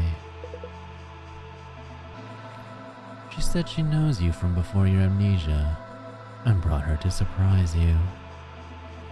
I was worried it might cause some issues, but it looks like everything's fine. I'm glad. You really are a good supervisor, Rin. I don't know if she was listening. Maybe she was like talking with Clara beforehand. Like, remember how she talks with each person when she picks them up? And she tells them like, oh, I'm gonna protect you. I'm gonna be like, I'm gonna take care of you.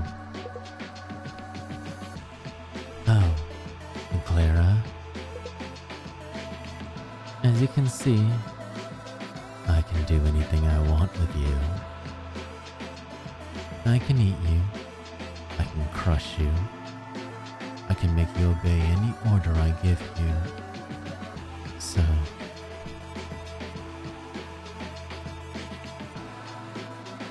don't even think about trying to cross me.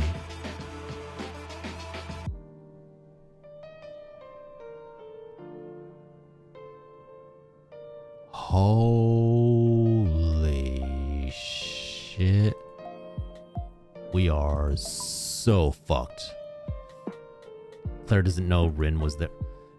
Oh, you're right. Oh shit, you might be right. She might be able to hear inside the drawer. Because she wasn't in the room, so does that just mean like she can hear us at all times?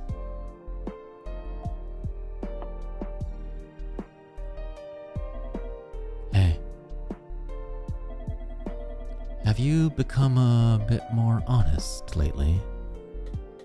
Maybe? You have. Oh. Could you look this way?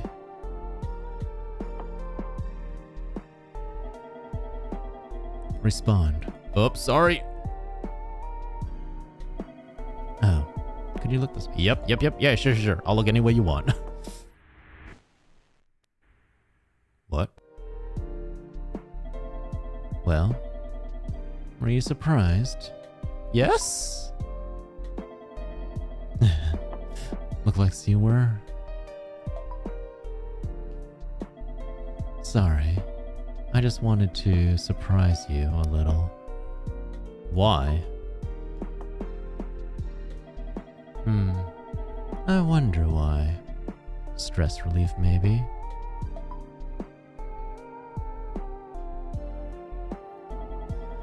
I didn't think a little prank would scare you so much.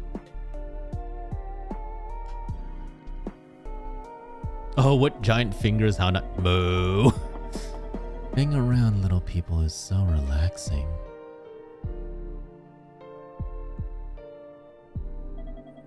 I sometimes head to Shibuya or Harajuku after classes. Relaxation's goods are in right now. Aromatherapy, fidget toys. It's so weird because it goes from like lo-fi to like horror. There'll be people with tans and heavy makeup. You can't even see their faces under all of it.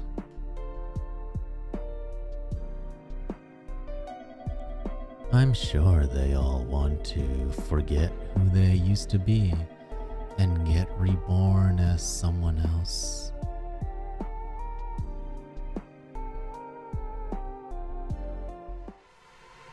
Oh.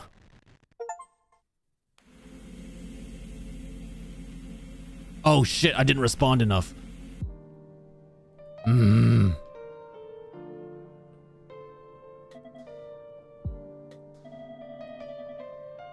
Maybe... Okay, I'm gonna speed through the parts that we already saw. Yep.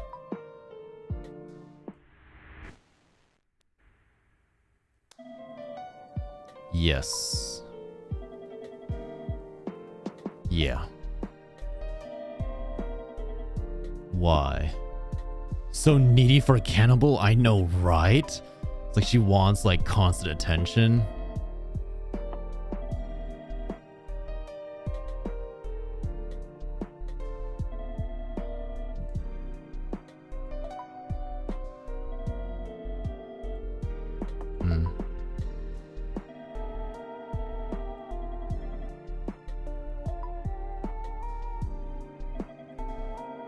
Oops, sorry. Okay, we got too noisy. Sorry. Sorry. Too noisy. I'm sure they all want to forget who they used to be and get reborn as someone else. Right. Did she? Is the reason we have amnesia because she rebirthed us? Hey. Yeah? If you could be reborn as anything you want,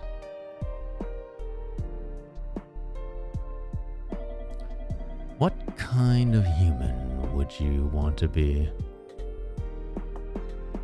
I want to be a girl? I don't know. That's so, yeah?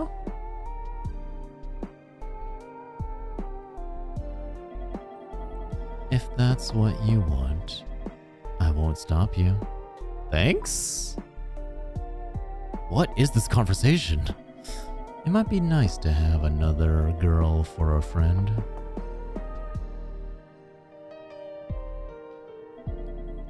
No point thinking about it. I don't believe in reincarnation.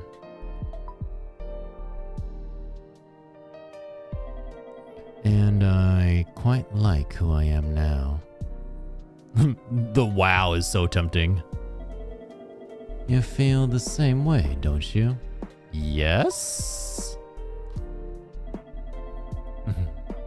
I'm glad to hear it.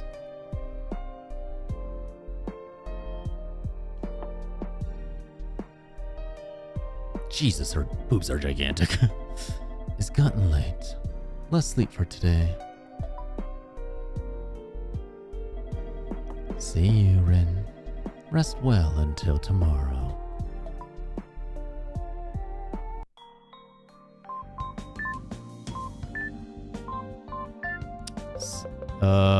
This email is to confirm you for the days you have borrowed. The world is will and representation.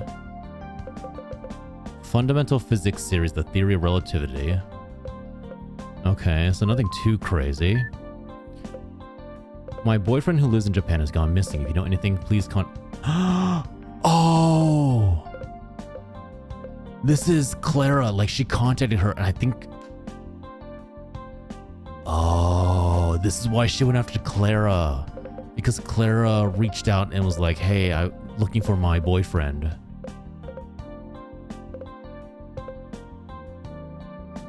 Wait, what is this? Even if you don't know anything, please forward this email to 5 or more of your friends. This is mandatory. The conglomerate is aware of every email you send. If you do not think, you'll be considered an accomplice, and I will attack you with the full power of the conglomerate. It's one of those like chain emails like, you will die in 10 days if you don't send this to 5 of your friends.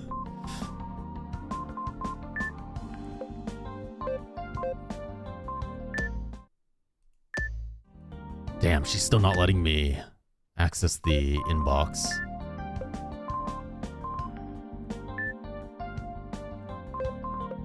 Cola Float has ended because he's no longer riding. The police department announced that they will greatly increase patrols. Smartphones are spreading, but are they really that useful? 3 Japanese people received Nobel Prize in Physics. That's really impressive. Okay, so I guess we just keep going. There's still one more slot left for one more person. So I wonder who the last person's gonna be. I really should be ending the stream, but I really want to find out what's happening. I feel like we're so close to the end. Rin! Hey, Rin! Somebody grabs my shoulder and shakes my whole body forcefully. Claire's in front of me, her face fervent as she shouts. Come on, Rin, say something already. Yesterday was too much. One of us is gone from the drawer. How can you be okay with this? I couldn't sleep a wink. I recall the events of yesterday. I hadn't told Claire about the reality of this drawer, so she saw a little person disappear without knowing anything in advance. Sorry. It must have been really hard on you. You must have been terrified seeing that. For now, you should rest. Stop that! That's not what I want to hear right now. Don't you have anything else to say, Rin? About what you did before SAEKO came back yesterday evening? I saw you hand out that huge cherry and I watched it get eaten up. And right after that, SAEKO came back and she took the person who ate the cherry and she... I just can't... How could she eat somebody? Even in my wildest dreams, I'd never think something like this could happen. And even if it did, I thought you'd try and stop it. But you just stood there, watching without a word. What's happened to you, Rin? Come on, say something. Shut up. What? Shut up. Why are you so loud? It's morning. I don't care about your hysterics. Just turn the volume down. Got it? What are you...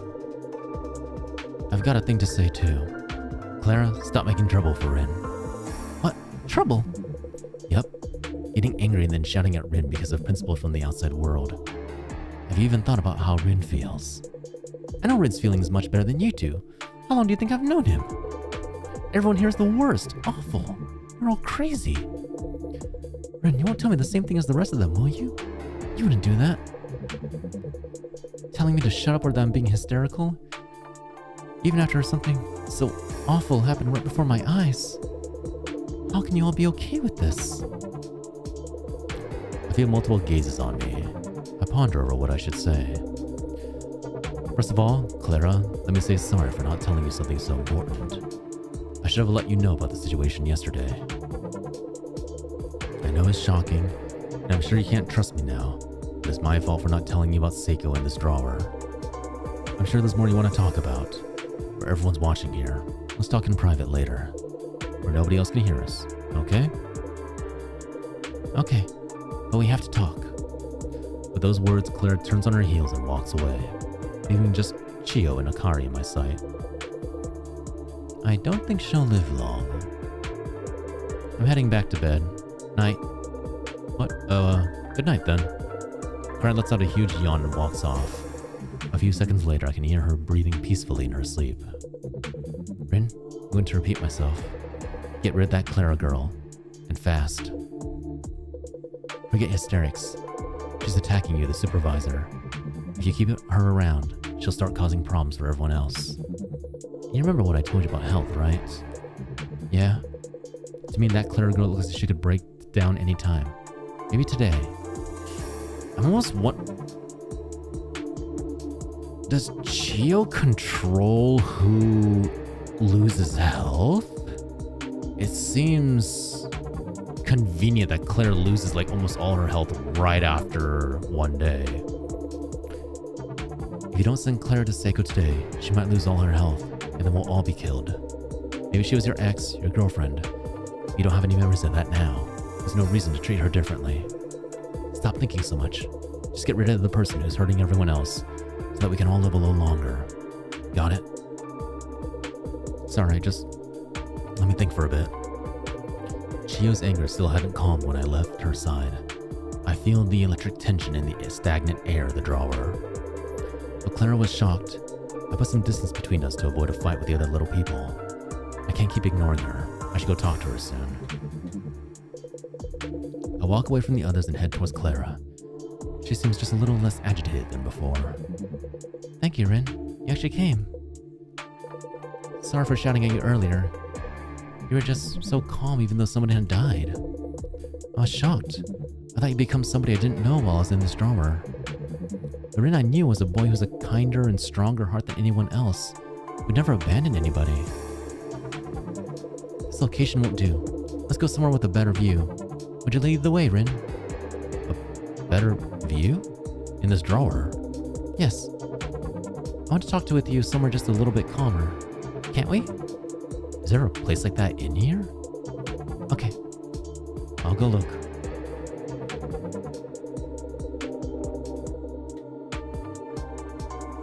I can talk to the others. Oh, I can only move them. Better view? Here? I take Clara's hand and walk to the wall. The barren wood grain wall has one lone stamp stuck on it. The drawing of nature looks almost like a nice view from a little window. Okay, ads are about to start again. I'm going so far over time for my stream, but I'm so curious. Okay, hold on. Let me look up something really fast just to see. How many chapters are there in SAEKO Giantess Dating Sim?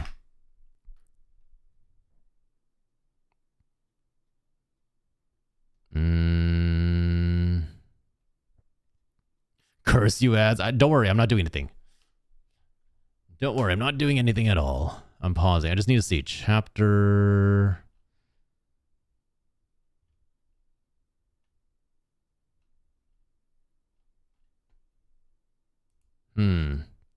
There might be more chapters than I thought. We may have to end here, not gonna lie.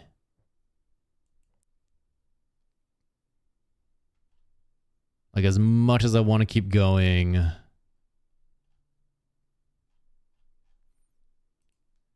Okay, so there's 3 chapters in total.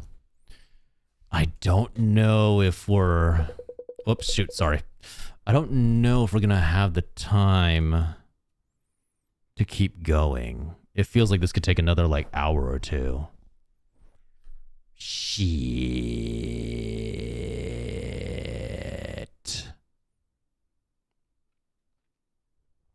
Like, these chapters are pretty darn long. Well, I guess let's try and finish, like, this, like, quote-unquote day, and then we'll probably call it to an end here. Damn it, I was really hoping to just, like, blast through all this in one day and then hopefully finish it up. If anything, maybe we'll, like, continue it on Wednesday and then finish it up on, and then finish up more, date everything. Oh, man. This is a fucked story. Like, it feels almost like a, like, what do you call it? Like a version of the Milgram experiment where you just do more and more horrible things because you're being told that this is what's correct, this is what's right, and you can't see a way out of it.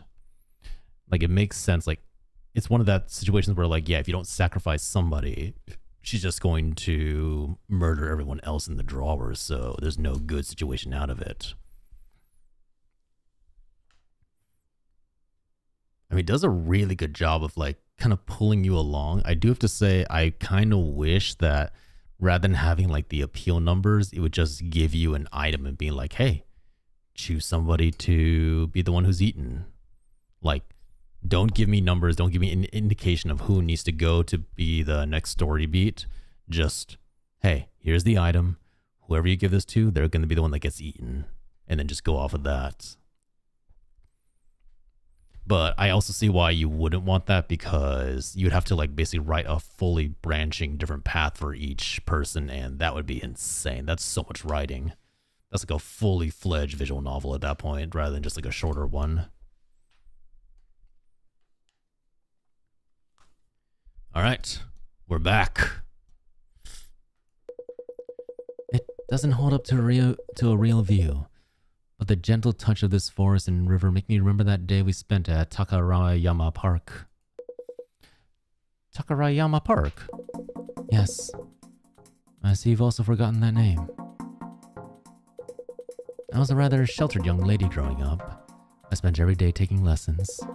Piano, ballet, studying, even horse riding. Oh shoot, you're right.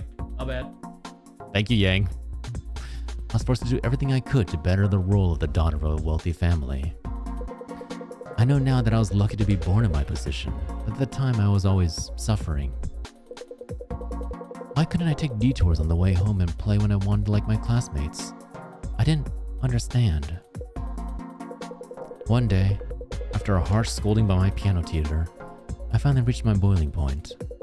I opened the side door in the rear garden, and went outside on my own for the first time. I even left a little note in my room to say I was running away.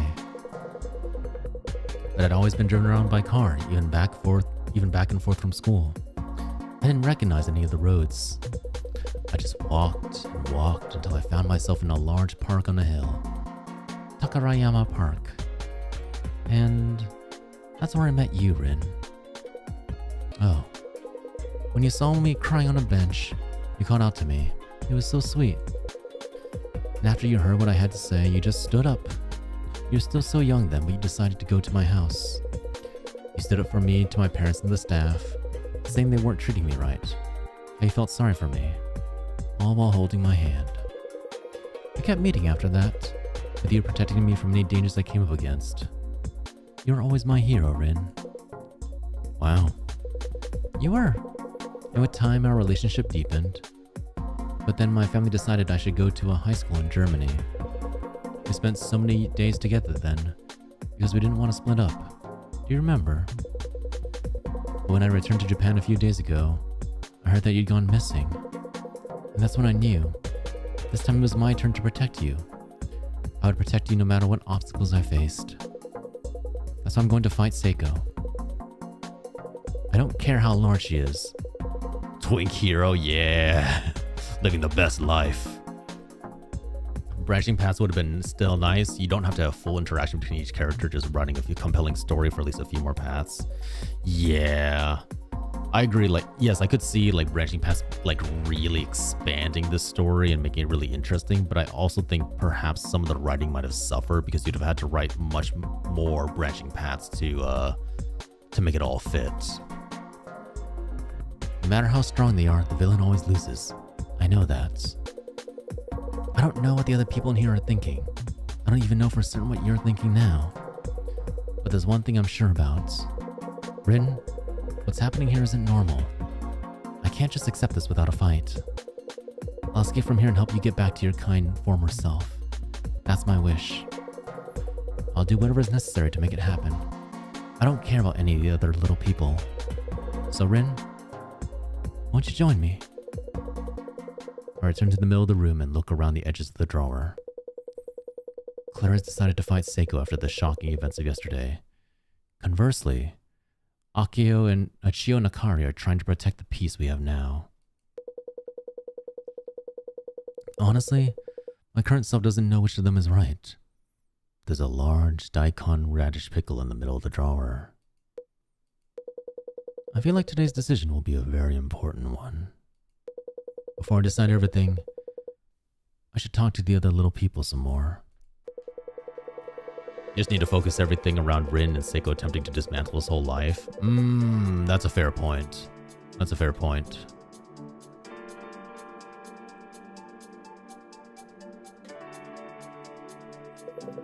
I approach Akari.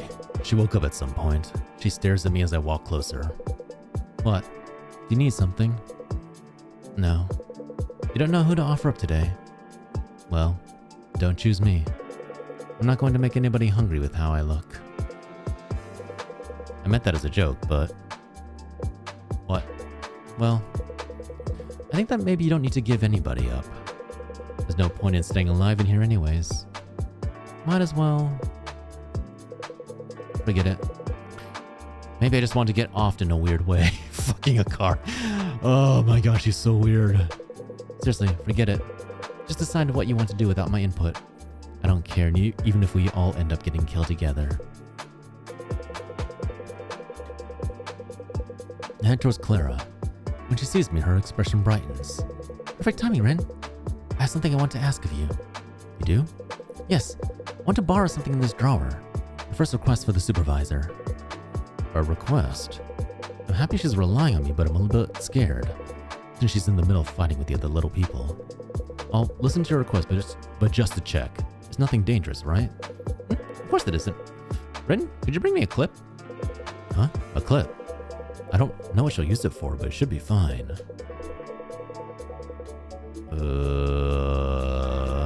You give the clip to Clara. I hold the clip in both hands and approach Clara. She smiles brightly at me. Wow, thank you. You really brought it to me. Could you keep holding that half? Keep that looped part still with both hands. Is she making a lockpick? I hold down half of the clip with both hands, just as instructed. Clara quickly takes the other half in her hands. Okay, hold on tight. Clara takes the edge of the clip, the tip of the stick poking out of the loop with both hands. Then she uses her whole body to force the metal loop to bend. Turning half of the clip into a sharp wire. Thank you. Now, I'm ready. Wait, Clara, what are you gonna do with that wire? Need to ask? I'm obviously making this into a weapon to defeat SAEKO. Defeat SAEKO? Yes, didn't you hear me earlier? I'm going to defeat SAEKO and protect who you used to be, Rin. This is the weapon I'll use. I'll take the wire and stab SAEKO's finger when it gets close. But SAEKO's so big, even if you stab her finger, it won't be enough. Do you have any better ideas? What? If you have any better ideas, feel free to tell me. What's a surefire method to stop that giant body of SAEKO's from taking another breath? Poison would be the most effective. For example, adding a lethal poison or drug to the clothes of the person she'll eat today. We don't have anything like that here, do we? So I make a plan with the next best thing. But I should make the tip pointier like a needle. Do you have anything hard, Rin? Perhaps I could sharpen this on the wall. Clara takes her homemade weapon and walks away. I watch her back as she starts sharpening the wire against the wall. I don't think there's anything I can do to stop her. I quietly walk towards Chio. She's looking down silently with her brows furrowed. Hi, Chio. What? You want me to ask you something? You were talking with Clara earlier, weren't you? What did you think? Well, You know she's trying to fight SAEKO. You also know it's pointless, completely reckless. I've seen many people try the same thing in the past, and they all died meaningless deaths. We can fight as hard as we want, but we can't even win against a single finger of SAEKO's. Don't get me wrong, I don't hate Clara or anything, but I might be a little bit jealous. But more than that, I'm worried about you. You don't want to see somebody you like get killed for fighting a pointless fight, right? And Rin, do you really want to defeat SAEKO? To be honest, I can't get myself to hate her. Out of all the people I've met until now, she's the most innocent, genuine, and adorable. Sure, it's surprising seeing people get eaten at first, but can you really say you still think it's unforgivable? The laws and rules of the outside world make me feel bad about it. But that's about it. Honestly, I even enjoy it sometimes when I see SAEKO toss somebody in her mouth without a care. Tell me the truth, Rin. You feel the same way, don't you? If you do, there's no need to go out of your way to try to defeat SAEKO. What you need to do is protect the peace in this drawer and make whatever decision is best for SAEKO. You understand, don't you, Rin? Trust your true feelings and make the right choice. Claire's making a weapon with a wire to fight SAEKO. If I want to fight at her side, I should offer Chiyo to SAEKO. Chiyo just wants things to stay the same. If I want to stay alive with her, I should offer Clara to SAEKO. Akari doesn't seem to want anything. But like she said, her appeal is low. I probably can't offer her to SAEKO. What should I do? I need to think hard on my decision. Fuck.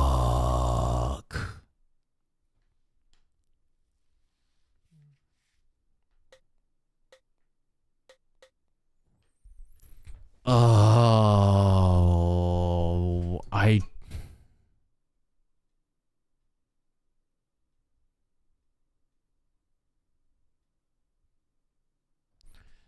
Here's the thing.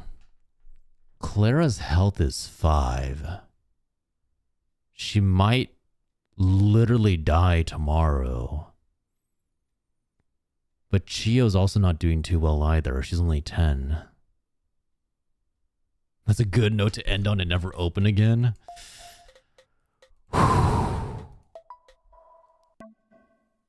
Here's my thought process. If I give the daikon to Chiyo, she's going to try and eat Chiyo. SAEKO's going to stab her, and then maybe the fight erupts there. Oh, man, I feel like this is a bad decision, but here we go. No. Wait. Double check the save.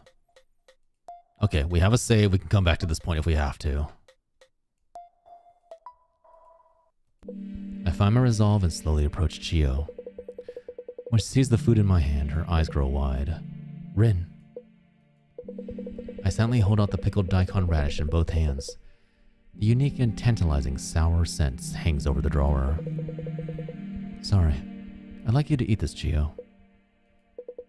Chiyo silently looks back and forth between the pickled radish and me, as she slowly closes her eyes. I tense up on reflex, thinking she might yell or hit me, but the next moment Chiyo's grinning like she always does. I get it. You good, Rin? Chiyo opens her eyes wide and chomps down the yellow pickled daikon. She crunches away at the large pickle. I had a feeling this would happen ever since that girl came. You've been glued at the hip since she came here. I guess that's just the regular distance between lovers. I'm jealous. When you get as old as me, you can just tell what's risky, even looking in from the outside. Nothing good comes out of living longer. I mean it. I never even had the choice to fight against SAEKO. I've seen too much. People disappearing doesn't have much of an impact on me anymore. The need to obey SAEKO's been engraved into my brain. Even now, though I want to support you, all I can think of is how it's just gonna get us all killed. That's why it was the right decision to take me out of here. You really are the best supervisor, Rin. Sorry, and thank you so much for helping me every day. I'm really grateful. Don't look so sad. I don't like it when things get too serious. Oh, but before your girlfriend gets here, want to do it one last time? I'll let you come as many times as you want today. Damn. Hell of a way to go out, I guess. Just as I'm pondering how to respond to Chiyo's tasteless suggestion, a low, muffled vibration reverberates from a distance. The sound of heavy footsteps. Stop telling people I come quick. There's no mistaking it. SAEKO has returned to her room. SAEKO walks through the room with even breaths. Every step she takes shakes the drawer like an earthquake, each tremor growing larger and more violent than the last.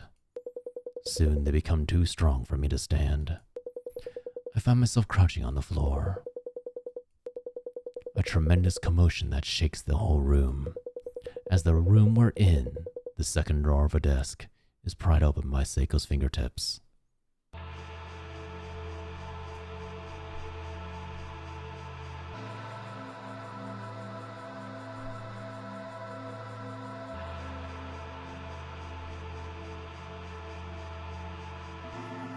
Hello, cute little people. Were you good today while I was gone? Now then, I'll enjoy another one of you today. Seiko's hand comes down into the drawer. Hey, wait, she's not smiling. She didn't lick her lips. Something's wrong. Her unthinkably large fingers fill our vision. They wander for just a moment, as if carefully making a decision.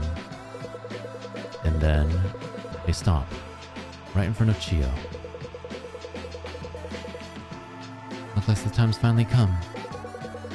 Her gigantic fingers wrap around Chio's tiny arms and legs, and carefully carry her up into the sky.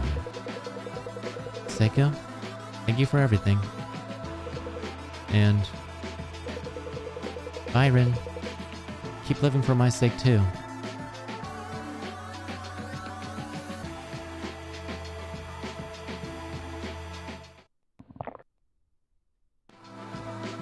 Yum. I wish there'd been a bit more movement. But it is what it is. Wait! Do you think you can get away with this?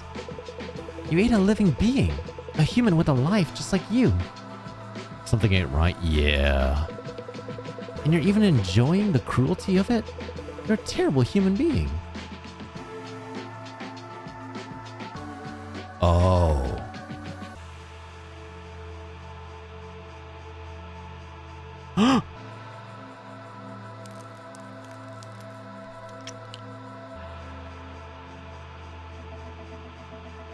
It really was a mistake to let her live. Now my mood is ruined. Hey, Rin. Want to do something different? The moon's really bright tonight. Let's go enjoy the night breeze. What?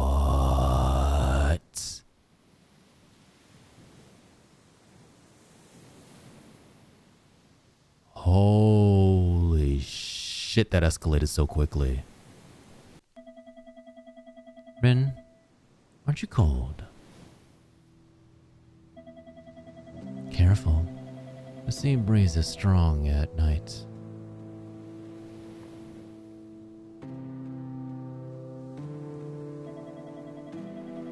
I love this place.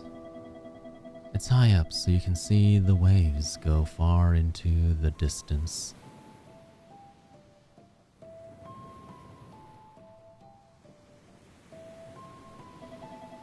I literally just lost both the women I love.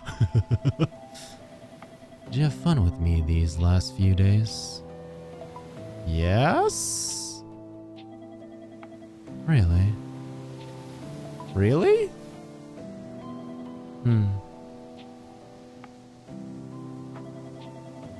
It's fine. Don't lie today. Tell me your honest feelings. I want to know the truth.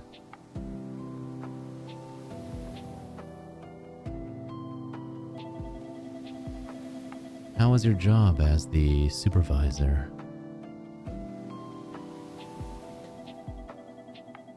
You chose little people for me every day.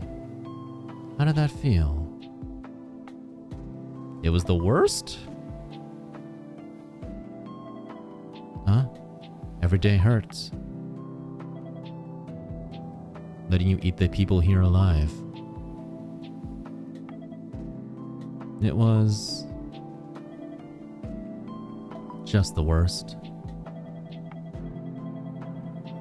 I didn't mishear you, did I?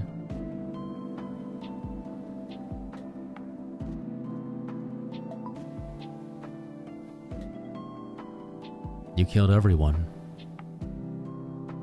I wonder if you still go outside if you sacrifice Clara. That's what I'm wondering too now. Moko and Taki and Maru and Kina. Yui and Shimon too. And Clara. They all died because of you. All of them. Why did you?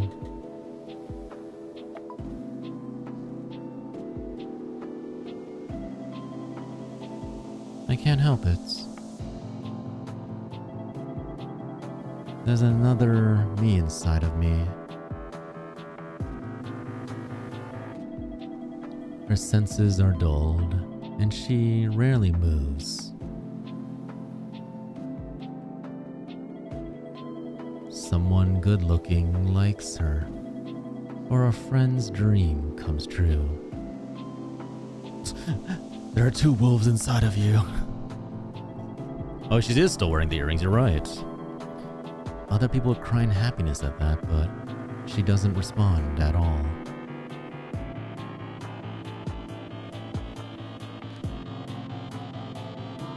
So I don't feel happy either. I paste a smile on my face, but it's like I'm not even there.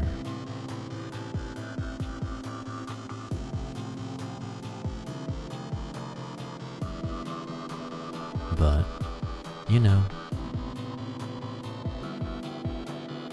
the girl inside me does respond strongly sometimes, to screams, to tears rolling down cheeks. Oh, so she's saying she basically is a sadist. To thin arms and legs, huge eyes and tiny bodies, I can do anything I want to.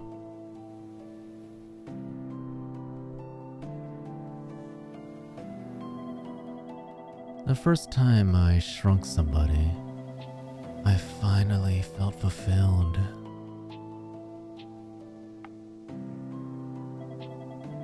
This is it. I knew the moment I did it. I knew I shouldn't do it, that I was hurting somebody.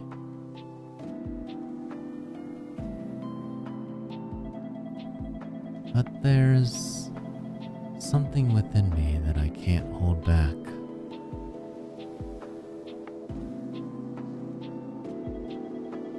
And if I don't hurt somebody, make them feel pain, that something will never be fulfilled.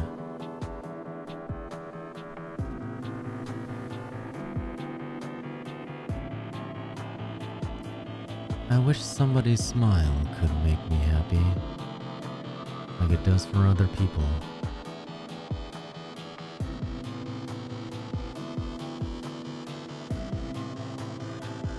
That's what it's like for everyone, right?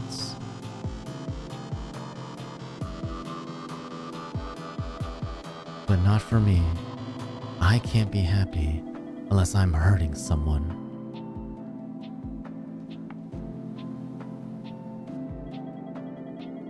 This is how I was born.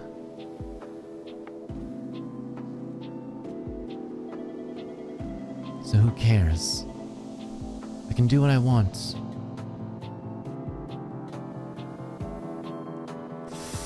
Fuck.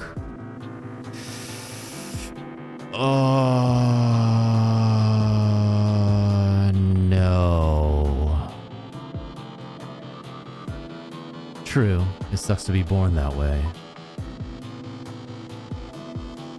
And to get the power to shrink people. But I suffered so much for it. Let's put an end to this.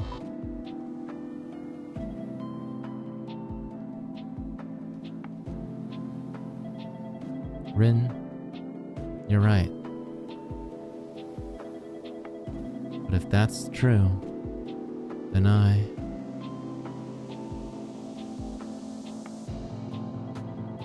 Hey, Rin.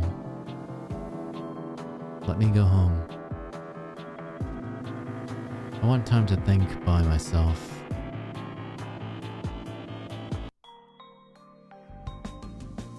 What?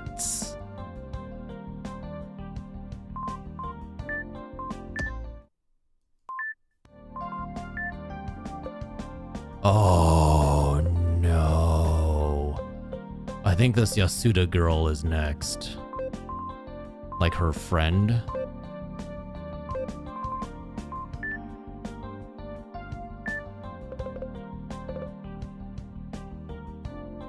Oh boy.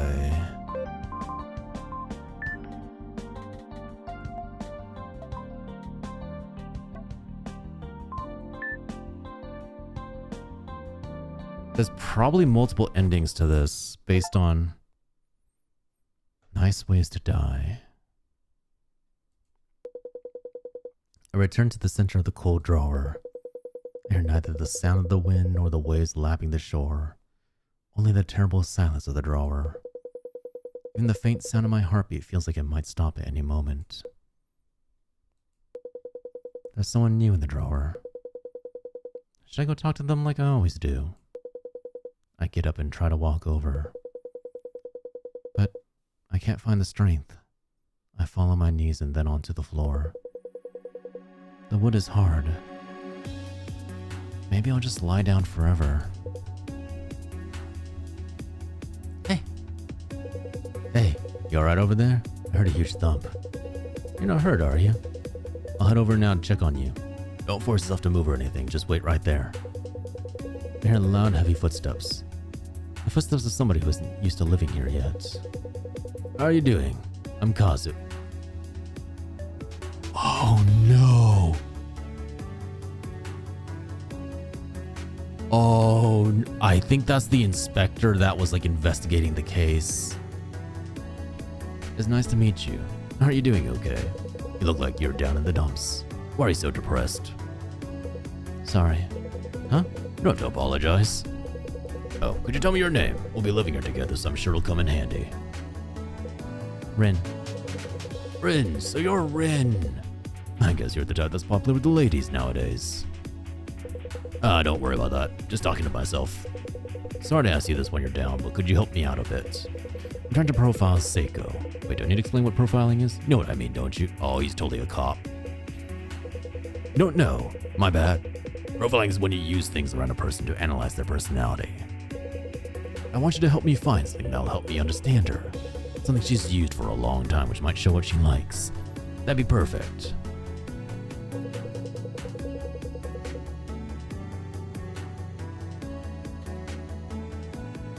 I guess I'll give him this? The iPod? Here. Oh, thanks. I know you're tired. I appreciate it. An iPod, eh? It's not as good as a cell phone, but it's still perfect for profiling. Music really shows a person's interests, you know. Let's look at the song list. Oh, I see. Oh, interesting. Well, that's just what I expected. There aren't any popular J-pop songs in here. No artists like Snap or Azumi Hatsumu. Only boring, nameless instrumental songs. It fits right with the image of a lonely, introverted girl. Thank you, Rin. By the by, you've been here for a while, right? What kind of girl does SAEKO look like to you? Who knows?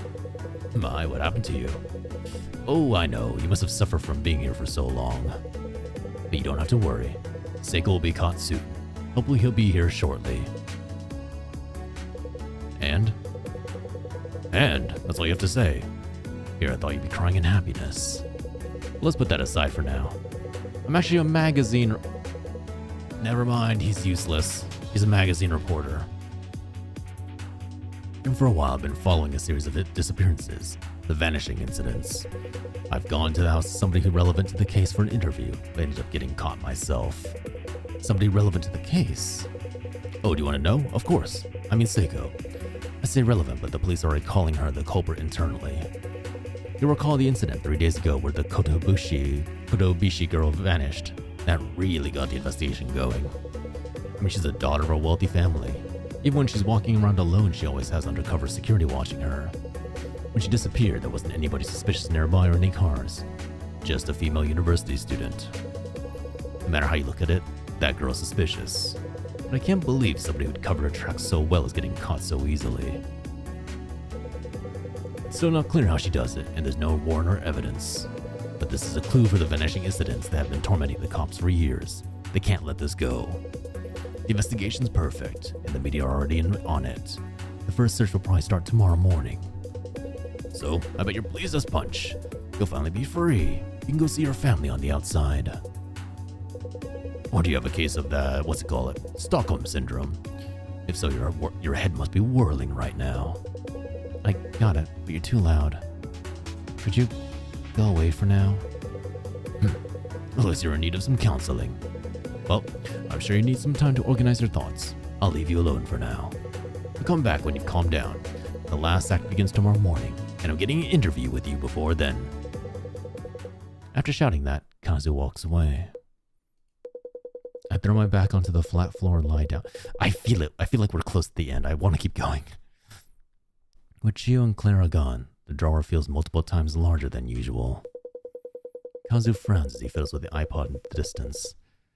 It's a playlist full of boring, nameless songs that he can't understand.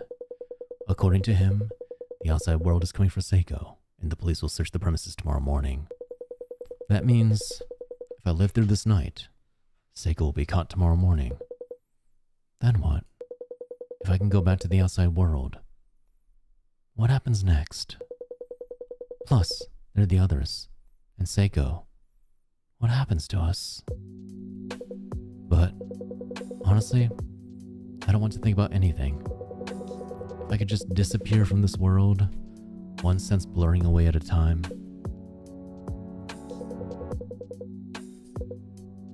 Rin. Morning. Were you listening to that guy? That guy? Yeah, that shitty man calling himself a magazine reporter. I told him to get lost, but he kept talking to me anyways. He wore me down and I ended up telling him what SAEKO's done to me. He got all worked up. Said it was the obscenest torture in all of human history. Rin, what are you gonna do with him? What? I hate him. I wish he'd die. Why don't you give him that cake? Tell him it's a present. Then it'd be curtains for him this evening. He can get worked up all he wants in SAEKO's stomach. Exclusive. View from the delicate insides of a giant man-eating girl. Or whatever. He can come up with a sensational title while his shoulder deep in his stomach acid, but he can't think his way out of his brain cells getting melted. The police are coming tomorrow morning. The two of us can escape then. He won't even leave a body. What do you think? The perfect plan, right? Hey, Rin. What did you think of what I said just now? About what to do with Kazu? No. If we get out of here, we can't have a happy ending. I don't plan on lecturing you. I hate lectures myself. But if tomorrow comes and we get out of here safely, can you really accept that? Can you return to your past life just like that? Just think about it. The things you did here. How you might be able to get out of here tomorrow. And your current relationship with SAEKO. Then, what do you think you should do now? Anyways, that's all I wanted to say. Think for yourself and make a decision that you can accept. I don't care even if we all end up dead because of it. Time for me to feed someone as supervisor has come.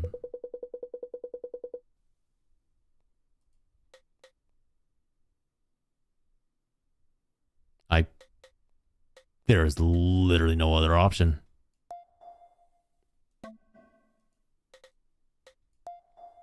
Yeah, I gotta give the cake to Kazu. I pick up the cake and approach Kazu. Kazu, could you eat this for me? Oh, thank you. I've had my eye on this since I got here. Got a real sweet tooth, you see. Kazu finishes speaking and puts his mouth on the sponge cake. The sweet smell of whipped cream fills the drawer. I can't believe how huge this cake is. I could eat all day and still wouldn't finish. This is heaven. You can make a business out of shrinking people. I'm sure everyone's dreamed about a bathtub full of pudding. After this whole thing is over and we find out how SAEKO shrinks people, people could pay to get shrunk. You'd be able to eat your favorite snacks and fancy restaurant food hundreds of times larger than you. It'd be a riot. Interesting. You might even get eaten by accident. What are you saying? I heard all about your titillating experiences earlier, Kari, but that's just... Rin, this is your choice.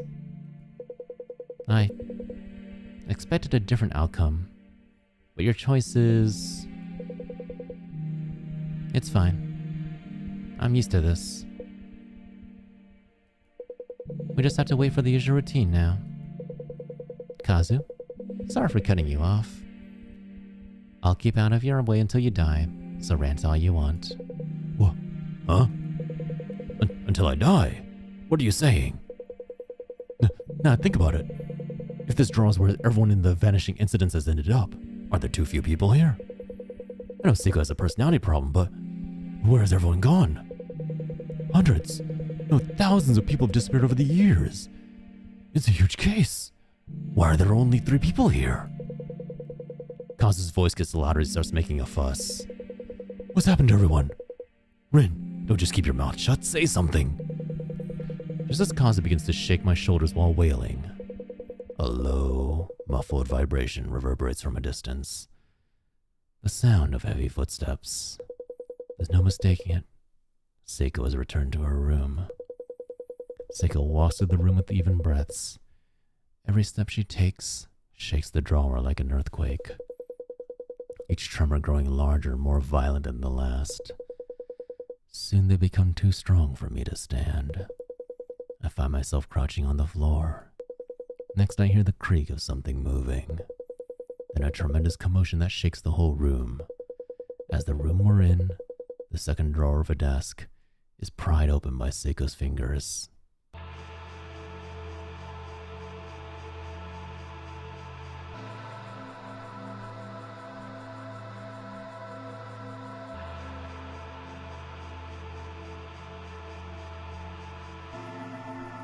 Hello, cute little people. Were you good today while I was away? A lot happened today. I'm tired. I'll have my portion for today now. SAEKO's hand comes down into the drawer. We managed to find a waifu? Keep watching. Just keep watching for the next 2 minutes, Andy. Her unthinkably large fingers follow our vision. They wander for just a moment, as if carefully making a decision. And then they stop, right in front of Kazu. Wait! SAEKO, what are you doing? Her gigantic fingers wrap around Kazu's tiny arms and legs, and carry him up into the sky. You have to be kidding me! Don't tell me all the vanishing incident victims. They can't have all been eaten by SAEKO. Help me, please, just until tomorrow morning. That'll be enough. Then I'll be fine. I know it. Just let me go for now.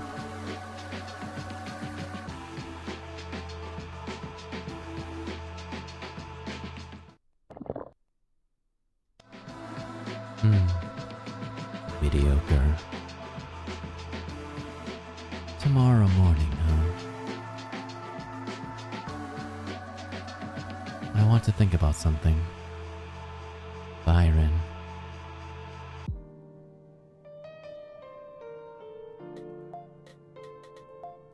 I feel like we're right next to the end. So, now you've met our waifu, Andy. How do you feel?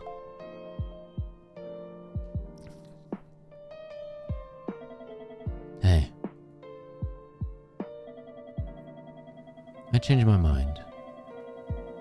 You don't have to come with me today.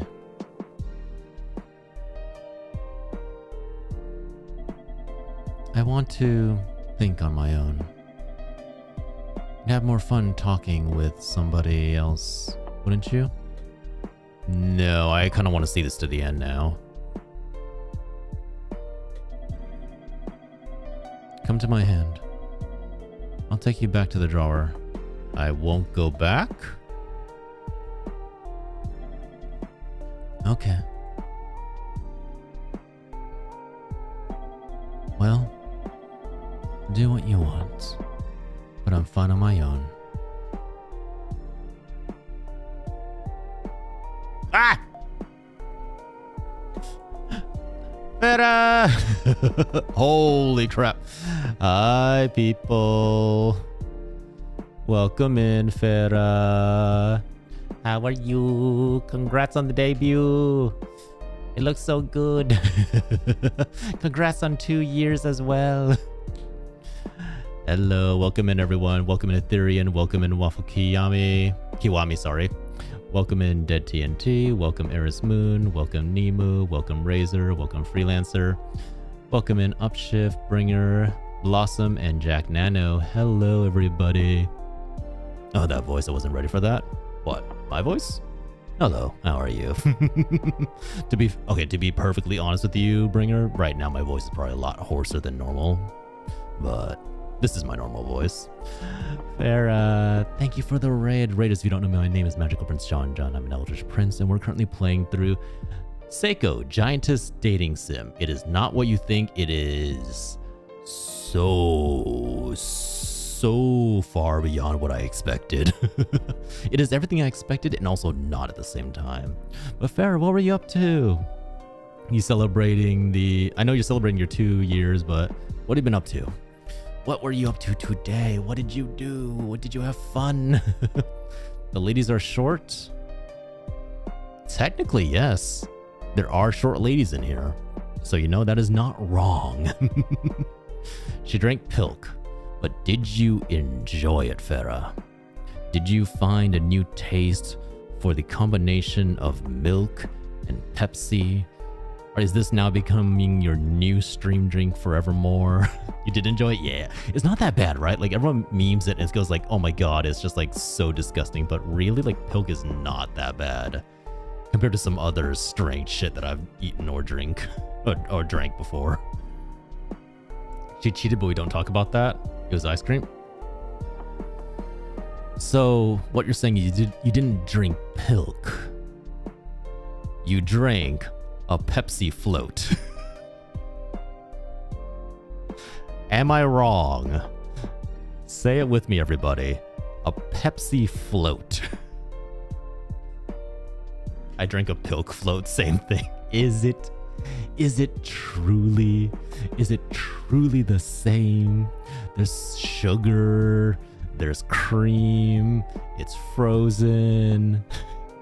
Frozen milk, actually, the ice cream is so much more than just frozen milk, don't even. That's the non-poor man float. In some continents they call it a spider, which is gross sounding. Definitely not like, you know, the most engaging name. It's totally the same. Is it though?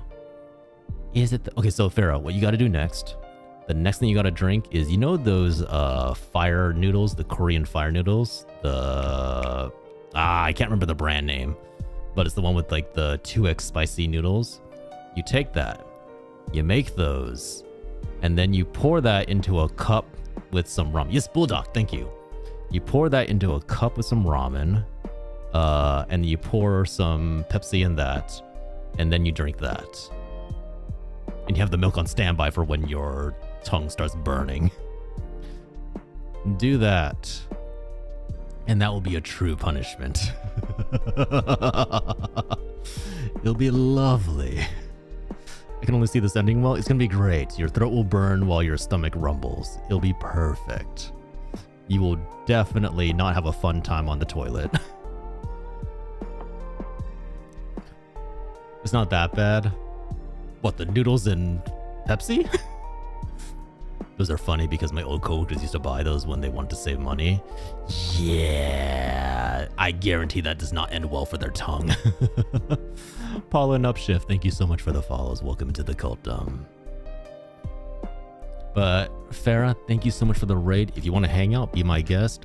We are currently trying to romance / survive a giant woman. You guys technically just missed out on the quote-unquote sus section, but I mean, she's pretty, she's gigantic, she has huge boobs, fits everything on the checklist, if you know what I mean. I would vouch for that punishment, but unfortunately I want Farah to be able to stream more than once that week. Yeah, that's fair. Darn my timing. Hey, look. We could always just replay it. Spice is all tolerance-based. It is. It really is. Like, I can handle medium spice, but Bulldog is like a little too much for me, if you know what I mean. Like, I can eat a little bit of it, but I can never finish the bowl without like resorting to milk or some kind of cream to wash it down. But yes, Farah, if you need to do your after stream care, if you need a raid and run, I totally understand.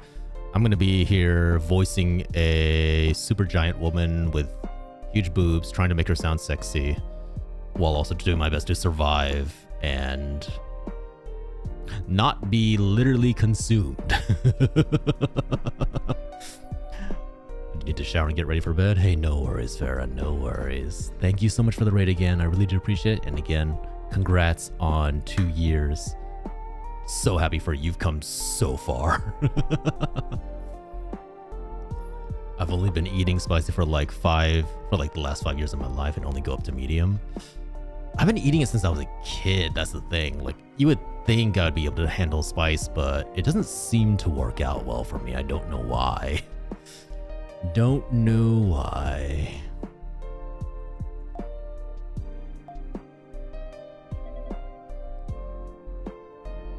Hey. Can I talk to you? See? She's pretty. Whoops, hold on. No. I just told you I want to think about something.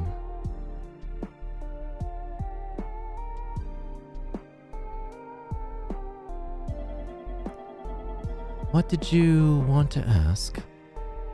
I do have to say, okay, so I guess for context for people, if you want to play this game, which I'm not gonna lie, it's actually kind of interesting. If you're okay handling some of the more extreme fetishes, it's very interesting. So if you don't want to hear this, this is your warning. Mute me right now because I'm going to give some spoilers away. This giant woman goes around shrinking people, puts them in a drawer, and basically has them like manage each other. Define extreme. Vor and small people being crushed by big people. Like lethal crushing. The story's interesting, but essentially this girl goes around and shrinks people down into tiny, tiny people, keeps them all in her drawer, where she basically has them manage each other and have them all like basically select a single individual, which she will then come back every night, pick that individual and consume them. And it kind of like explores a little bit about like the morality of that and like the fact that like you guys are choosing who is the one to be consumed. And we're at the very end, I think, where I think the police are onto her and things are about to get really bad. Ah! Rune! Hello, Rune! Hello, Rune. Welcome in, Raiders. How are you? How is Silent Hill? Wait, is Silent Hill F already out? Welcome in. How are you? Did you enjoy it? I'm planning on playing that later for the spooky month, but how is it? From what I saw of it, it looks almost like Souls-like gameplay. Is that right? I'm doing good, Rune. I'm doing good. Welcome, Raiders. If you don't know me, my name is Magical Prince John. I'm an Eldritch Prince. We are currently playing SAEKO, Giantess Dating Sim, which defies every expectation that I've had of it. Let's put it that way. I have early access. It's so freaking good. Does the girl get a sword? I think I saw her using like a spear or like a naginata. Like, I swear I saw like trailer footage of her doing like a full like dodge and combat. Paula, welcome in. It's got a little bit of Souls-like feels to it, but it still feels very Silent Hill-like. Shit. No, Rune, that's not a good thing for me. I hate scary movies. I hate scary movies and I hate scary games. If it's feeling Silent Hill-ish, no, not again. Oh, damn it, I already promised I would do this. Oh. Oh, that's good. So you're enjoying the early access. How does it feel so far? I'm going to hate/love this game. I think hate's more likely. Hate's definitely more likely. I literally just finished the remake for, what was that movie? Is it Silent Hill 2? I just finished the remake of that, and any of my chatters can tell you I was basically like whimpering the entire time, praying for my life. But Rune, thank you for rating. If you need to do after stream care, if you need a raid and lurk, I totally understand. Otherwise, feel free to hang out and enjoy us trying to seduce/survive this enormous, gigantic girl. And yeah, Waffle, just to answer your question, she's a normal-sized girl. She shrunk us. I'm a big horror fan. Like, I adore scary games. I don't get scared often, but man, it made me feel uncomfy in the best way. Rune, are you trying to torture me? Are you trying to make me more nervous for this? That's terrifying. You know what is the most terrifying statement? When the person goes, oh yes, I'm a big horror fan. And it unsettled me. It made me feel things that I've not felt in millennia. I haven't felt this way since the original Alien franchise. That is the most terrifying statement I have ever heard. Oh my fucking god. Why would you do this to me? I've never been afraid to look at a flower before until today. Rune, you can't see it, but I'm currently flipping you off. You can't see it. I'm giving you the double bird. Double bird to the sky. Oh man. Well, I guess at the very least, I will send you reports on my suffering. How's that? Oh, thank you so much for coming by to share the joy of this game.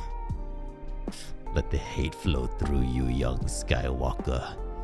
Kill him. Kill him. Cannot wait to hear. Yes, yes, I will let you know. Like Flowey, they were pretty hot according... Huh? Like Flowey from Undertale? Wait, whoa. What do you mean they were hot? Nani? I mean, there's a lot of orifices in that, so, you know, I can kind of see it, but whoa. I'll lurk, but I'm gonna give some love and watch while lying down. Hey, no worries, Arun. Thank you so much. I really do appreciate it. Take care, all right? Yeah, oh, you're right. I forgot about that. Yeah, I don't know what was going on, but someone dropped into my chat room while I was streaming Undertale last week. And we're like, oh yeah, like there's someone who really wants to bone Flowey in his super form. Look, I don't understand people. You're allowed to have some fetishes. Sometimes they take a step too far.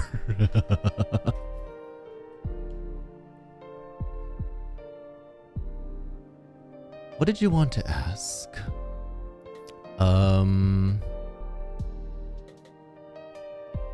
Is there anything you like? It's okay, have you seen... I have seen Hot Bionicle Rune. I have seen Hot Bionicle... Okay, let me share this really fast. I know we're in the middle of like this really heartfelt moment, but I need to share this.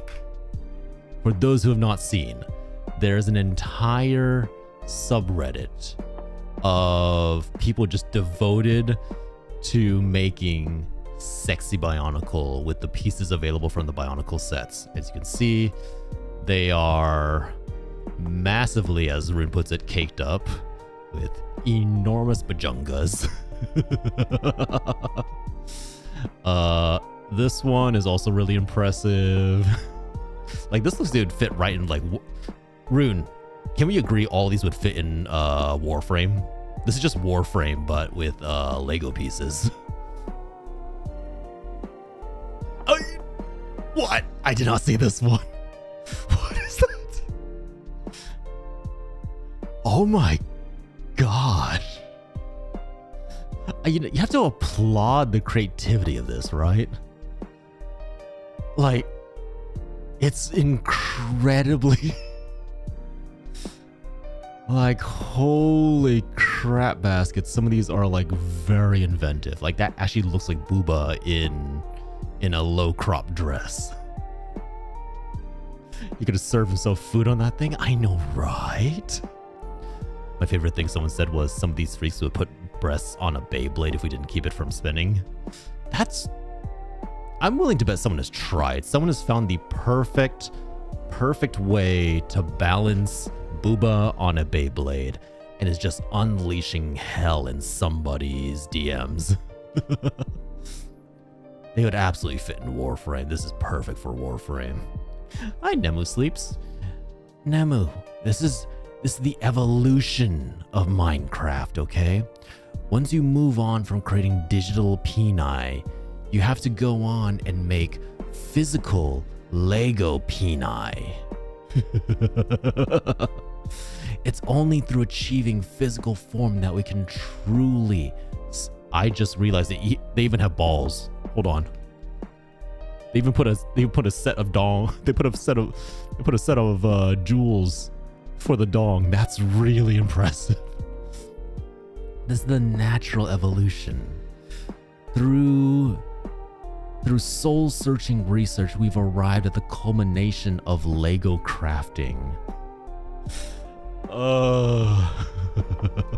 The perfect boob to Beyblade ratio is not what I expected to think about tonight. For science, Rune. For science, we gotta have the perfect balance of booba to really make sure that the Beyblade maintains the perfect spin ratio while also having the perfect jizzle physics. Jiggle physics, sorry. Honestly, this one is like the most impressive one to me because those legitimately look like a pair of knockers. Only one peni should have the whole Hydra treatment. That'd be terrifying. I don't know what I'd do with more than one peni, honestly. I'm pretty happy with one. I'm pretty happy with just one peni. But yeah, stuff like this, super impressive. I really don't want to know what kind of thought process led people down this path. Are we sure that isn't just Revenant from Night Rain? Oh shit, you're right. Also, heads up, ad break is going to be hitting us pretty soon. I don't have any way to snooze it, unfortunately. So, Rune, if you can hear me, thank you so much for the raid. Please, if you feel like you need a rest, I don't mind at all. Make sure you get your proper rest and your proper recuperation. That, you have a point. That might just be Revenant from Night Rain. That might actually just be Revenant. I'll ask my coworker who's into Bionicles and Legos.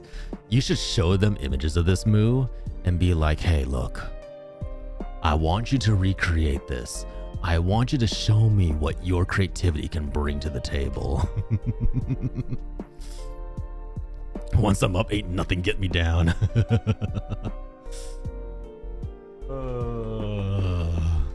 Like, it's just really fucking impressive. Like, I don't know how people came up with this, and I really want to explore the thought process that led people to be like, you know what? I need to make a set of thick, fat ass Bionicle. Like, surely there has to be a psych test as to be like, how did we get to this point? What brought us here? What made you decide that you want to make fully posable bunny girl figures out of Bionicle in the most cursed way possible? And why did they all have enormous triple D knockers? I mean, give a person anything and they'll eventually draw booba on it. That is true. I think that's a vagine. I think someone made a Bionicle vagine. You know, sometimes life is funny. And you get sexy Bionicle. Sometimes life really just says, you know what? I have something to show you. You will love it. And we're all just going to accept that this is now a thing.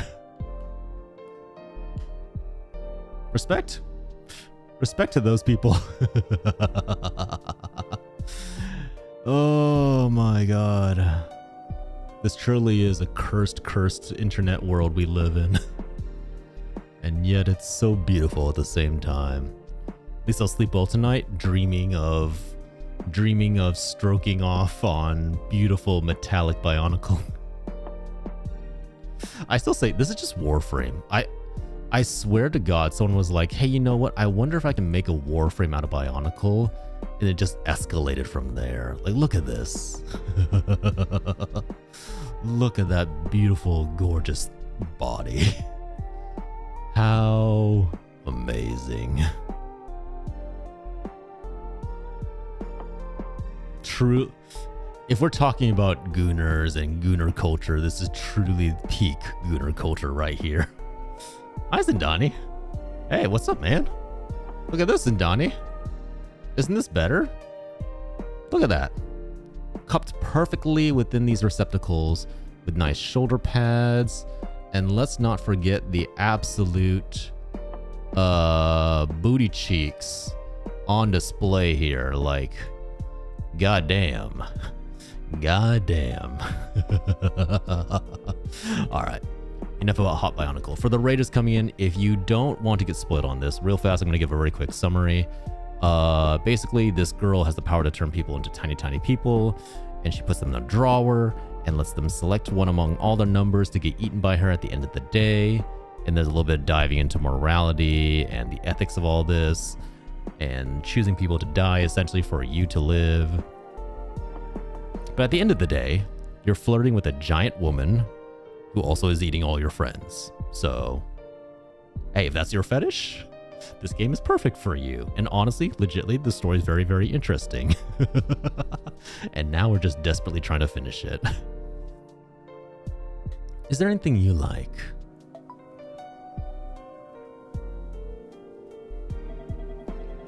What I like? Why are you asking?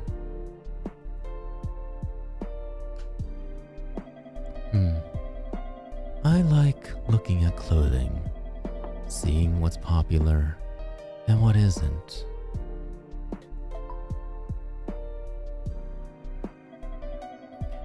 I used to wear formal dresses a lot for piano recitals.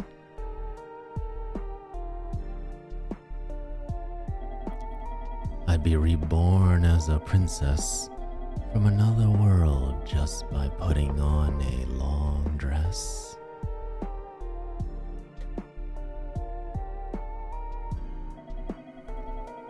I haven't been to any recitals lately, so I haven't had many chances to wear them.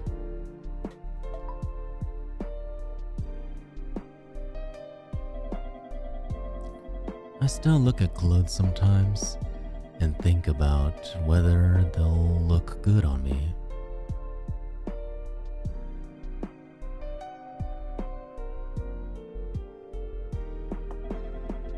Everyone says you should just wear what you want and ignore what other people think. I mean, that's easy to say, but it's a whole nother thing to do, right? No earrings tonight? Oh my god, you're right, the earrings are gone. I didn't realize that. But it's a bit embarrassing. That's all? How can you shrink people?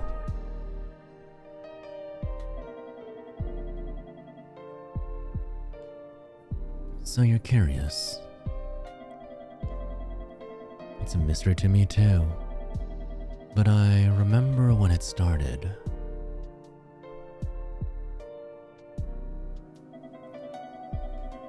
My father brought back a mask from a overseas business trip. We're getting lore? We're getting world lore. He probably just meant it as a surprise for his young daughter.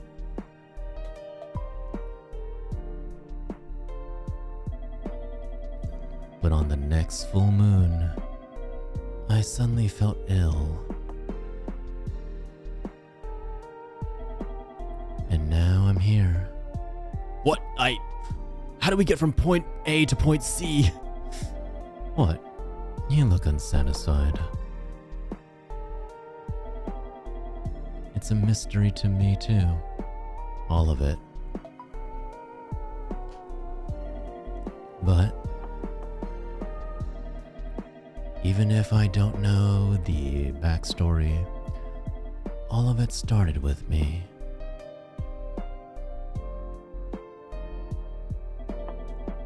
I really enjoyed shrinking and eating people. I'm sad to say it, but it's true.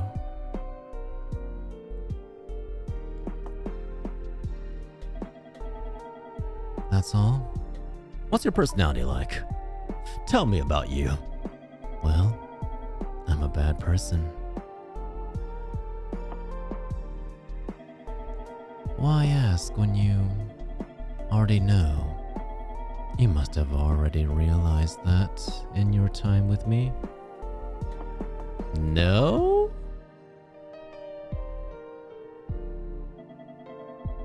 Besides that, well, I'm rather diligent, I think. I've never forgotten to do my homework.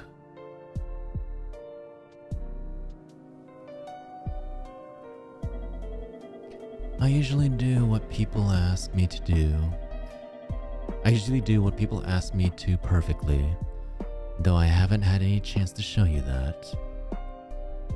Has the mask stolen a part of the... I don't know, like, I don't know if the mask gave her the powers. Is she, like, wearing the mask right now and is invisible?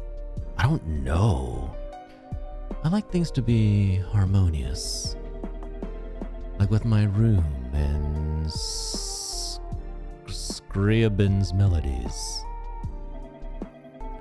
When everything I see is perfectly in order, with nothing out of place.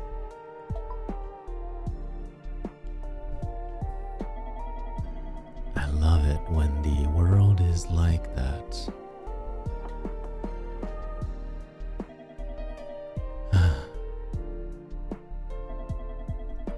Why are you asking me that now? Byron, let's meet again tomorrow. Is she gonna let me check her email? About yesterday.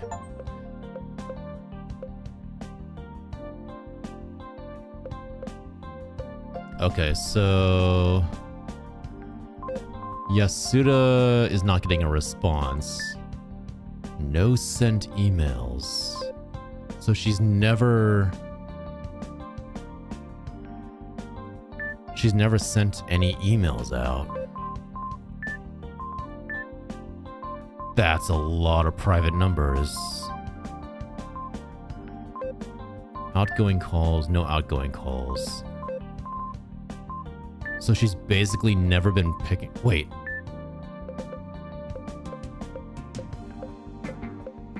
Wait. How is this novel getting an update? Wait, she ate the author. How is...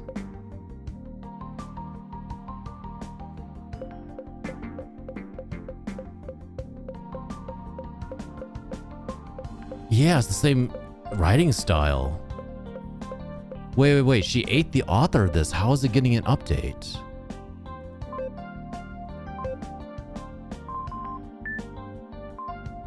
Police department identifies suspect. We know about that because it's happening tomorrow. What should you do if you fall in love with someone? Nah. Nothing interesting there. What is going on? Is it possible that the people she eats don't die? Do they just go somewhere else? No, but then people have been disappearing, they said, for years. I hear a doorbell from beyond the drawer. The first sound I've heard from outside. Help really came.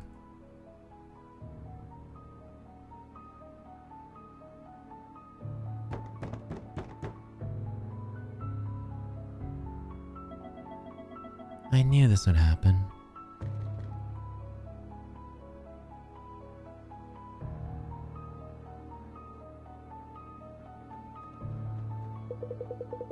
The chair and table are all smaller than my body. I really am back to my regular size.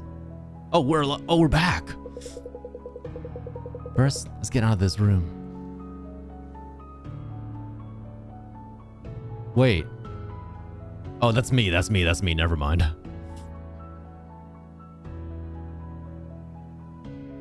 Oh, she shrunk herself? Rin, sorry. I have one last request. Kill me. You know I have a fate worse than death waiting for me if I go to the outside world. So, I just want you to put an end to all this. By your hand.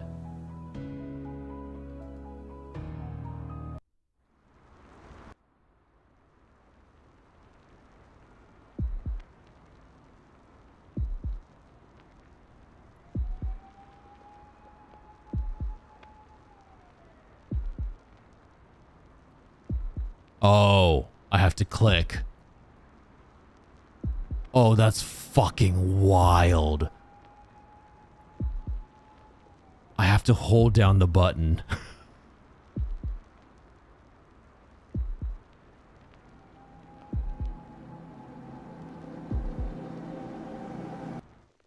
Can I drop her? Can I do anything? No. This is it.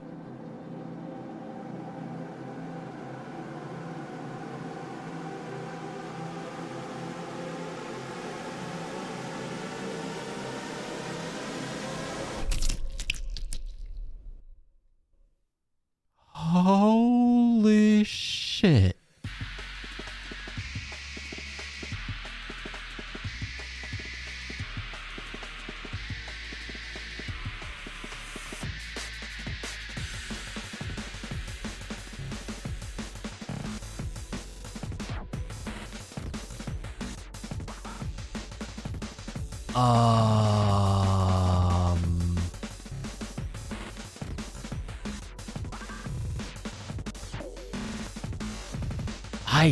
Does that count as a good ending? Would you count that as a good ending?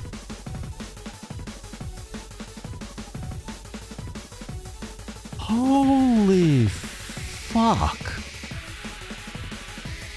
I mean, it's an ending. I can go to sleep so fulfilled from that ending. I'm just processing. Wait, there's more. Wait, there's an epilogue.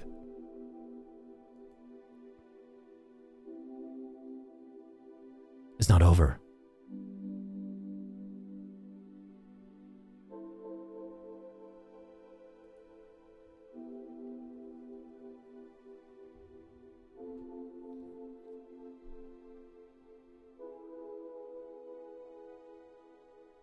The hero wins, the villain's vanquished, so good ending? I don't know. Do we stay up another 2 hours? No, hell no. I'm calling it here. I don't have the stamina to stay up for another 2 hours to do the other route. Because I'm betting the other route is like if I go with Chio instead of my ex.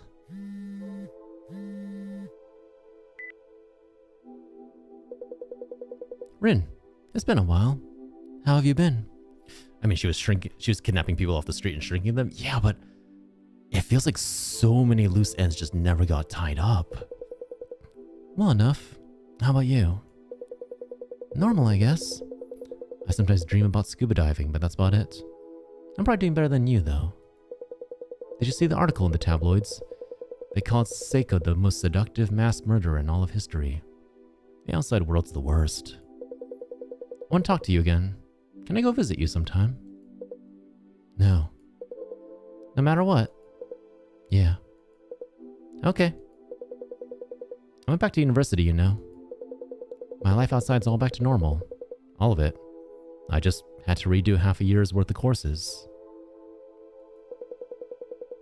But it's no good. Something's changed inside me. When I go out with friends or make small talk with people, I end up thinking about stuff I shouldn't. Like, what face would this person make if I kill them now? Part of me is still stuck inside that drawer. It's fine. I just said that since I can't talk to anybody about this besides you. if you ever want to talk to someone, just let me know. Thanks. I'll keep that in mind. See you around.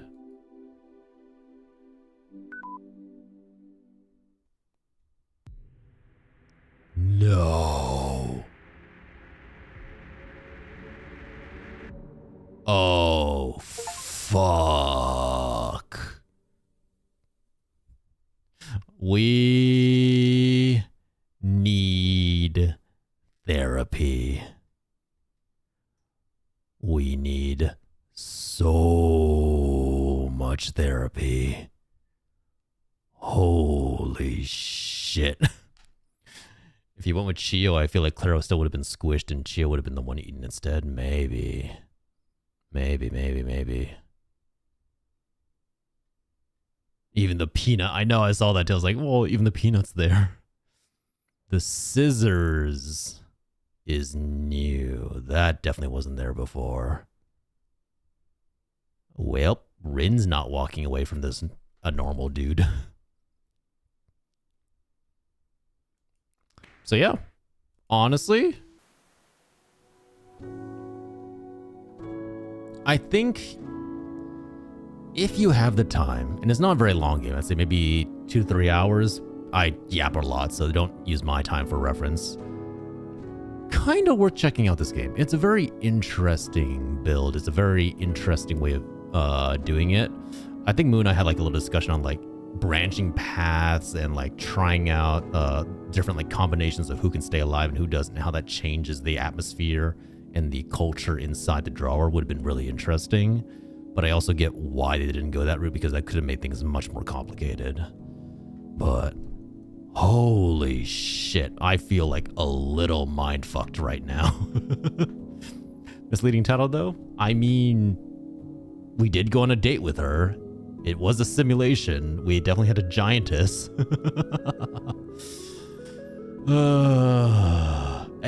What's more confusing to me is that like I was allowed to stream this on Twitch. There's a category and everything. I mean, I guess there's like worse things out there, but god damn.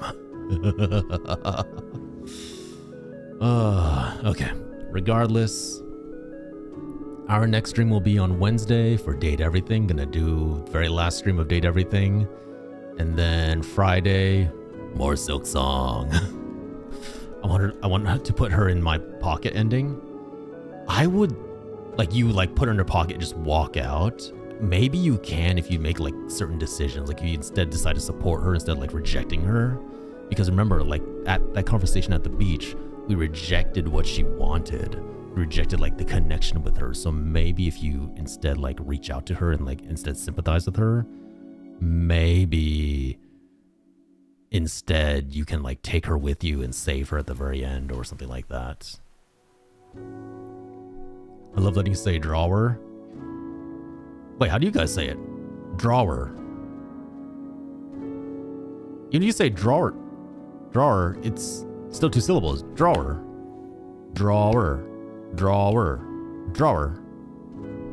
It's still 2 syllables.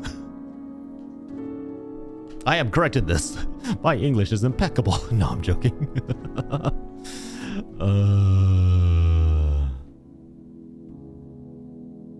Drawer.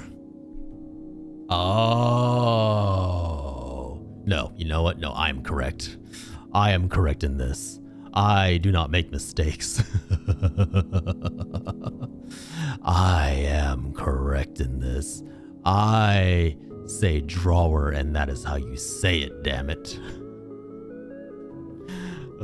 But thank you everyone for keeping me company through this extremely long stream. I know I was streaming much later than I usually do, and I appreciate you sticking by and keeping me company through this extremely insane game. I saw the lines connect. You literally saw like the 2 like wires cross my brain, just like, oh, drawer. But thank you everyone.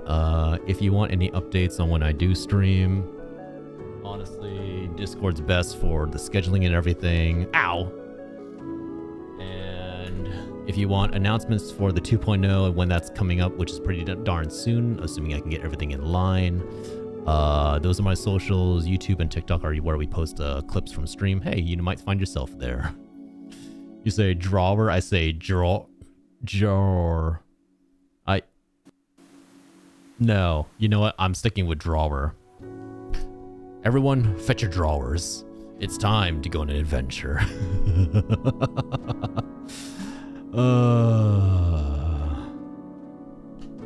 Only here at this lovely drawer will we be satisfied.